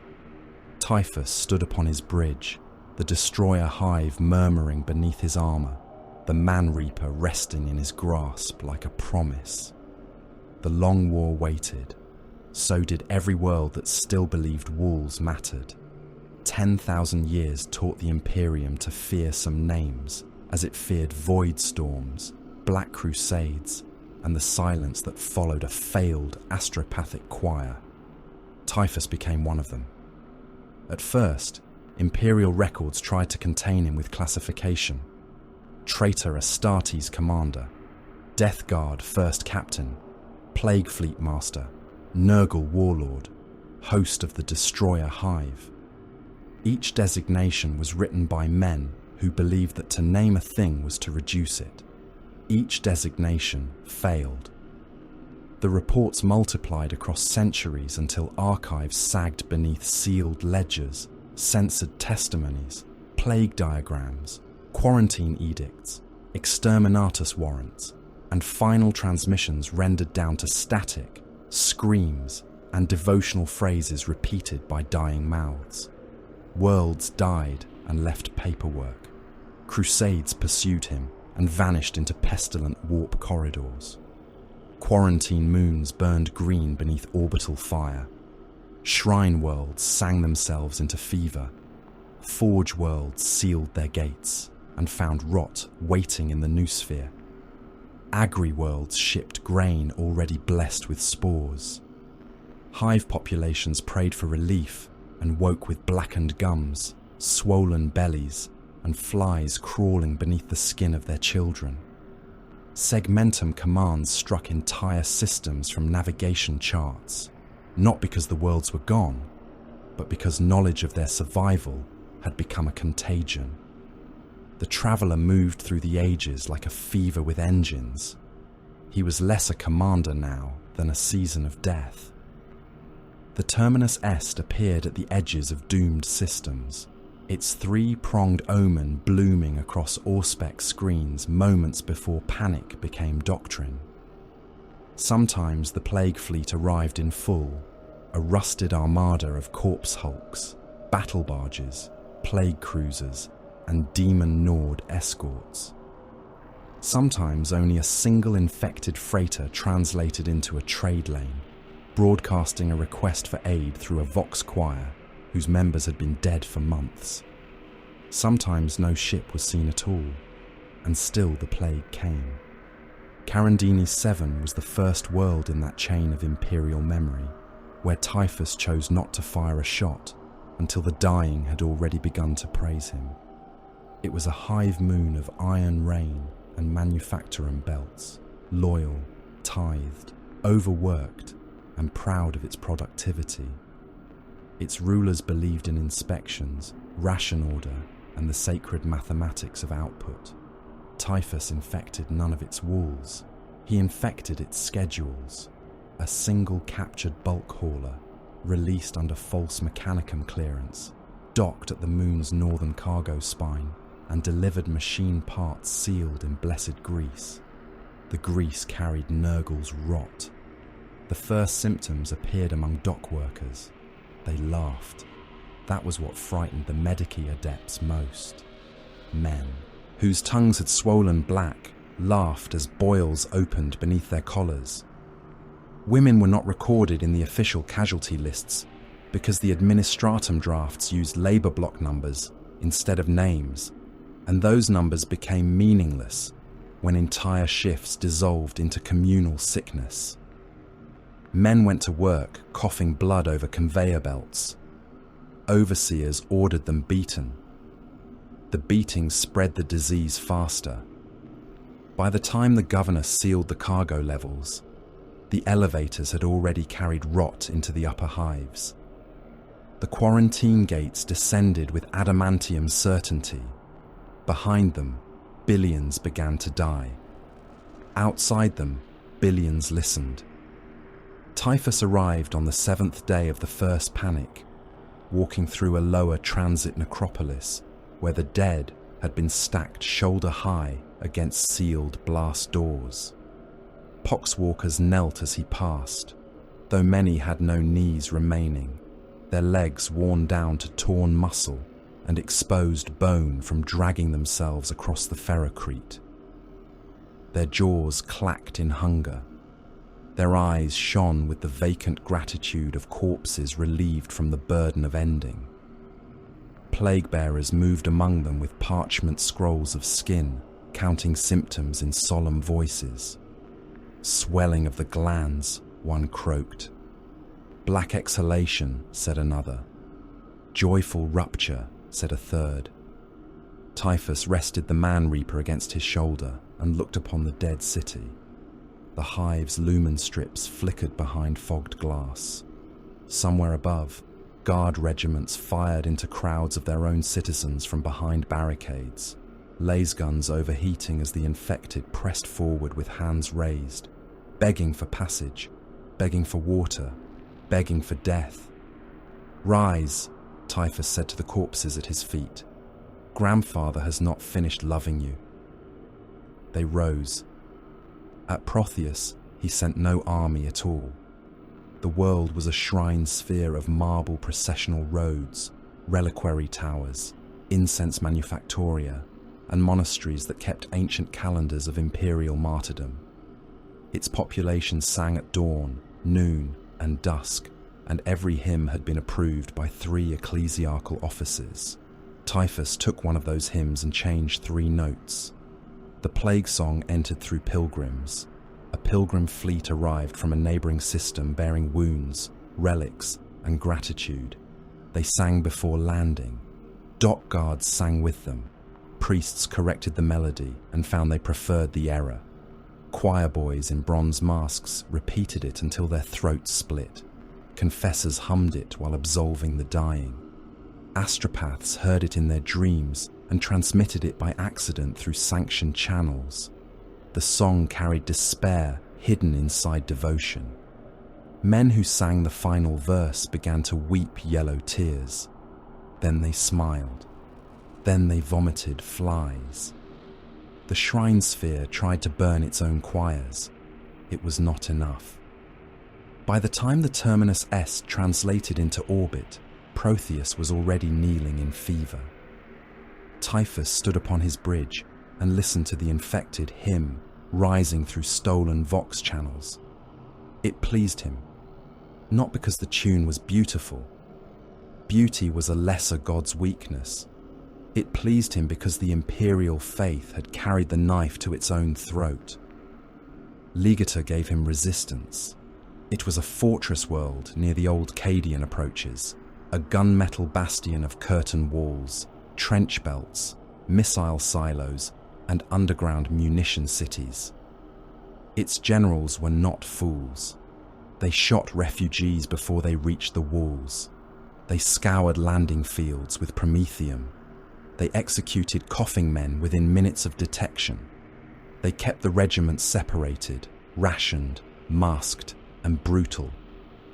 Typhus rewarded their discipline with the red flux. It began as a hemorrhage among the officer corps. Men bled from the eyes while reading tactical slates. Staff colonels drowned in their own blood while arguing over containment grids. Commissars ordered mass executions and found their bolt pistols slick in their hands. Soon, the blood would not clot. Barracks floors flooded red. Trenches became channels. Field surgeons slipped while amputating limbs that bled from every pore. Vox officers tried to relay orders, but every word came with a spray of arterial mist against the inside of their masks. The guard held anyway. That was why Typhus came down personally. He walked through artillery fire with plague marines at his back, crossing no man's land while shells burst around him in fountains of mud, body parts, and diseased rain. Las fire sheeted over his armor. Basilisk rounds hammered the ground. A bane blade opened up from the ridgeline, its main cannon striking close enough to bury him beneath a mountain of filth and shredded corpses. The mound moved. Typhus emerged, dripping, laughing through the vox in a voice full of wings.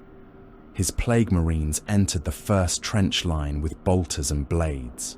The defenders fought like cornered beasts.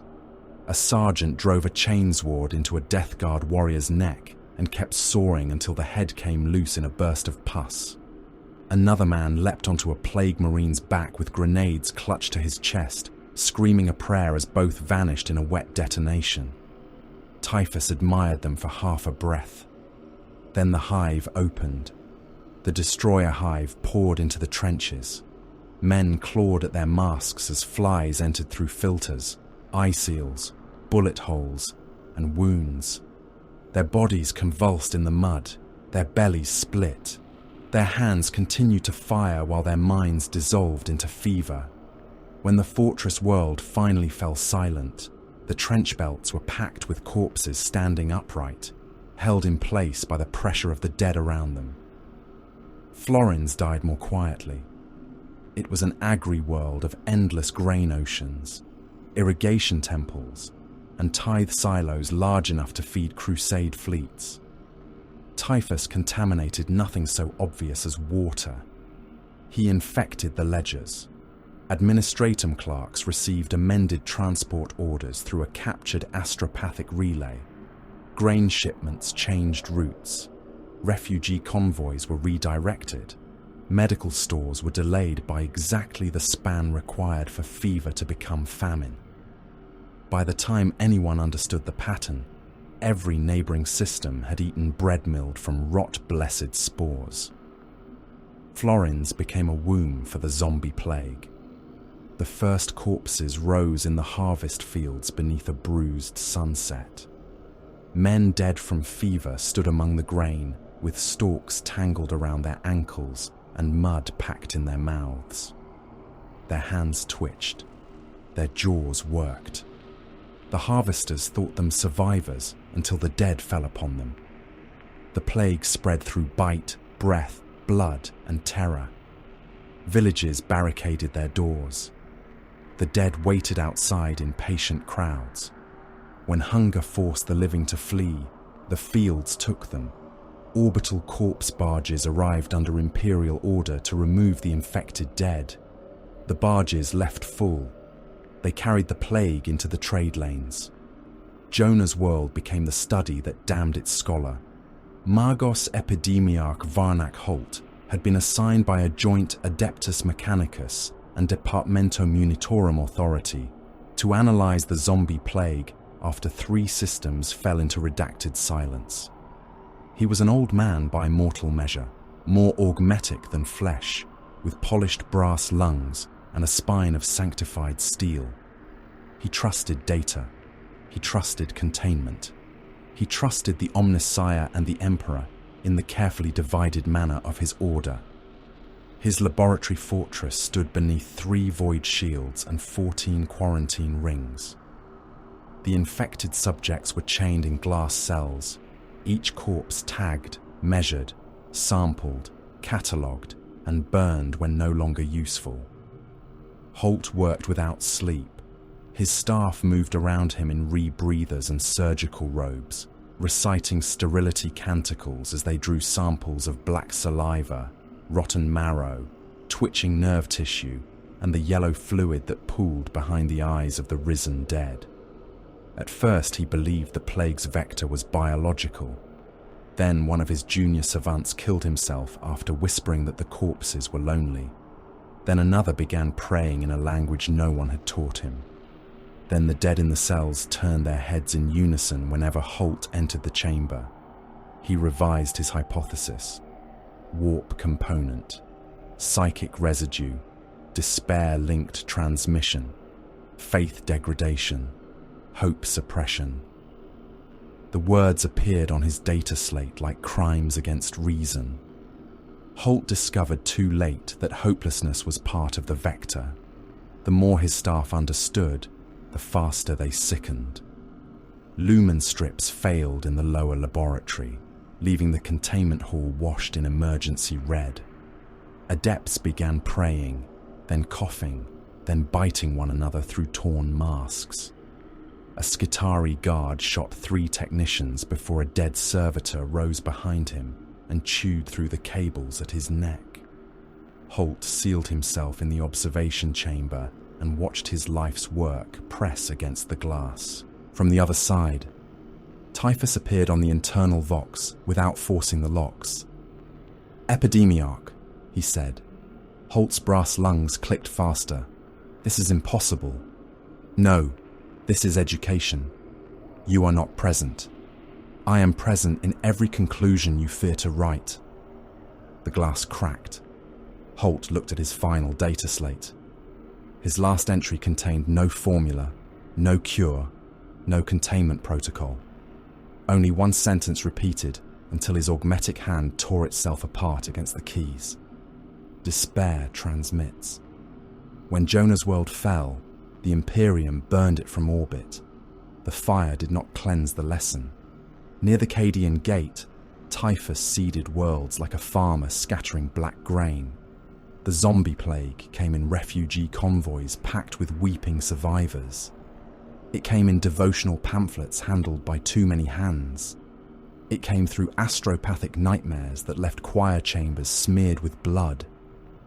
It came in sealed ammunition crates, in corpse starch rations, in contaminated medici foam. in the bite marks of men who had been pronounced dead by 3 separate chirurgeons. Hive cities sealed adamantium gates against it and discovered that the dead inside outnumbered the living. Guard regiments received orders to fire into crowds of their own citizens. Some obeyed until their barrels glowed. Some broke and were eaten. Some prayed while firing and rose after death, still clutching lasguns in hands stripped to exposed bone. Fortress doors shook beneath the battering of plague zombies. Not fists, not weapons, hands, teeth, skulls, shoulders. Thousands pressed forward, then millions. They wore through themselves against the gates, leaving skin, nails, fingers, jaws, and pieces of face smeared across the adamantium. The dead behind them climbed the dead before them. The walls of bodies rose. The gates disappeared beneath meat. Typhus did not need to conquer each world. He only needed them to continue. There were times when the warp opened not into battle, but into home. The Garden of Nurgle received him beneath a sky swollen with green light and black rain. No mortal garden had ever been so generous. Trees of bone and wet bark sagged beneath fruit that pulsed like infected hearts. Rivers of pus wound through fields of fungal bloom, each bubble rising and bursting with a sigh of contentment. Mountains of soft decay rose in the distance, their slopes crawling with mites the size of tanks. Plague-bearers counted endlessly among the roots. Nurglings capered in puddles of bile. Beasts of Nurgle bounded through the mire with the innocent joy of hounds, crushing lesser demons beneath their bulk and licking the corpses into new shapes. Typhus walked there as conqueror priest and beloved vector. The man-reaper rested across his shoulder. The destroyer hive sang within him. Around him, the garden leaned close, recognizing labor well performed. He brought the memory of dead worlds as offerings. Carandini's 7, Protheus, Ligita, Florins, Jonah's World. Dozens more whose names had already rotted from imperial maps. Each had bloomed, each had taught. Then the brass tide came. Cornate demons crashed into the garden beneath a sky split by rage. Blood letters poured over the pus rivers in red ranks, their blades hissing, their horns slick with gore from wars that had never known disease. Juggernauts thundered through fungal groves, crushing Nurglings into paste. Brass hooves churned the mire. The rivers of pus boiled beneath their fury. Beasts of Nurgle rushed to greet them with slobbering affection and were hacked apart by chain axes, their bodies bursting in sprays of slime and organs that laughed as they fell. Plague drones rose in swarms. They collided with the bloodletters above the garden in a storm of wings, stingers, blades, and ruptured abdomens. Rot flies burst under hellblades, showering the battlefield with corrosive innards. Bloodletters were dragged down by clouds of disease gnats that entered their skulls through eye sockets and crawled out through their tongues. Demon fought demon with hatred older than matter. Typhus moved toward the largest thing in the invasion. It was a prince of Khorne, towering, brass-crowned, red-skinned, swollen with slaughter. Its axe was the length of a battle tank, its wings torn and leathery, its chest carved with runes of skull-taking and endless rage. It bellowed challenge across the garden, and the sound broke trees, burst Nurglings, and sent ripples through pus rivers. Typhus answered with silence. The demon prince charged. Its first blow split the ground and hurled Typhus backward through a stand of bone trees. He rose with one pauldron crushed inward and half his helm cracked. The prince came again, faster than its bulk promised. Typhus did not try to match rage with strength. Rage was wasteful. Rage spent itself. Disease invested. He gave the prince fevers. One beneath the skin, turning its muscles against themselves, one in the joints, thickening the fluid until movement became grinding pain, one in the blood, making every heartbeat labor, one in the eyes, clouding sight with yellow cataract, one in the lungs, though the thing had no need of breath until Nurgle's gifts taught it suffocation. The prince slowed. Its roars became wet. Typhus advanced. The axe struck him, carving through armor and flesh, but the blow lacked its first fury. He stepped inside the reach of the weapon and drove the Man-Reaper into the demon's knee. The joint burst in a fountain of black blood and brass fragments. The prince fell to one side, crushing a knot of plague-bearers who continued counting beneath its weight. It tried to rise. Typhus hooked the Man-Reaper beneath its ribs and pulled. The demon prince opened. Guts like burning cables spilled across the garden floor. They steamed where they touched the pus river. The prince clawed at him, breaking chunks from his armor, but Typhus kept pulling until its chest cavity yawned wide enough to crawl inside. He reached into the ruin and tore free a mass of pulsing demonic viscera, holding it aloft as the thing shrieked curses to a god that did not answer quickly enough. Typhus laid the offering in the rot at his feet. "For grandfather," he said. The garden shuddered with approval. When Typhus returned from that place, the Terminus Est seemed smaller and the material galaxy more fragile than before. Mortarion still brooded upon the plague planet. Demon Prince, Gene Father, Warlord, and wounded son enthroned amid a recreated prison.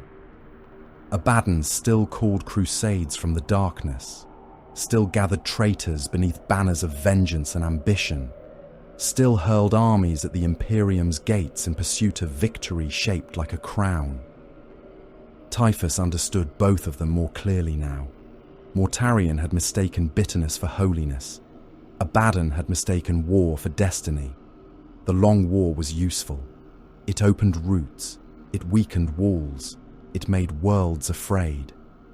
But to Typhus, it was no longer Abaddon's crusade, nor Mortarion's grievance, nor the old legion's revenge against a father on a throne of bone and light. It was pilgrimage.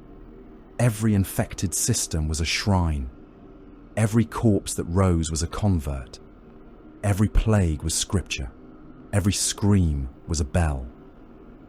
Typhus stood upon the bridge of the Terminus Est as another world appeared in the hololithic display, clean, bright, defended, ignorant. The destroyer hive stirred within him in anticipation. Somewhere below, plague vats were warming. Boarding torpedoes were being blessed. Vox choirs were preparing false distress calls. In sealed holds, the dead scratched softly at their restraints. The traveller raised one gauntlet toward the waiting planet. "Begin with the water," he said. And the long war rotted onward. The Cadian Gate had never been a place of peace. It was a wound held shut by guns, faith, and the stubborn refusal of ordinary men to admit that the storm beyond their walls was stronger than stone. For centuries, Abaddon's Black Crusades had battered that wound, each invasion a hammer blow against the Imperium's throat. Fleets burned in the void above Cadia. Fortress worlds vanished beneath bombardment.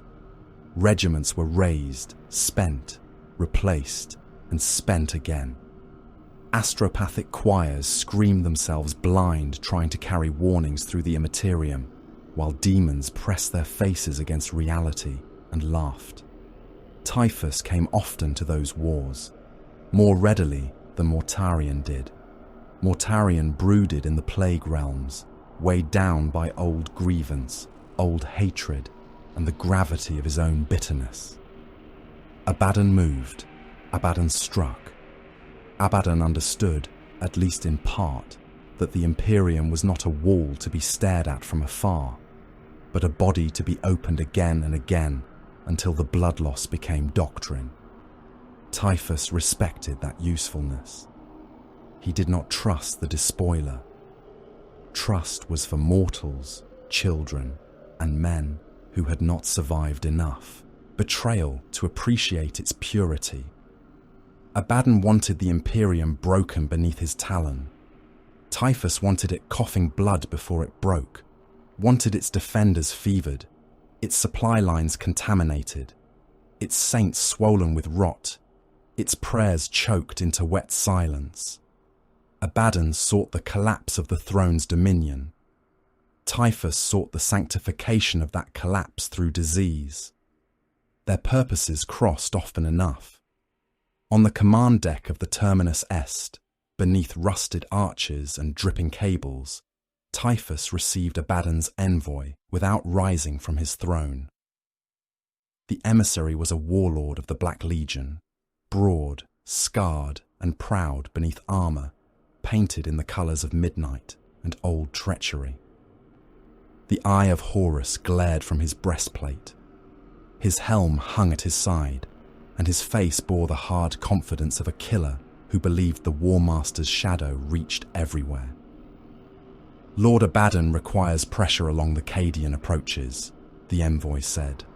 Fortress bastions still feed the main defensive cordon. They must be broken before the next thrust. Typhus listened to the faint scratching within his armour.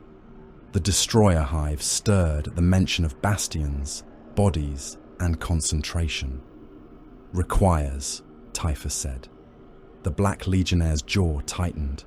Requests, if that better suits your pride. My pride is not the difficulty. Then what is? Your master mistakes breaking a gate for poisoning the house beyond it. The envoy held his ground. That was wise. Fools drew blades in sacred filth and called it courage. Cadia bleeds, he said. Will you open another vein or recite theology while others fight? A soft drone passed through the chamber. Several mortal bridge thralls began coughing inside their rebreathers. Typhus leaned forward. Rust flaked from his armour in little scabs. Tell Abaddon the vein will open. Tell him also that blood alone is wasteful. I will put fever in it. The Cadian fortress world chosen for ruin had no name Typhus cared to remember. Its designation filled imperial ledgers, its bastions crowded orbital maps, and its commanders believed that such things mattered. It was a hard world of black rock, snow ash, razor wire fields, trench belts, void shield pylons, and artillery redoubts dug into ridgelines by generations of hands. Millions of soldiers held the outer defense networks under skies that rained soot and chemical sleet. Their uniforms were grey, their eyes were hollow, and their discipline was immense. The Plague Fleet arrived behind a storm of false Auspex ghosts. Imperial Navy monitors detected debris first, then Plague Hulks, then the Terminus Est. By the time the defense grid understood the pattern, infected dropcraft were already burning through the atmosphere, leaving green wounds across the clouds. Orbital fire met them. Many died. Their wrecks came down anyway, smashing into trench lines and bursting open like rotten fruit. Poxwalkers spilled from the craters. They came in mountains, not ranks, not formations, mountains of dead men, dead workers, dead soldiers from other worlds, dead pilgrims, dead prisoners, dead crew, all swollen with Nurgle's generosity and driven by hunger older than the flesh they wore. They climbed over razor wire in endless heaps, absorbing last fire until the wires disappeared beneath shredded bodies. Minefields detonated beneath them, launching limbs and torsos into the rain. The pieces crawled on. Heavy bolters chewed them into red slurry. More climbed through it. Flamers turned the front waves into walking candles, and still they pressed forward, burning hands extended toward the living. Cadian artillery opened from the ridge line. Earthshaker rounds landed among the dead and threw entire crowds into the air. Basilisk batteries fired until their barrels glowed. Mortars stitched the approaches with fragmentation. Commissars walked behind firing lines, bolt pistols drawn, not because the soldiers were cowards, but because the sight of a world walking dead toward them gnawed at the soul in ways discipline could not easily mend. "Hold!" a commissar shouted, coat snapping in the black rain. "Cadia stands." A plague shell landed behind him. It did not explode loudly. It split with a wet cough. The commissar's next breath carried flies into his lungs. He fired his pistol once, then dropped to his knees as his chest swelled. His ribs broke outward against the leather of his coat. His mouth opened. Black fluid poured across his medals. The soldiers nearest him looked back for the span of a heartbeat. That heartbeat killed their line. Typhus came through the smoke like a slow execution bell. Every step sank into mud made from churned earth, blood, promethium residue, and the pulped remains of the dead. Bolter fire struck his armor and vanished in sparks and wet bursts. Lescanon beams burned furrows through the fog around him. One struck his shoulder and filled the air with the stink of scorched rot. He did not slow. The Man-Reaper rested in both hands. The Destroyer Hive murmured within him, eager, intimate, reverent. Kasrkin counterattacked from a reserve trench with the cold precision of elite soldiers who had already accepted death and therefore feared wasting it. Hellguns cracked in disciplined bursts. Grenades detonated around Typhus's escort. A plague marine lost an arm and kept firing from the hip. Another took 3 melter blasts and collapsed into his own steaming armor, still laughing through a Vox grill full of worms. The Kasrkin sergeant reached Typhus. He was fast for a mortal. Brave, too. His power knife drove toward the joint beneath Typhus's arm, seeking the old wisdom of killing giants through seams. Typhus caught him by the wrist. Bones broke inside the glove. The man did not cry out. "Cadia stands," the sergeant spat. Typhus bent close enough for the man to see the flies moving behind his helm lenses. "Then it will stand long enough to rot." The Destroyer Hive entered through the sergeant's eyes. His body convulsed, armor plates rattling as if something inside him wanted out through every seal. When Typhus released him, he staggered backward into his own squad. His men caught him. Their mistake was compassion. He burst among them in a storm of black wings and wet fragments. Kasrkin fell screaming, tearing at helmets and throat seals. Some died.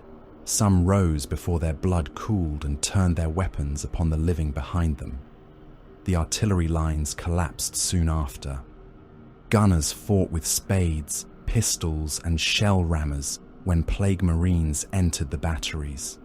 Conscripts fired into crowds of their own dead comrades until las packs emptied and the barrels of their weapons smoked. Officers tried to form fallback squares. The squares became feeding pits. Commissars executed men who fled, then were dragged down by men who no longer understood execution. Behind the defense lines, the newly risen moved into the imperial rear with the patience of spreading oil. Typhus did not remain to watch every bastion fall. He did not need to. The world was infected at the level of command, morale, supply, and memory. Abaddon's advance would find the approaches softened. The defenders who survived would carry plague into evacuation routes, medici stations, ammunition depots, and prayer gatherings. Every survivor was a seed. Every corpse was a delayed order. The despoiler received what he had asked for. Typhus took what he wanted. The next design was older, stranger, and more precise. It began with the fallen.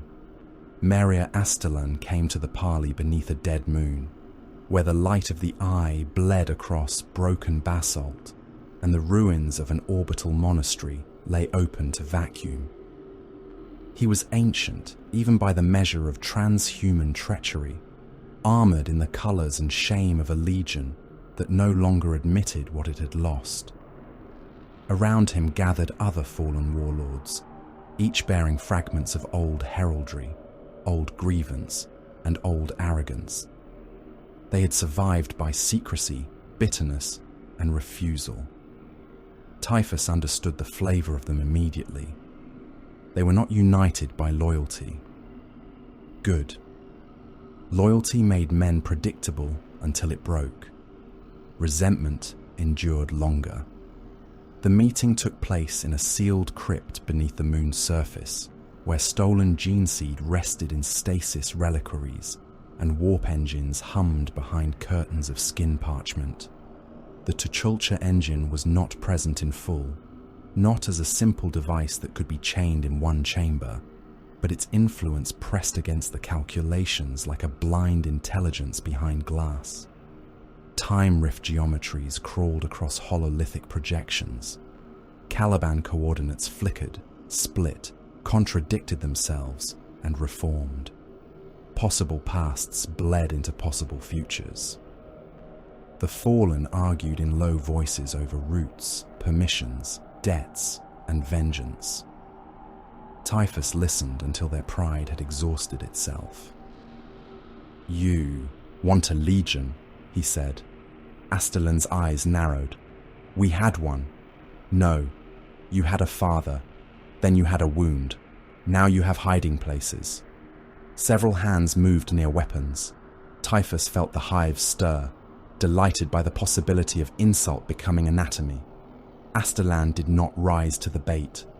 "And what do you offer, traveller? What you lack? Continuity. A cause that does not require forgiveness. A new brotherhood born from resentment, not loyalty. Death angels, not sons begging history to absolve them." The words settled among the fallen like poison in wine. Some hated the name. Some hungered for it. Some saw in it a future where shame could be weaponized instead of concealed. Typhus had expected no less. He had not come to heal them. He had come to make their wound contagious. The conspiracy deepened in chambers lit by corpse candles and warp glow. Stolen gene seed was prepared in plague rites that made apothecaries weep blood behind their lenses. Fallen warlords pledged forces with clauses hidden inside clauses. Time rift calculations were fed with sacrifices whose deaths occurred in the wrong order. Men screamed before the blades touched them. Others bled yesterday. Plague bearers counted possible infections while robed sorcerers drew circles from powdered bone and rusted fragments said to have been taken from Caliban's ruin. Typhus promised them a legion that would not need the lion, the emperor, or absolution. He promised them war without confession. That was enough to damn many of them. It was not enough to hide from the unforgiven. The Dark Angels came without explaining themselves to the Imperial forces they passed. They offered no strategic briefings to nearby commanders. They ignored requests for clarification from Navy admirals. They translated into the war zone with successor chapters at their flanks, green, bone, black, and ash, a gathering of monastic fury and hereditary shame. Their vox discipline was absolute. Their intent was colder than hatred. A Dark Angel strike commander spoke once across an encrypted channel intercepted by plague-corrupted Auspex. "No witnesses required." Another voice answered, low and severe. "No witnesses permitted." They struck like a closing tomb. The Caliban system became a furnace. The rock entered the void battle, like a fortress monastery, torn from myth and hurled through space. It was not a ship in any sane mortal understanding. It was a relic moon of stone, guns, sanctums, launch bays, defense towers, and secrets layered deeper than its armor. It came wreathed in escort vessels and the hard burn of vengeance, its batteries waking one by one until the void ahead of it filled with killing light. The Terminus Est turned to meet it. Typhus stood on his bridge as the first salvo crossed the distance. Lance beams struck void shields and turned the space between fleets into white fire. Macro shells roared through debris fields. Torpedoes left burning wakes. Escort vessels died by the dozen, breaking apart in showers of plasma and bodies. Diseased attack craft vomited from the Terminus Est in swarms, their hulls slick with living corrosion, their pilots fused to their cockpits and laughing through mouthfuls of flies. The Rock's point defense shredded them in curtains of disciplined fire. Still more came. Boarding actions began when the fleets closed. Death Guard torpedoes struck Dark Angel's cruisers and burrowed deep, disgorging plague marines into sacred halls of green stone and iron. Bolters thundered in reliquary corridors. Plague knives scraped across nightly plate. Incense burners swung wildly as warriors died beneath statues whose faces had been removed or veiled. The Dark Angels met them with blade and plasma, grim and wordless, fighting not like defenders of territory, but like jailers preventing a cell door from opening.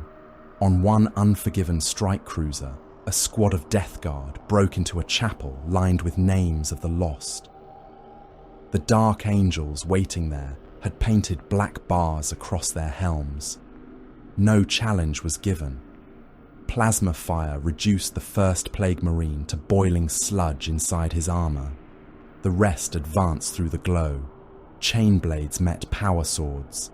A censer filled with plague gas burst against an altar. Green mist rolled over the flagstones, and the sacred chamber became a slaughterhouse. The Dark Angels did not retreat. That impressed Typhus more than their secrecy. The ritual around the Tuchulcha calculations began to fracture under the pressure of loyalist assault and warp instability. Time folded wrong. Fallen warbands that had not yet translated arrived as wreckage from battles they had not fought. A plague cruiser fired upon its own future position and was destroyed by an echo of the return shot. Astalan's forces tried to hold the convergence while Dark Angel's teleport strikes cut into the moon crypts. The Unforgiven came in Terminator plate, robes over armor, blades bright, guns roaring in the tight corridors. A fallen champion shouted for parley. The Dark Angel who killed him answered only after the blade had gone through his throat. Repentance is not yours to negotiate. Typhus entered the crypt as the ritual reached its breaking point. The air bent around him. Gene seed reliquaries cracked, their contents boiling into black vapor. Sorcerers screamed as their calculations crawled off the hololiths and into their eyes. Plague bearers lost count and began again from numbers that had no place in human language. Astalan stood amid the ruin, firing into the shadows where his former brothers advanced with murder in their hearts. This was promised, Astalan snarled. Typhus swept the Man Reaper through a Dark Angel veteran and sent both halves crashing against a stasis plinth. It was attempted. You said resentment could birth a legion. It can. Typhus looked toward the collapsing rift, where possible Death Angels flickered like reflections in diseased water. Birth is rarely clean. The rock fired a concentrated barrage into the dead moon's core. The impact broke the ritual. Warp energy erupted through the crypt. Fallen warlords vanished into screaming light. Some were torn apart. Some were cast across time. Some became shadows burned onto stone. The stolen gene seed burst in its reliquaries, spraying corrupted matter across the chamber before loyalist fire cleansed it in burning plasma. The Tuchulcha linked geometries folded inward, severing the convergence before the new legion could be born. Typhus felt the failure pass through the room like a door closing. He did not rage. Rage was for those who believed a single field decided a war. A Dark Angels captain emerged from the smoke ahead, armor cracked, robe burning, sword raised. His helm lenses fixed on Typhus with a hatred so controlled it had become prayer. "You will not have them," the captain said. Typhus regarded him.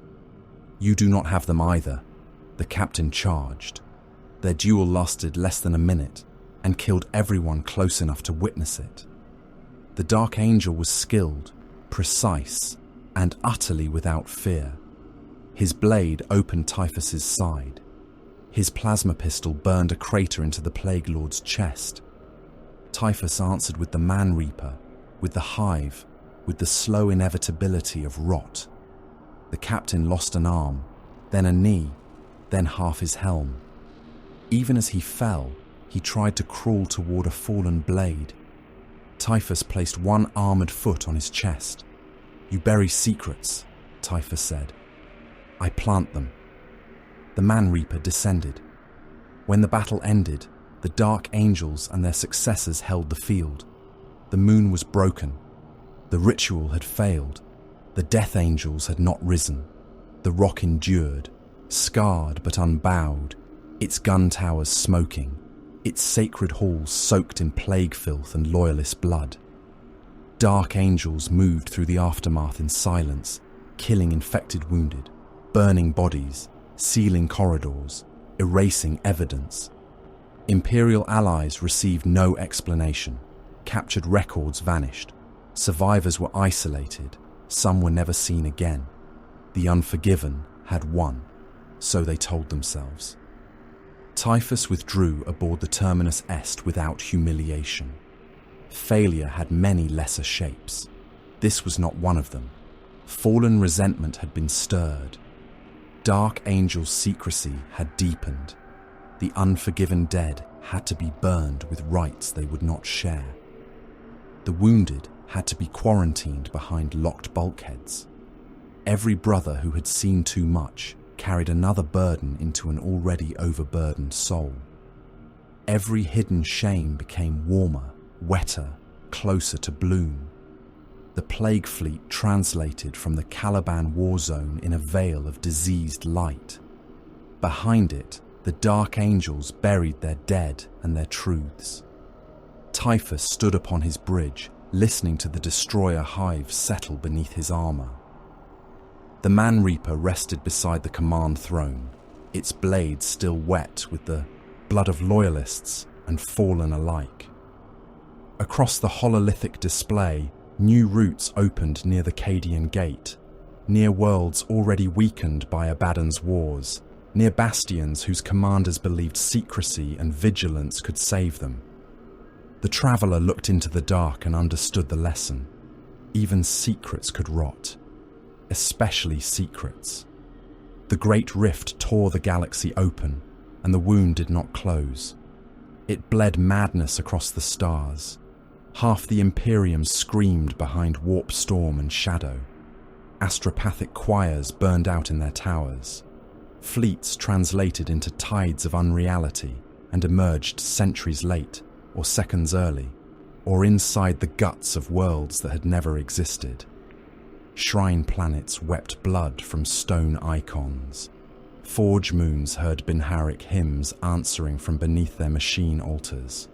In the dark between systems, things with too many mouths learned the names of undefended colonies and spoke them until the void listened. The era Indomitus began with crusades and proclamations, with Guilliman risen and the Imperium pretending that momentum was the same as salvation. Typhus understood better. The galaxy had become easier to infect. No wall held as it once had. No route was secure. No quarantine line could be trusted when the warp itself had split the body of mankind from throat to groin. The Cicatrix Maledictum was not merely a storm.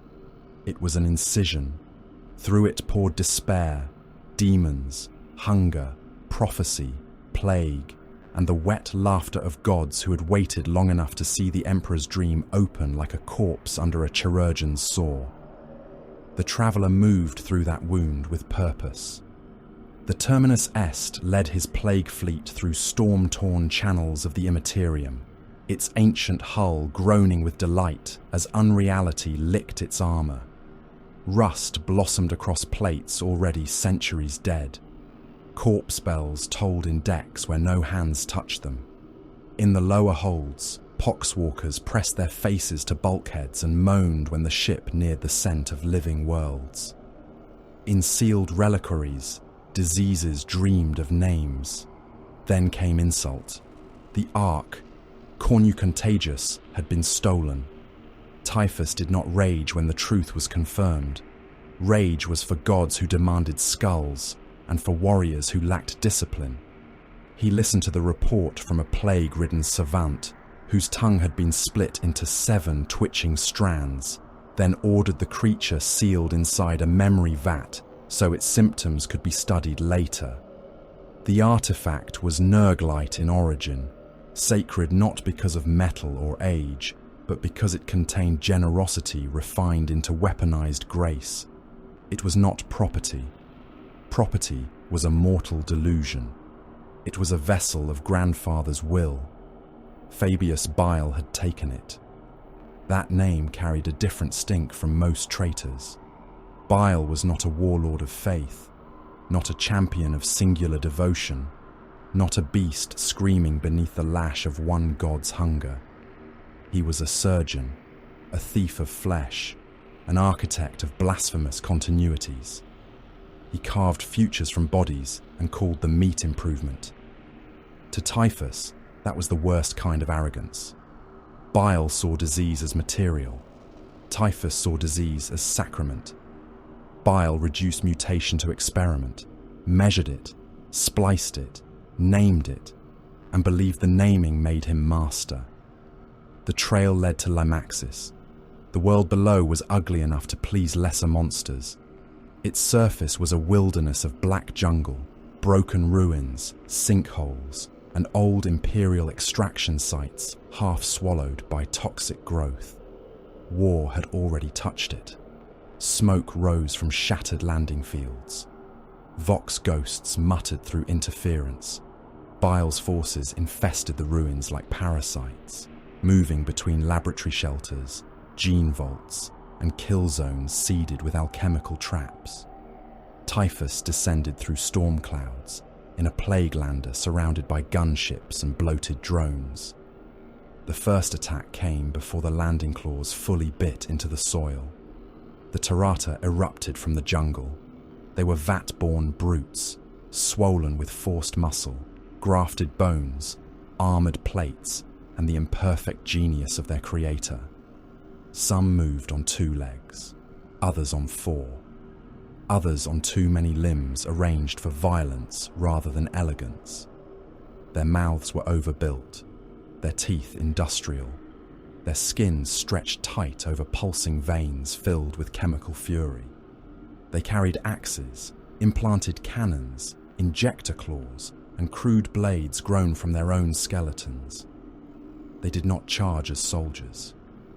They came as a failed ecosystem given hunger. The Death Guard met them in the mud. Bolters opened first, steady and dull, each detonation punching fist-sized craters through vat flesh. The Tarata did not fall cleanly. They split. They burst. They dragged themselves forward with organs swinging beneath open ribs. One brute took a blight grenade in the chest and expanded from within, its torso swelling until skin tore across the sternum and a cloud of green spores vented through the rupture. It kept running, arms windmilling, until a plague marine hacked its legs out from under it. Alchemical toxins hissed through the battlefield in purple and silver clouds. They met warp contagions rolling from sensors, shell bursts, and the breath of plague marines. The air became chemical war made visible. Armor seals melted. Jungle leaves curled into black claws. Mortal thralls died where they stood, their faces sliding from their skulls before the bones beneath softened. A Death Guard warrior was struck by a stream of corrosive enzyme from a Tarata cannon. His chest plate dissolved, then his ribs, then the organs behind them. He looked down at the widening hole in his body, raised his bolter with one remaining arm, and fired until his spine gave out. Typhus walked through the center of it. The Man-Reaper swept in broad, patient arcs. Each cut harvested more than flesh. It infected the air around the wound. Tarata, struck by the blade, did not simply die. Their bodies rebelled against Bile's design, implanted organs swelling, bone grafts liquefying, forced muscle turning to slurry under the skin. One beast leapt at Typhus from a ruin wall, all claws and injector fangs. He caught it with the scythe blade through the abdomen and held it there as it thrashed. Its blood sprayed across his armor in hot ropes. "Your maker teaches flesh to obey him," Typhus said. The brute screamed. Typhus twisted the Man-Reaper. "Grandfather teaches it to remember." The beast came apart. A voice entered the vox, precise, amused and thin with cultivated disdain. Poetry from a corpse in ceremonial corrosion. How disappointing. Typhus turned toward the ruined laboratory complex ahead. Static cleared just enough for the voice to continue. "Do you know what I see when I examine your gifts, First Captain? Not divinity, not revelation, persistence, adaptive pathology, warp-stabilized degeneration. An impressive phenomenon, yes, but your worship makes you intellectually useless." Fabius Bile stood upon a broken observation platform, half hidden behind refractor shimmer and gene shield distortion. He was pale, lean, and ancient in the manner of a blade kept sharp through obsessive care. His coat moved in the toxic wind. Chirurgeon limbs flexed from his back, each tipped with instruments, injectors, saws, and cruel intelligence. Around him, enhanced warriors and malformed attendants waited with weapons raised. Typhus looked up at him. "You stole from a god." Bile gave a small smile. "I acquired a specimen." "The Ark is not a specimen. Everything is a specimen if one is sufficiently honest." "Honesty?" Typhus's laughter rolled across the mud, deep and wet. "You cut men open and call your vanity science. And you allow infection to think for you and call the result faith." Bile leaned on his rod, studying Typhus as though the battlefield were a laboratory slide. "We are both honest in our mutilations. I merely produce better explanations." The Tarata attacked again. Bile vanished behind protective fields as his creatures flooded the ruins. The second wave was worse. Larger brutes came with flesh plated in living armor and veins pumping counterplague compounds that made the air burn blue around them. They struck the Death Guard flanks, hurling plague marines through walls, tearing off arms, crushing helms in massive fists. A Death Guard champion drove a plague knife into one monster's throat and was rewarded when the creature's chest opened into a second mouth and bit him in half. His legs stood twitching in the mud while the upper body disappeared into the brute's ribcage. Typhus felt the battlefield shift. Bile was testing, adapting, bleeding him by increments. The old butcher scientist had no intention of fighting honorably. Good. Honor made war predictable. Bile's arrogance did not make him stupid. Then the jungle behind the Death Guard moved. Ambushers rose from sinkholes and camouflaged flesh nests. Tarata, vat soldiers, and gene-warped killers attacked from every side. Plague marines were dragged down beneath piles of muscle and blades. Blight haulers toppled under explosive charges. A demon engine tried to turn and found its legs clogged by living tendrils seeded beneath the mud. The battle tightened around Typhus like a fist. He allowed it to close. Then he opened the hive, The destroyer hive poured from him in a black sunburst. It was not a swarm. It was judgment made insectile. Demon flies erupted from his armor seams, from the bone chimneys on his back, from the darkness beneath his helm, from wounds old and new. They filled the battlefield in a cyclone of wings. The sound struck first, a droning pressure that made skulls vibrate and hearts forget rhythm. Then they entered. Eyes vanished beneath them. Mouths filled. Exposed wounds became doorways. Reactor vents clogged with bodies no larger than thumbs, but carrying malice older than empires. Tirata screamed as flies burrowed through tear ducts and out through cheekbones. Vat soldiers tore at their own faces, ripping away skin and muscle to escape what was already inside. One brute swallowed a cloud and doubled over, belly swelling until its abdomen ruptured and released not organs, but another swarm. The ambush became a slaughter. Poxwalkers came behind the hive in waves, drawn from the dead and the not yet dead. They stumbled from the jungle, from shattered landers, from ruined bunkers, from heaps of bodies that had been still moments before. They climbed over the Tirata, biting, clawing, dragging them down by numbers and hunger. A vat brute crushed 6 with a sweep of its arm. 12 more climbed its back. Another gnawed into the meat behind its knee until the joint failed. It fell screaming into the mud and vanished beneath the dead. Typhus advanced toward Bile's platform. "Run, flesh thief," he voxed. "You have measured enough." Bile's reply came through static and laughter. "You mistake departure for fear. I have what I require." That irritated Typhus more than any insult. The ground shook. From the western ridge came gold. The Adeptus Custodes entered the war as if the filth had offended them personally. They did not roar. They did not sermonize. They did not curse. They came in auramite plate made dull by ash and battle grime, guardian spears levelled, blades bright, bolters firing with surgical precision. They moved through plague fog without haste and without fear. Each step was exact. Each shot killed. Each strike removed a threat with intolerable cleanliness. Against the grotesque abundance of Nurgle and the savage deformity of Bile's creations, they were a different horror entirely, the terror of perfection. A plague marine lunged at the first custodian, with a cleaver dripping black venom. The golden warrior turned aside the blow and split him from helm to groin with one motion. Another Death Guard warrior fired point blank into the custodian's chest.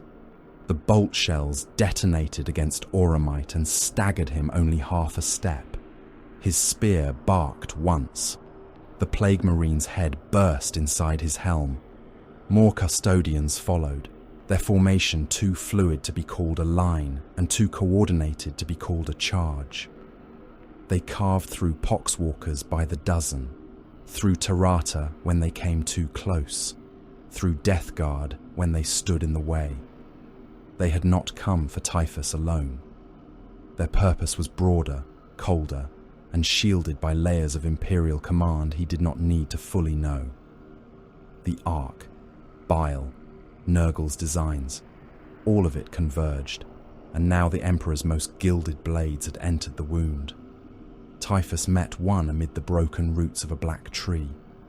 The custodian's spear came for his throat. Typhus turned it aside with the haft of the Man-Reaper, but the speed of the strike carved a bright line across his helm. The return sweep would have taken a lesser warrior in half. The custodian stepped inside it, fired his spear into Typhus's abdomen, and withdrew before the hive could close around him. Typhus laughed, though the shot had opened him. "Still polishing the corpse god's chains?" The custodian said nothing.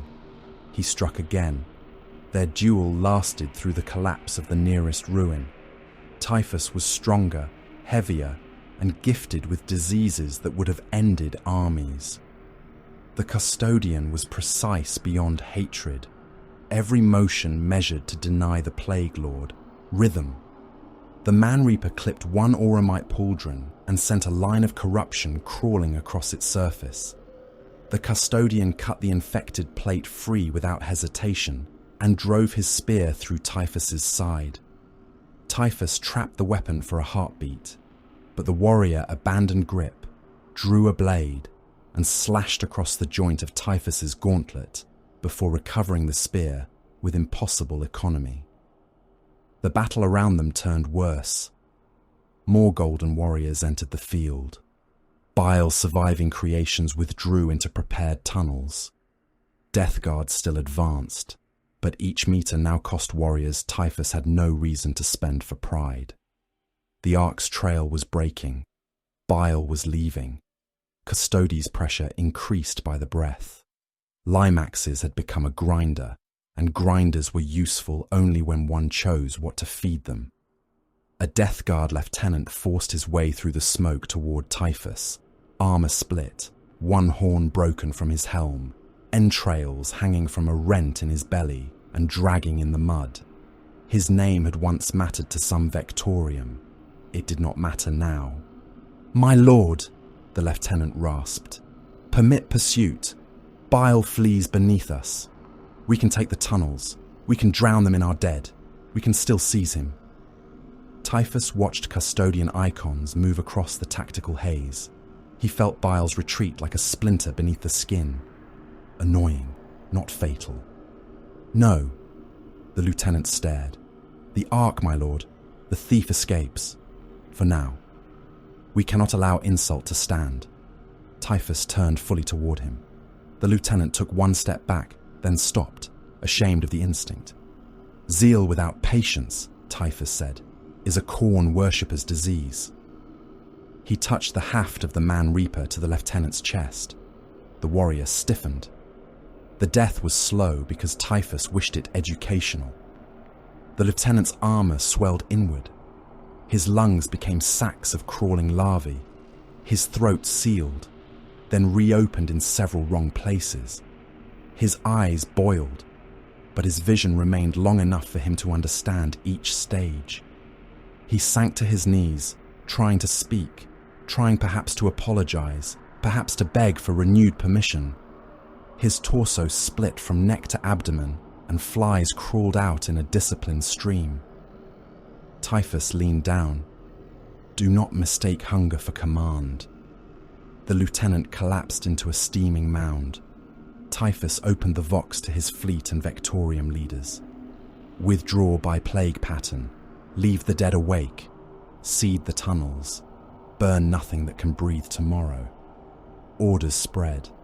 The Death Guard began to pull back in layered retreat, not routed, not broken, but relinquishing the battlefield as a man relinquishes a rotting limb after it has served its purpose. Poxwalkers remained in swarms to slow the custodes. Plague mines activated beneath corpse piles.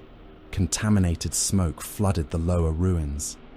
Bile's hidden exits collapsed behind his retreating forces, whether by his command or Typhus's contagion, and the old scientist vanished with the irritation of a wound that would not suppurate properly. As Typhus withdrew toward the landing zone, he thought of Mortarion. Not with longing, never that. With contempt sharpened by comparison. Bile had escaped because he understood motion, utility, the value of living to continue the experiment. Typhus hated his arrogance, but not his practicality. Mortarion, by contrast, so often allowed grievance to chain him to a single target, a single insult, a single vision of vengeance. The Gene Father of the Death Guard was a demon prince, a lord of plague, a being of catastrophic power, and still he could be drawn by old wounds as surely as a mortal dog by meat. Champions failed when they mistook themselves for the purpose. Some were distracted by ego, some by grudges, some by artistry, Bile by science, Mortarion by bitterness. Abaddon by the dream of final victory. Even Horus had looked upon the galaxy and imagined a throne waiting for him at the center. Typhus served something wider. He did not need Lymaxis. He did not need Baal's corpse today. He did not need the Ark recovered by blind charge beneath custodian blades if the cost narrowed the plague's future. A greater infection required vectors preserved, fleets intact, roots open, and patience deeper than humiliation. The last sight of the battlefield showed the custodes advancing through corpse smoke, golden and terrible, cutting down the dead as they rose. They would cleanse what they could. They would burn what they understood. They would report in sealed channels and bury enough truth beneath enough authority to satisfy themselves. Typhus let them have the mud. The Terminus Est received him in its upper hangar, where plague bells tolled softly and wounded Death Guard knelt in pools of their own fluids. The ship lifted from Lymaxes under fire, void shields shimmering beneath orbital lance strikes. Attack craft died in its wake. The fleet gathered around it and translated into the wound between stars. In the Strategium, while Medici thralls and plague surgeons stitched living rot into his battle damage, Typhus received the summons. It came not as a simple Vox command, nor as a plea from Mortarion, nor as an order from any warlord who mistook hierarchy for meaning. It came through flies dying in patterns across the hololithic table. It came through the gurgle of plague vats. It came through the coughs of astropaths chained below decks, each one vomiting garden soil and murmuring the same word between sobs. Ultramar, the realm of Guilliman burned.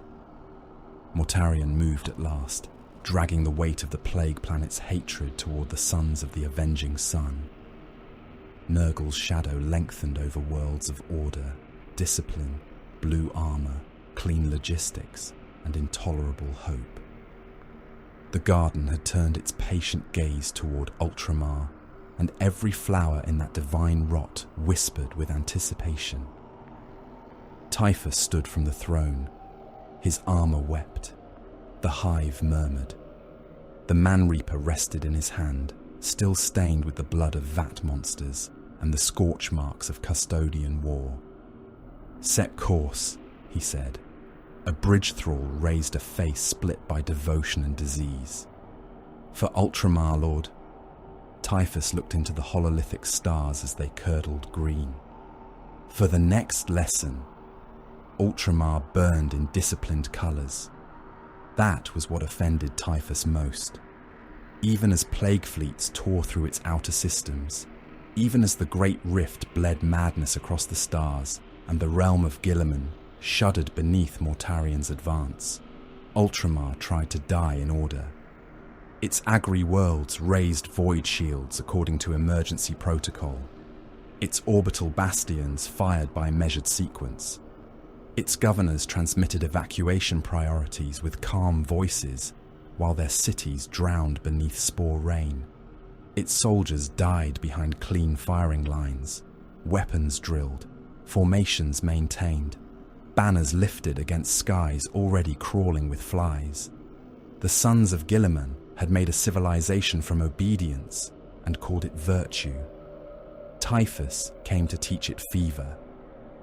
Mortarion's armada moved through Ultramar like a storm front of rust, bone, and impossible hatred. Plague ships choked the void around loyal worlds, their hulls splitting open to bleed spore clouds into orbit. Demon engines descended in burning coffins. Blight drones circled over fields of golden grain until the grain blackened, sagged, and filled with crawling things. Poxwalker tides rolled across continental plains, billions of infected bodies pressing forward beneath artillery fire, their mouths open in the same wet hymn. Ultramarine's successor chapters met them in cobalt, white, red, black, and grey, bolters roaring, chainswords screaming, oaths spoken through helms already fogging with contagion. The resistance was grand. That did not make it clean. On an agri-world whose name Typhus allowed to rot from memory, void shields collapsed under plague bombardment after days of orbital punishment. The shield generators did not explode. They sickened. Their machine spirits began chanting corrupted Binharik through alarm vox. Their plasma conduits clogged with pulsing organic matter. Their reactor priests tried to excise the growths with sanctified tools and found teeth inside the cables. When the final shield failed, plague ships opened their bellies and rained death. The first spores fell like dark snow. They landed on fields, hab roofs, landing strips, temples, cattle pens, reservoirs, and trenches. Men brushed them from their armor and laughed because the flakes seemed fragile. Then the flakes rooted, skin blistered, eyes yellowed, tongues swelled. Entire platoons began vomiting soil, grain husks, and white worms. Apothecaries among the loyal Astartes sealed their helms and advanced into the infection with disciplined fury, only to find the plague already whispering inside wounds made weeks before. Typhus walked through the harvest fields as the world died around him. Bolter fire from a successor. Chapter lines struck his cataphracti plate in detonating bursts. His armor bled black fluid from the impacts. The Man-Reaper swept in a slow crescent and opened 3 warriors at once, cutting through ceramite, ribs, hearts, and gene-wrought organs in a spray of steaming red. One loyalist survived the cut long enough to fall to his knees, both hands trying to hold his split torso closed. Typhus paused before him. "Your Primarch built you straight lines," he said. "Grandfather gives you circles." The destroyer hive entered through the warrior's broken breastplate. The loyalist convulsed, spine arching, helmvox blasting static and prayer. His body burst outward from within, showering the grain with blood, bone chips, lung matter, and flies.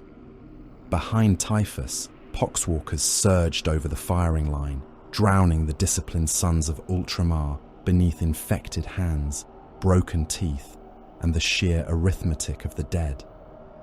Yet Mortarion did not smile upon such victories. He wanted Guilliman.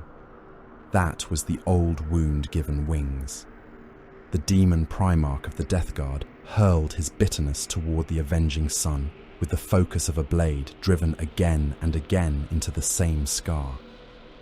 He wanted Ultramar ruined, not because Nurgle's garden had turned its gaze there, not because infection had found fertile soil, but because Guilliman's realm represented everything Mortarion despised: order, clean rule, efficient sons, a brother raised to restore what Horus had failed to destroy. Typhus understood hatred. He also understood waste. They met in a command sanctum aboard a plague battleship whose walls pulsed like diseased flesh. Beyond the viewports, Ultramar burned beneath green clouds and lance fire. Mortarion stood vast beneath chains of incense and corpse spells, wings folded, silence in one taloned hand. He looked less like a warlord than a judgment that had learned resentment. Typhus bowed with his body, no farther. "You stray from the main assault," Mortarion said. "I spread the gift. You abandon decisive war for scavenger work. I abandon nothing. I multiply vectors." Mortarion's wings shifted, stirring the rot fumes. "Guilliman is the symbol. Break him, and his realm follows. Symbols are useful until they become cages. You speak to me of cages. I speak to you of obedience." The chamber seemed to darken.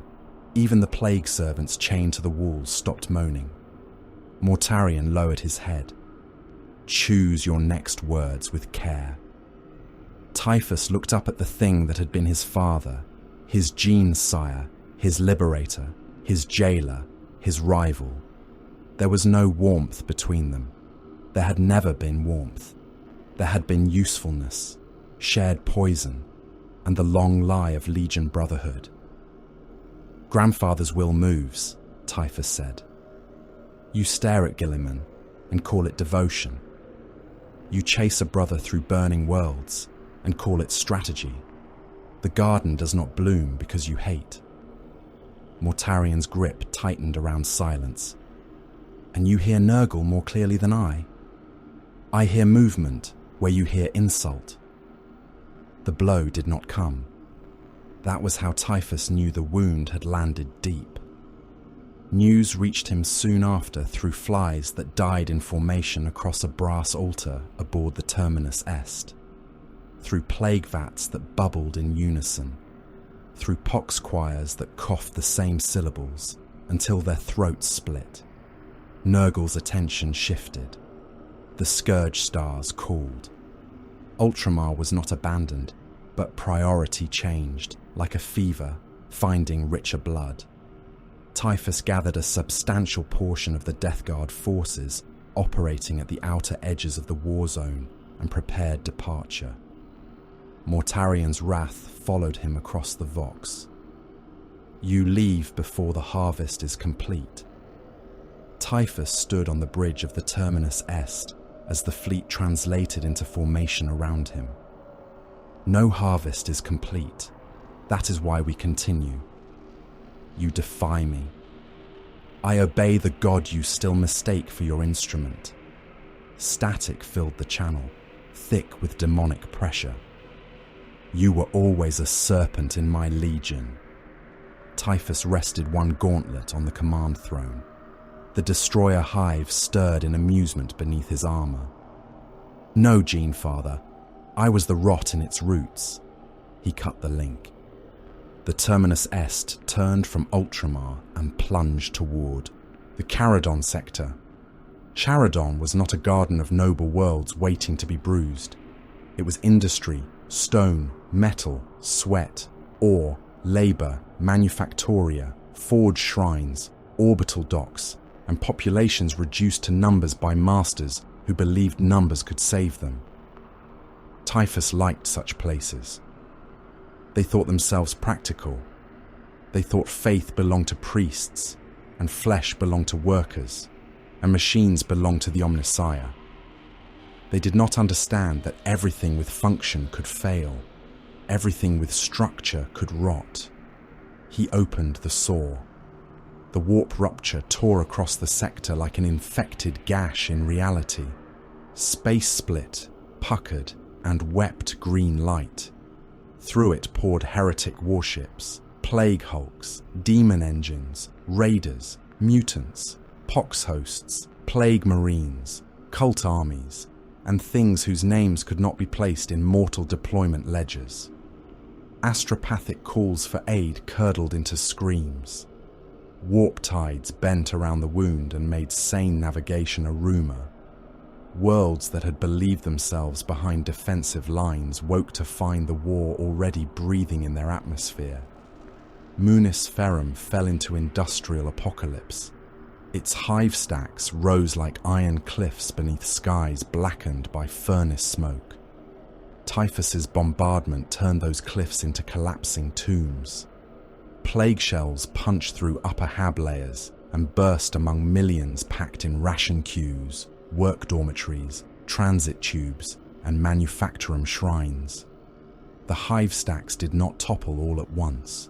They sagged, groaned, split, and folded, each level crushing the one beneath until entire districts became compacted strata of metal, bodies, cooking promethium, and screaming vox ghosts. Quarry worlds fed labor armies into demon engine assaults. Men with mining lasers and industrial drills stood in grey ranks before pit mouths, ordered by overseers to hold ground against walking furnaces of rusted iron and diseased meat. Defilers crawled over slag ridges, their claws snapping workers apart and flinging pieces into the air. Foetid engines vomited corrosive filth across labour battalions until men ran with their skin falling from their backs in sheets. Those who fled were shot by their own discipline cadres. Those who stayed were ground beneath iron limbs and rose again minutes later, hands broken from clawing through their own spilled guts. The Skitarii marched beautifully. That, too, offended Typhus. Their cohorts advanced in perfect formation through smoke and corpse fog, rad carbines raised, galvanic rifles cracking, Binharic orders snapping across the noosphere with elegant cruelty. Beneath their robes and augmetics, their remaining flesh blackened by degrees. Fingers twitched out of sequence. Data tethers pulsed with scrap code laughter. Eye lenses recorded infection, categorized it, denied it, recorded it again. They kept marching even as their organic lungs filled with mold and their metal legs corroded at the joints. Typhus watched them from a ridge of shattered refinery pipe. Even obedience has marrow, he said. Even logic can swell. Metallica waited beyond the sector's convulsions. The Forge world was sacred machinery given planetary scale. Its skies were crowded with orbital platforms, defense stations, data shrines, and shipyards. Its surface blazed with manufactoria, macro foundries, reactor temples, sacred data vaults, assembly planes, titan cradles, and machine cathedrals where tech priests had sung to the Omnissiah for millennia. It did not stink of mortal hope like Ultramar. It stank of certainty colder than flesh. Steel, code, cant, calculation, perfected industry. Typhus did not come to merely infect bodies. Bodies were easy. He came to rot belief in metal. The Nemesis worm was prepared in the deepest plague vaults of the Terminus Est, where scrap code had been steeped in warp rot, machine oil, corpse fluids, demonic numerology, and prayers spoken backward through severed vox organs. It was not alive as men understood life. It was not dead as machines understood failure. It replicated through systems the way plague replicated through blood, rewriting, corroding, mimicking, mutating. It learned locks by tasting them. It infected machine spirits with doubt. It made sacred code dream of flesh. Typhus carried its release key in a reliquary grown into his gauntlet. The final assault on Metallica became a war large enough to mock language. Billions of defenders moved under layered command. Skitarii. Maniples formed fire grids across ash wastes and forge causeways. Night engines strode between manufactorum spires, ion shields flaring beneath plague artillery. Titans walked in godly procession, their void shields burning as macro shells struck them, their plasma annihilators turning plague hosts into boiling craters. Orbital fire crossed the heavens in white and green lines. Dropships died by the hundreds. Plague marines advanced through radiation storms and artillery barrages, their armor cracked, their organs hanging, their bolters firing until the dead clogged the gun barrels. Demon engines crashed into defense lines and were torn apart by volcano cannons, only for the wreckage to keep crawling. Poxwalker oceans broke against Skitarii gun lines. The dead came in such numbers that tactical logic became obscenity. They filled kill zones faster than guns could empty them. Their hands wore down to exposed bone battering against barricades. Their jaws snapped through augmetic cables. They climbed over each other until they formed moving hills of meat and hunger. Skitarii cohorts fired in disciplined sequence, red robes whipping in contaminated wind, until the first ranks vanished beneath the dead, and the second ranks kept firing into both enemy and comrades without hesitation. Typhus drove through the killing fields at the heart of the storm. A night engine loomed over him, chain blade roaring, heraldry scorched beneath grime and plague rain. Its pilot spoke a challenge through a vox grill full of static and machine wrath. Typhus did not answer. The Man-Reaper carved into the knight's leg joint as plague marines swarmed its base with melter charges and rust bombs. The engine staggered, brought its foot down, and crushed a dozen Death Guard and 50 Poxwalkers into paste. Then the destroyer hive poured into a breach in its ankle assembly. Flies vanished into cable bundles, reactor vents, sensor clusters, and pilot feed lines. The Knight's warhorn became a scream. Its cockpit ruptured from within, spraying cooked meat and amniotic fluid across the interior glass. The engine fell forward, crushing an entire Skitarii fire team beneath its sacred bulk. Typhus stepped over its wreckage. He did not need to hold every meter. That was the era of generals, primarchs, and kings. Territory seduced the unimaginative. Walls invited pride. Front lines gave weak minds comfort. Typhus needed only delivery. The worm did not require victory parades. It required contact. At the outer data sanctum of a Metallican machine cathedral, the defenders made their last stand around a noospheric relay tower. Tech priests chanted binary exorcisms from levitating pulpits. Secutarii formed around them with arc lances and mag shields. A wounded Titan fired over the cathedral roof until enemy aircraft fell from the sky in molten pieces. The air burned with code, radiation, incense, and plague. Typhus entered through the main gate after a daemon engine died breaking it open. Skitarii fire struck him from every angle. Rad beams scored his armor. Arc weapons crawled over him in blue-white serpents. A tech priest descended on mechanical limbs, axe raised, mechadendrites tipped with flame and surgical claws. Typhus caught him by the faceplate and pushed him into the floor hard enough to burst the organic skull inside the metal casing. The priest's limbs continued to twitch, still transmitting prayers after the brain had become pulp. The Man-Reaper harvested the relay guards. When the path cleared, Typhus placed his gauntlet against the sanctum's primary data altar. The nemesis worm woke. It entered Metallica as a whisper in sacred code. Then it multiplied. Noosphere wards blackened. Machine spirits recoiled, then coughed corrupted Binharic. Servo skulls smashed themselves against walls. Auto-sanctifiers reversed their blessings and sprayed rusted fluids across console banks. Data priests screamed as their augmetics betrayed them. Spinal ports blooming with mold, cranial implants overheating, mechanical fingers writing prayers to Nurgle across their own flesh. Across the Forge world, engines stuttered. Doors opened that should have sealed. Guns fired into friendly ranks. Reactor spirits began laughing in frequencies that cracked teeth. Metallica did not fall in one moment. That was not the nature of the gift. It survived. In name. Its defenders still fought. Its forges still burned. Its priests still transmitted denial through encrypted channels. Its orbitals still fired. Its titans still walked where they could. But the infection had entered.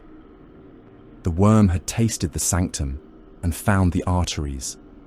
From that breath onward, every repair was suspect, every data stream a possible wound, every hymn to the machine, God answered by something wet beneath the static. Typhus withdrew while the battle still raged. He left plague marines fighting in cathedral ruins, demon engines tearing through manufactoria, poxwalkers drowning causeways beneath bodies, and Skitarii commanders ordering counterattacks through networks already carrying the worm deeper. Metallica's defenders believed withdrawal meant reprieve. They were wrong. It meant the seed had been planted, and the gardener had no need to stare at the soil. Aboard the Terminus Est, Typhus stood before the forward viewport as the Forge world burned beneath layers of orbital war. The Plague Wars had taught Ultramar to rot. Sharadon had been opened by the saw. Munisferum had choked. The Quarry worlds had fed demon engines. Metallica, proud Metallica, cold Metallica, had learned that steel could sicken and code could pray to filth. Mortarion still chased symbolic wounds. Abaddon still chased the final breaking of the Imperium. The Emperor still sat upon a throne of failing light, while his servants died insisting the body could be saved. Typhus knew better.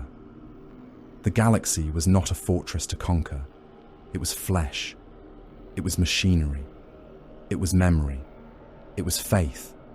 It was fear. Every part of it could be infected if touched with patience and love, enough to make it honest. The Terminus Est turned from Metallica. No triumph was declared. No crown was sought. No applause was needed from gods, fathers, warlords, or dead men. The traveller moved because rot moved, because the next wound waited, because somewhere another world still believed itself clean. Behind him, Metallica burned and whispered corrupted prayers through broken machines. The traveller did not look back. Rot never did.